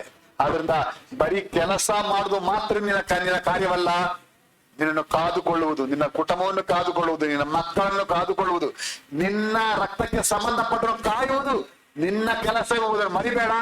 ಅದನ್ನು ಯೇಸು ಸ್ವಾಮಿಯನ್ನು ಹಾಕ್ಬಿಟ್ಟು ಸೋಮಾರಿತನ ಮಾಡೋರಿಗೆ ಯೇಸು ಸಹಾಯ ಮಾಡಲ್ಲ ಎಂಬುದನ್ನು ತಿಳ್ಕೋ. ಆದ್ರಿಂದ ಅವರನ್ನು ವ್ಯವಸಾಯ ಮಾಡೋದಕ್ಕೆ ಮಾತ್ರವಲ್ಲ, ಅವನು ಕಾಯುವುದಕ್ಕೂ ಇಟ್ಟನು ದೇವರು ನಿನ್ನನ್ನು ಕೂಡ ಹಾಗೆ ಇಟ್ಟಿದ್ದಾರೆ. ಆದ್ರಿಂದ ನೀನ್ ತೀರ್ಮಾನ ಮಾಡು, ನೀನ್ ಇಷ್ಟಪಟ್ಟರೆ ನೀನು ಮನಸ್ಸಾಲೆಯೋದು ಏನಂತ, ಕರ್ತನೆ ನಿನ್ನ ನಿಬಂಧನ ಮಾರ್ಗವನ್ನು ಉಪದೇಶಿಸು, ಕಡೆಯ ತನಕ ಅದರಲ್ಲಿಯೇ ನಡೆದು ಕಾಪಾಡಿಕೊಳ್ಳುತ್ತೇನೆ ಅಂತ ಭಕ್ತನು ಹೇಳಿದಾಗೆ ನೀನ್ ತೀರ್ಮಾನ ಮಾಡು, ನೀನು ಒಪ್ಪಿಸಿಕೊಡು. ನೀನು ಇವತ್ತು ಜವಾಬ್ದಾರಿ ಹೊತ್ತುಕೋ. ನೀನು ಕಳೆದು ಹೋಗಿರುವ ಪ್ರತಿಯೊಂದನ್ನು ಸರಿಪಡಿಸುವುದಕ್ಕೆ, ಸೈತನಿಗೆ ಕೊಟ್ಟ ಎಲ್ಲದರಿಂದ ಹಿಂದೆ ಪಡೆಯುವುದಕ್ಕೆ, ನಿನ್ನ ರಕ್ಷಣೆ ಕಾಪಾಡಿಕೊಳ್ಳುವುದಕ್ಕೆ, ಕರ್ತನ ಪರವಣದಲ್ಲಿ ಕರ್ತನು ತೋರಿಸಿದ ಆ ನಿಬಂಧನ ಮಾರ್ಗಗಳೆಲ್ಲ ನೀನು ಉಳಿಸಿಕೊಂಡಿದ್ಯಾ ಅಂತ ಸಾಕ್ಷಿ ಹೇಳೋದಕ್ಕೆ, ಪರಲೋಕದ ಅನುಭವದಲ್ಲಿ ಸಂತೋಷದಲ್ಲಿ ಸೇರುವುದಕ್ಕೆ, ಬಾಕಿನಾಗುವುದಕ್ಕೆ ನಮ್ಮನ್ನು ಒಪ್ಪಿಸಿಕೊಳ್ಳೋಣ. ಆದಾಮನ ದೇವರು ಅವರನ್ನು ಒಳಗೆ ಹಾಕಿದ ದೇವರು ನಮ್ಮನ್ನು ಇದುವರೆಗೆ ಒಳಗೆ ನಿಲ್ಲಿಸಿದ್ದಾರೆ, ಇನ್ನೂ ಚಾನ್ಸಸ್ ಕೊಟ್ಟಿದ್ದಾರೆ, ಇನ್ನೂ ಕೃಪೆ ತೋರಿಸ್ತಾ ಇದ್ದಾರೆ. ದೇವರು ನಮ್ಮ ಕರುಣಾಮಯನಾಗಿ ಆದಾಮನಿಗೆ ಡಬಲ್ ಚಾನ್ಸ್ ಕೊಡ್ಲೇ ಇಲ್ಲ, ಸೆಕೆಂಡ್ ಚಾನ್ಸ್ ಕೊಡ್ಲೇ ಇಲ್ಲ, ನಿನಗೆ ಬೇಕಾದಷ್ಟು ಚಾನ್ಸ್ ಕೊಟ್ಟು ಈ ದೇವರ ಮಹಾಪ್ರೀತಿ ನೆನೆಸಿಕೊಳ್ಳೋಣ. ಕರ್ತನ ಮುಂದೆ ತಲೆಬಾಗೋಣ, ಒಪ್ಪಿಸಿಕೊಳ್ಳೋಣ. ದೇವರೇ ನನ್ನ ರಕ್ಷಿಸು ಅಂತ ಹೇಳಿ ಸರಿಪಡಿಸಿಕೊಂಡವರಾಗಿ ನಮ್ಮ ಕೆಲಸದಲ್ಲಿ ಮಾತ್ರವಲ್ಲ, ಕರ್ತನ ಚಿತ್ತ ಮಾಡುವುದರಲ್ಲಿ ಕಾಯುವರಾಗಿ ಮುಂದೆ ನಡೆಯೋದಕ್ಕೆ ಕರ್ತನ ಪ್ರತಿಯೊಬ್ಬರಿಗೆ ಭಾಗ್ಯ ಕೊಡ್ಲಿ. ತೀರ್ಮಾನಿಸೋಣ, ಒಪ್ಪಿಸಿಕೊಳ್ಳೋಣ, ದೇವರ ಚಿತ್ತ ನೆರವಿಗಾಗಿ ಪ್ರಾರ್ಥಿಸುವ. ಅದಕ್ಕಾಗಿ ಪ್ರಾರ್ಥನೆ ಮಾಡುವಂತೆ ಸಹೋದರಿ ಸಿಸ್ಟರ್ ಮೇರಿ ಪ್ರಾರ್ಥನೆ ಮಾಡ್ರಿ. ಸ್ತೋತ್ರ ಸ್ತೋತ್ರ ಯೇಸಪ್ಪ, எங்களை அதிகமாக நேசிக்கிற எங்கள் அன்பின் பரலோக பிதாவே, முத்து ஸ்தோத்திர ராஜா. கர்த்தாவே நேற்றும் என்றும் என்றுமே மாறாதவராயிருந்து கர்த்தாவே எங்கள் ஒருவரையும் கண்ணின் மணி போல எங்களை பாதுகாத்து கர்த்தாவே உமக்கு சித்தமான பிள்ளைகளை எமது சமூகத்துக்கு நீ அழைத்து வந்திருக்கின்றீரே சப்பா உமக்கு ஸ்தோத்திர ராஜா.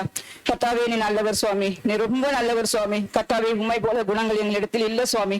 கர்த்தாவே எங்களுக்காகவே கர்த்தாவே நீ கல்வாரி சிலுவையிலே மறித்து கர்த்தாவே 3ஆம் நாள் உயிரோடு எழுந்து வந்திருக்கிறீர் சுவாமி.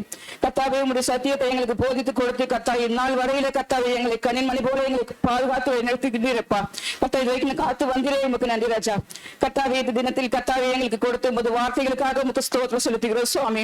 கர்த்தாவே இயேசப்பா எங்களுடைய இருதயத்தை கர்த்தாவே நாங்கள் காவல் கலவையாக கர்த்தாவே 7 வார்த்தைகள் மூலமாக நாங்கள் காத்துக்கொள்ள கர்த்தாவே எங்களுக்கு நீர் இந்த நாளிலே போதித்து கொடுத்ததுக்காக உமக்கு நன்றி செலுத்துகிறோம் சுவாமி. கர்த்தாவே நீ ஒரு நாள் ஒருபோதும் எங்களை மறவாத தேவனா இருக்கிறீர் சுவாமி. கர்த்தாவே உமது கட்டளைகளையும் கற்பனைகளையும் கை கொண்டு நடக்கிறவன் பாக்கியவான்றபடி கர்த்தாவே இயேசப்பா உமது கட்டளைகளையும் கற்பனைகளையும் நாங்கள் கை கொண்டு நடக்கின்றவர்களாக கர்த்தாவே எங்கள் உள்ளத்தை உறுதிப்படுத்துகின்ற இயேசப்பா.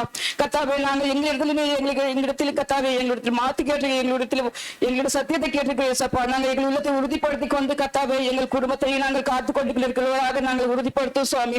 கர்த்தாவே நாங்கள் உண்மையது மட்டுமே கர்த்தாவே நாங்கள் எல்லாமே கர்த்தாவே நாங்கள் முன்னத்திலே கேட்கின்றவர்களாக மட்டுமே இருக்கிறோம் சுவாமி. கர்த்தாவே இயேசப்பா நாங்கள் எப்பொழுது ஒரு மனதோடு கர்த்தாவே உண்மை நாங்கள் ஆராதிக்கின்றவர்களாக உங்கள் சத்தியத்தில் நிலைத்திருக்கின்றவர்களாக கர்த்தாவே நீ கிருபை செய்ய இயேசப்பா. கர்த்தாவே இயேசு கிறிஸ்து நாமத்திலே ரட்சிப்பு இருக்கிறது என்று கர்த்தாவே எங்களுக்கு நீ போதித்து கொடுத்துகின்ற இயேசப்பா. கர்த்தாவே நாங்கள் எப்பொழுது ஒரு நாளும் கர்த்தாவே இடறி வீழாதபடிக்கு விலகி போகாதபடிக்கு கர்த்தாவே உமது நாமத்தில் நாங்கள் ஏற்றுக்கொண்டு உமது சத்தியத்தில் நாங்கள் எப்பொழுது ரட்சிப்படைய எங்கள் ஒரு ஆத்மாவும் கர்த்தாவே இயேசப்பா உண்மையை நோக்கி கர்த்தாவே உங்கள் சத்தியத்துக்கு நாங்கள் கீழ்ப்படிந்திருக்கிற உதவி செய்கின்ற இயேசப்பா உமக்கு ஸ்தோத்திர ராஜா. நீர் எங்கள் மேல் கருணை உள்ளவராய் இருக்கின்ற சுவாமி. அதுக்காக ஸ்தோத்திர ராஜா. எங்களுக்காக கர்த்தாவே இந்த 7 வார்த்தைகள் மூலமாக எங்களை நீ எச்சரிக்கின்றப்பா எங்களை புத்தி சொல்லிக்கின்ற இயேசப்பா எங்களை விளக்குகின்ற இயேசப்பா. நாங்கள் இந்த புத்தியை நீங்கள் எச்சரிப்பையும் கர்த்தாவே எங்களுக்குரியது என்று கர்த்தாவே நாங்கள் ஒவ்வொருவரும் தனித்தனியே எங்களுடைய ஆத்மாவை காத்துக்கொண்டு நடக்கின்றவர்களாக கர்த்தாவே எங்கள் உள்ளத்தை உறுதிப்படுத்தும் சுவாமி. கர்த்தாவே நீ நல்லவர் சுவாமி. எங்களை ஒவ்வொரு நாளும் கைவிடாத தேவனாய் இருக்கின்ற இயேசப்பா. அதுக்காக ஸ்தோத்திர ராஜா.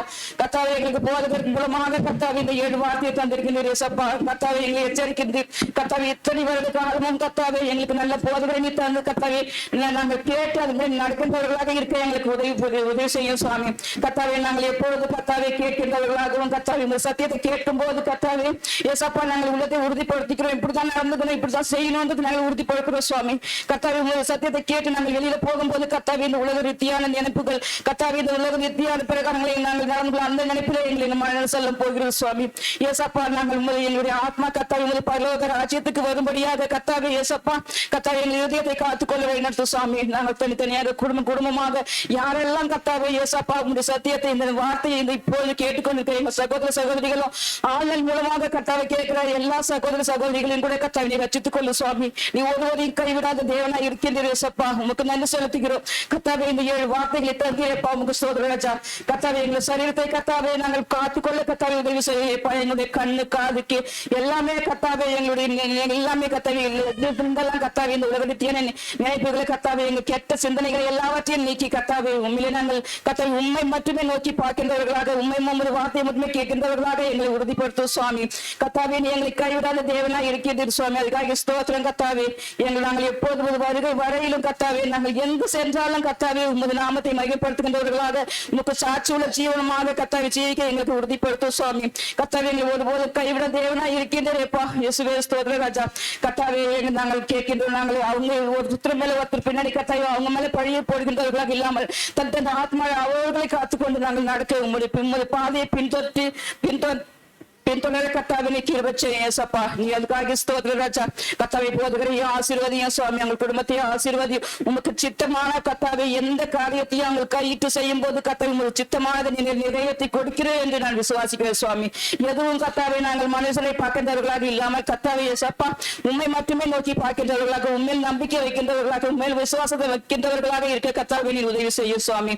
கர்த்தாவே இம்மட்டுமா எங்களை காத்து வழிநடத்தி நீர் இம்மட்டுமா எங்களை 7 வார்த்தை மூலமாக எங்களுக்கு போதித்து கொடுத்திருக்க நாங்கள் செவி சாய்ந்து காது உள்ளவன் கேட்க கடவன் என்ற வார்த்தையின் படி கர்த்தாவே எங்க செவிகளை கர்த்தாவே இந்த சத்தியத்துக்கு நேராக திருப்பிக் கொள்ள சுவாமி. கர்த்தாவே நாங்கள் எப்பொழுதுக்கும் உமக்கு மட்டுமே தலைவானங்க கர்த்தாவே உங்கள் சத்தியத்துக்கு மட்டுமே நாங்கள் கர்த்தாவே தலைவானங்க உமக்கு மட்டுமே சோதனை செலுத்துகின்றவர்களாக இருக்க கிருபை செய்ய சப்பா. நீ செய்த உள்ள ஒவ்வொரு காரியத்துக்கும் இந்நாள் வரையில் எங்களை காத்து நடத்துக்கு கர்த்தாவே ஏசப்பா எத்தனை வருஷங்கள் கண்ணாலும் கர்த்தாவே உமது நாமத்தில் என்னை தேடி வந்து எங்கள் குடும்பத்தை தேடி வந்து கர்த்தாவே ஏசப்பா உங்கள் சத்தியத்தை எங்களுக்கு போதித்து கொடுத்து எங்களை வழிநடத்துகின்ற சப்பா இந்நாள் வரையிலும் கத்தாவை நீ கைவிடாத தேவனா இருக்கிறீர் சப்பா கத்தாவை எங்கள் செவிகளை திறந்திரணும் சுவாமி நாங்கள் யாருக்கும் கத்தாவை மனுஷருக்கு கத்தாவை நாங்கள் பயப்படுகின்றவர்களாக இல்லாமல் கத்தாவை ஏசப்பா நீர் எங்களை ஆத்மாவை காக்கிற தேவன் கத்தாவை உமக்கு மட்டுமே நாங்கள் பயப்படுகிறவர்களாக இருக்க கிருபை செய்ய ஏசப்பா நாங்கள் எப்பொழுதும் கத்தாவை உமது பிரியத்துக்கும் கத்தாவை உமது சத்தியத்துக்கும் நாங்கள் கீழ்ப்படிந்து கத்தாவை நீங்கள் எங்கள் மேல் வைத்த அன்பிற்கும் கத்தாவை உமக்கு ஸ்தோத்திரம் செலுத்துகிறோம் சுவாமி உமது அன்பிற்கு நாங்கள் முழுமையாக கட்டுப்படுத்தி உமது கிருபை உமது தயை எங்கள் மேல் எழுந்தென்று இருப்பதாக கத்தாவே ஏசப்பா உமக்கு ஸ்தோத்திர ராஜா போதுகளை குடும்பத்தினை ஆசீர்வதித்து கத்தாவே அவங்களை வழி நடத்தும் சுவாமி அவங்க ஆத்ம பலத்தையும் சரீர பலத்தையும் கத்தாவே அவங்களுக்கு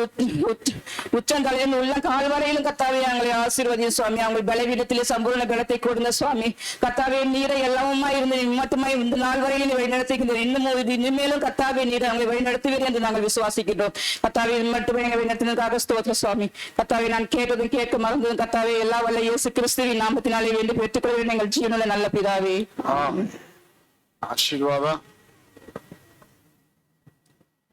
ಕರ್ತನು ನಮ್ಮನ್ನು ಆಶೀರ್ವದಿಸಿ ಕಾಪಾಡಲಿ. ಕರ್ತನ ಪ್ರಸನ್ನ ಮುಖದಿಂದ ನಮ್ಮ ನೋಡಿ ನಮ್ಮ ಮೇಲೆ ದಯ ಇಡಲಿ.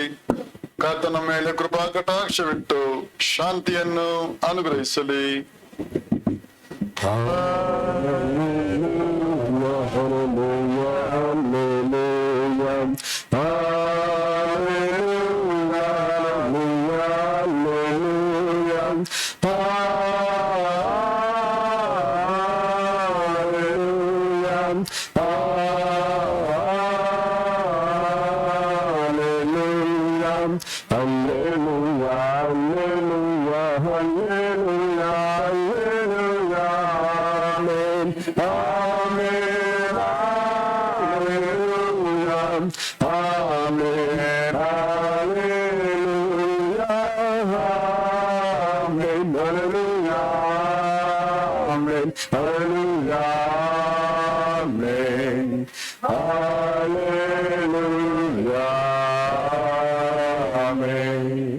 ನನ್ನ ಮನವೇ ಕರ್ತನನ್ನು ಕೊಂಡಾಡು, ನನ್ನ ಸವೆನಿಗಳೇ ಕರ್ತನ ಪವಿತ್ರ ನಾಮವನ್ನು ಕೀರ್ತಿಸಿ.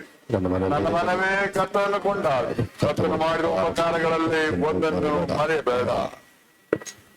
ಕರ್ತನ ನಿಬಂಧನಾ ಮಾರ್ಗಗಳನ್ನು ಪ್ರೀತಿಸಿ ನಮ್ಮ ಉಸಿರಿರುವ ಕೊನೆಯವರೆಗೆ ಅದನ್ನು ಕಾಪಾಡಿಕೊಳ್ಳುವುದಕ್ಕೆ ಕರ್ತನ ಪ್ರತಿಯೊಬ್ಬರಿಗೂ ಭಾಗ್ಯ ಮಾಡಿಕೊಳ್ಳಲಿ.